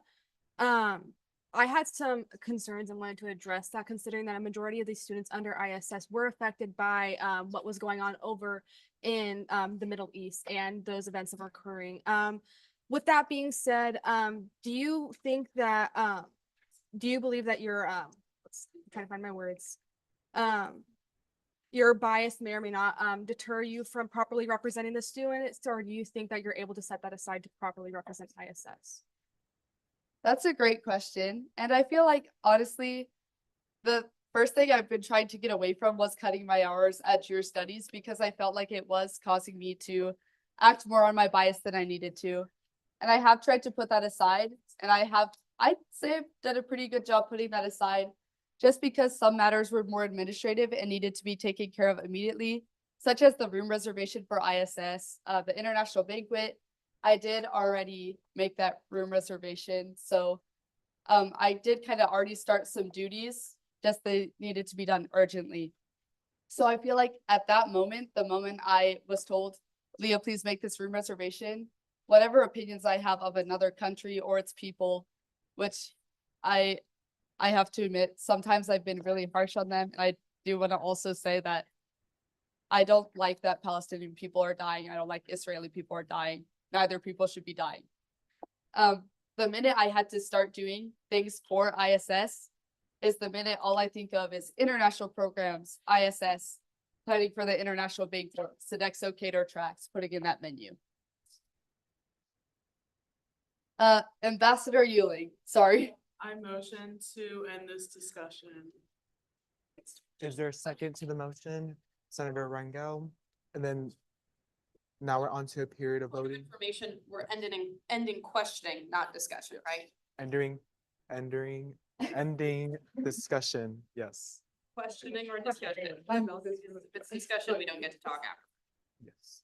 Oh, ending questioning, and then, yeah, discussion will be afterwards. Is Hey, there, point of information too. I wanted to say that if we, just so you know, there's about 3.5 minutes left. So of questioning, if you guys choose not to. So there will be 3.5 minutes if you guys vote against this. No, yeah, sorry. 3.5 minutes left of questioning if you don't approve the motion. is there any discussion for the motion? Is it still free, like, or is it just senators discussing? Because I have a question about the questions. Only a senator can yield their time to the audience.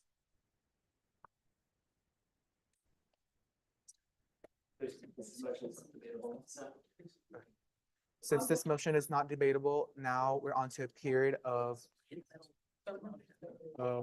voting.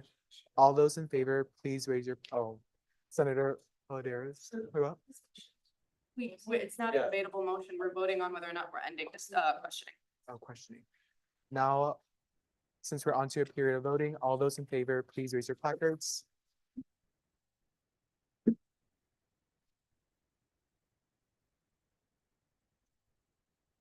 And then all those opposed, please raise your placards. So the motion carries, and now questioning is over. Thank you. Okay. You guys have a mic there? And then you have a mic to this row, so you guys can talk. Senator Hirschbaum Harding. Hi, I apologize in advance that this is a kind of long statement and one that might include harsh statements about a fellow student. I strongly believe that Leah is not an appropriate fit for this position. It's been found that many of the claims that she made while working as an official member of SGA were seemingly falsified. The extent of her dishonesty is so profound that there is even an Instagram page that is dedicated to pointing out inconsistencies in the things she said in an official capacity. While I find this account to be inappropriate and do not feel it is necessary to use social media to talk about other students, the fact that there is enough evidence of Leah's dishonesty to constitute an entire account is concerning to say the least. Leah has claimed to be a Japanese Israeli citizen here as an international student. However, she's a registered voter in Nebraska, which is not possible under Nebraska law unless you're a permanent US citizen. I've heard from numerous individuals who knew Leah in high school who have stated that she never claimed to be of Japanese or Israeli descent during their time at school together. Leah also told us during a meeting last year that her mother had passed away. According to people from Lincoln who know her, her mother is still alive and an active member of the community. Leah once claimed that she made defamatory statements toward a group of students during an official Senate meeting because of her unfamiliarity with English. Her former high school companions informed me that at the time of her attendance, she spoke English fluently, had only ever spoken English through middle and high school, and did not claim to speak other languages fluently during that time. I am not mentioning this because I believe that one's identity as an international student should be a key point of whether or not they are qualified for this position. I am mentioning it, but because lying about these identities is indicative of a behavioral pattern that is not appropriate for undertaking the responsibilities of this role. Distrust of Leah is thorough enough that I worry about the damage that putting her in this position could do to ISS. If people do not trust an agency director, this could cause undue hardship for ISS because of people's disinterest in working with her, inability to trust her claims, and overall concern about the appointment. Furthermore, her behavior last year within SGA does not instill confidence that she would be able to be given, that she should be given this position. Leah had been reproached for inappropriate conduct and would often follow up meetings by making personal attacks toward other students. She once told another member of SGA that she wished a senator would cause themselves bodily harm because of a disagreement they had on the Senate floor. Leah is not an appropriate fit for this role and frankly should not be taking a paid position as a student representative. Combining this with the fact that there is... Let's remember not to mention identity that is under Title IX discrimination. Okay. Combining this with the fact that there is someone else who is running to be a co-director of ISS, meaning that ISS won't be left without a viable option if we say no to Leah, I find it imperative that we don't let this history of bad behavior be mixed with a position of power. I've received a multitude of emails from students and organizations and agency directors asking for this not to happen, and I'm inclined to agree with them. While I wish her well and I'm concerned about what is causing her to make these outlandish claims, there is no part of me that thinks that this would be appropriate, responsible, or acceptable for us to vote her into this position. Senator Brady. I think all of us were kind of subjected and kind of got curiosity killed the cat, and we all saw the Instagram page. I'm almost certain of it. But that also in light kind of brought us more attention to what the situation was going on currently. And to say it very short and sweet, I am disgusted and disheartened by the fact that she did what she did and is wanting to run for a group of students, and it seems almost hypocritical if we do vote her in. I just don't think that she is fit for the role. Despite her making numerous apologies, it just seemed like it was to protect her own image. It didn't seem very heartfelt and true that she was willing to make a change in terms of that she would willing to put everything aside and make that change, although she did claim that she is going to therapy. Unless I see visible change in how she will present herself with an ISS, then I don't believe she's a fit for this position, because this is just, to say frank, I'm honestly appalled. I am very appalled. It's just, I don't think she's fit for this position whatsoever. And considering that it seems more of a claim for her to just kind of get some dirt off her name, I just don't think it's acceptable whatsoever. Senator Rangel. Okay, since she quoted the great Miss Roseby, I'm also going to quote the great Miss Roseby. Miss Roseby has told me multiple times before, and you may have not all heard this quote before, maybe you have, in the millions of speeches that she's given to us, but she said something to me that has spoken with me since I've gotten leadership positions over the past couple months. Give yourself grace, but don't let grace be a reason for bad habits. And we have seen time and time again, not just with Leah, but through the Senate, that we have given each other grace, and I agree with that, but we have continued to let bad behavior run through the Senate. And that is the reason why we need it to change. Let's talk about accountability. Let's talk about showing respect to each other. And let's talk about giving each other grace, but also making sure that we're taking accountability for what we say and how we conduct ourselves within the Senate meetings. Not just within Senate meetings too, but also outside of Senate meetings and outside of budget allocations and whatever other administration tasks that we have. Senator John. I think I'm going to try to keep this short. At the end of the day, this is really, really about what's best for ISS. And I just don't see how we can place her in this position and expect the students that she's going to be planning events for and connecting with and interacting with to feel comfortable with her in that position, knowing knowing what they do, knowing what we know. And at a certain point, it's just yeah,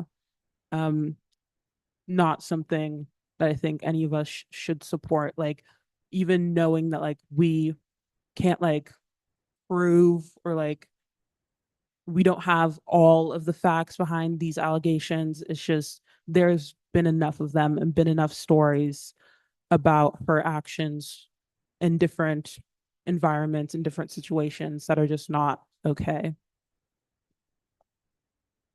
Senator Califon Palacios.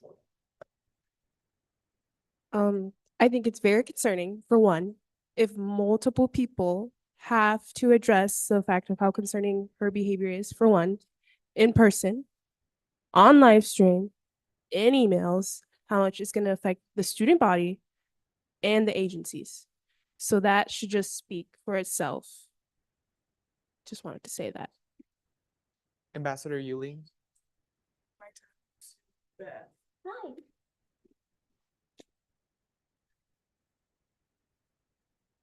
Can I stand over here? Yeah, I'm gonna look at them. Okay, how much time do I have?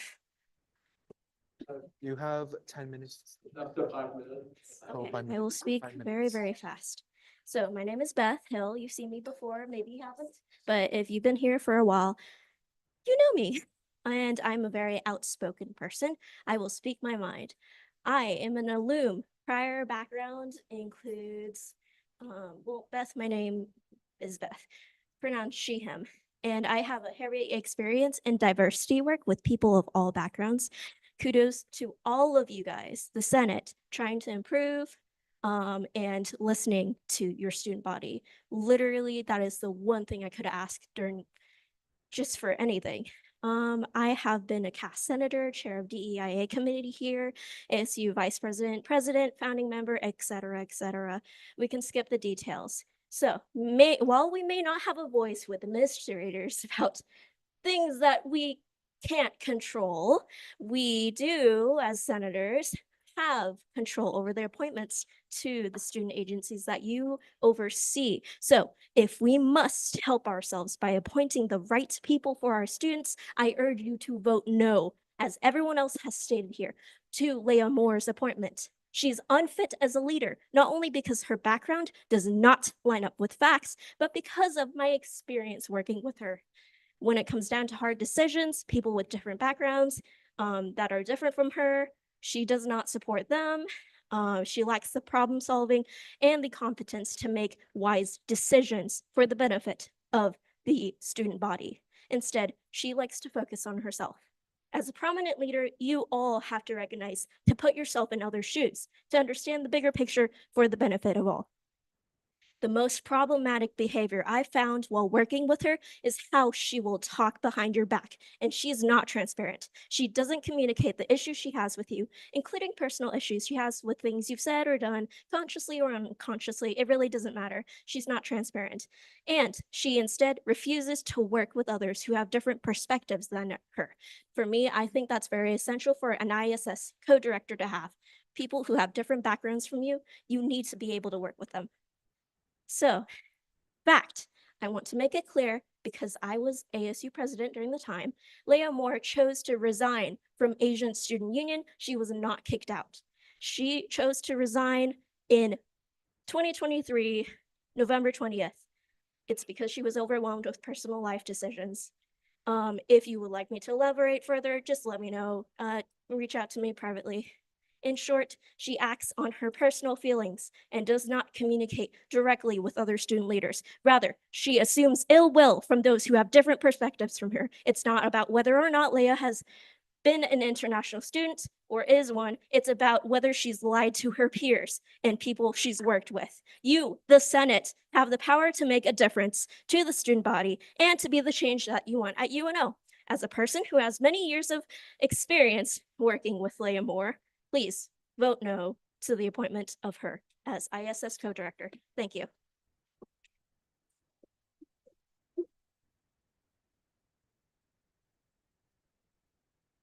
Okay, Senator Birkeland. Is there a second? Seconded by Hirschbaum Harding. Now we're on to a period of voting to end discussion. All those in favor, please raise your placards.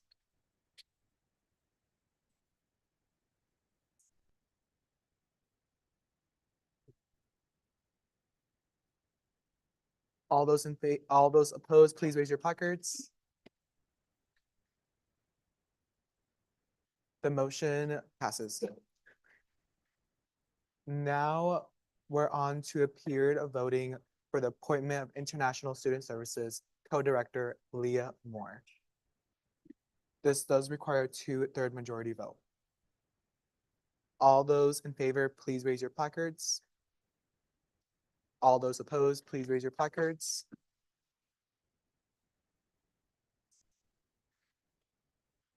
Appointment of Leah Moore did not pass.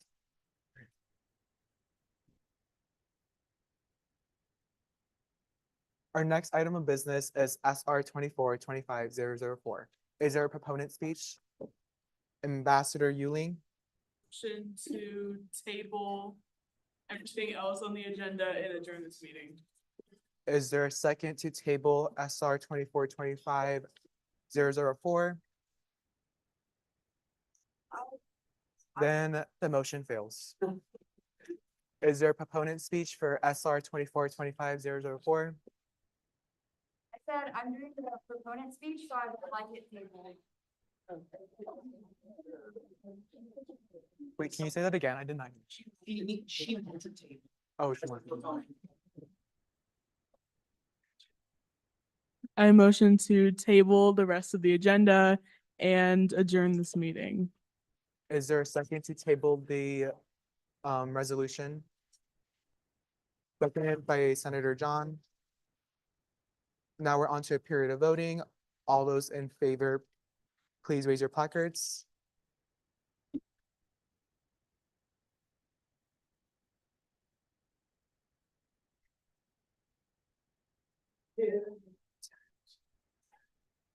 And then all those opposed, please raise your placards. So the motion passes.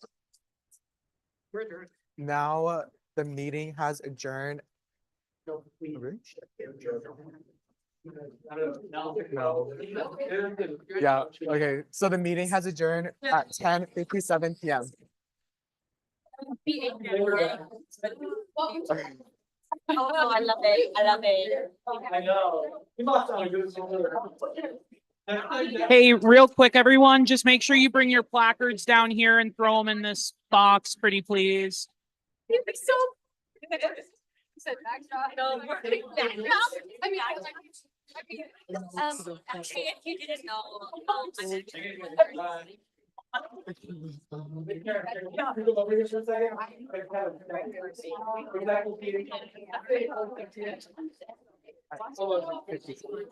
You guys are.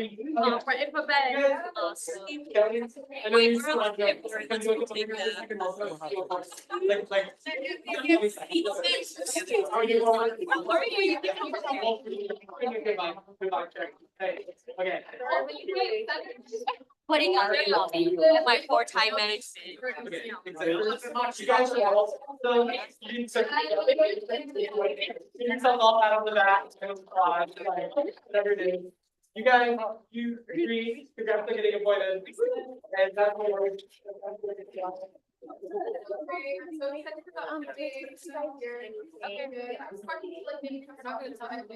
Yeah. Well, you're in your two, you're in your two. Yeah, that's. They were saying a lot. I brought some I know, yeah, please all, and it's okay. We have a lot, like, such a thing for, you guys don't understand, we have this view here and we were able to keep it in order. So that's what you all, thank you always for telling me about the rules and, you know, I don't have to hear it.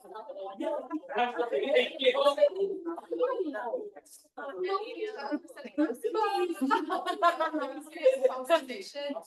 Let's think about presentation next time, let's face it. Wow. No, mom told me I needed a lot of. So.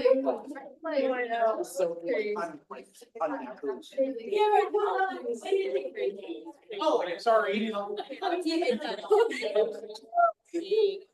Me and my son. Not the middle-aged or. Oh,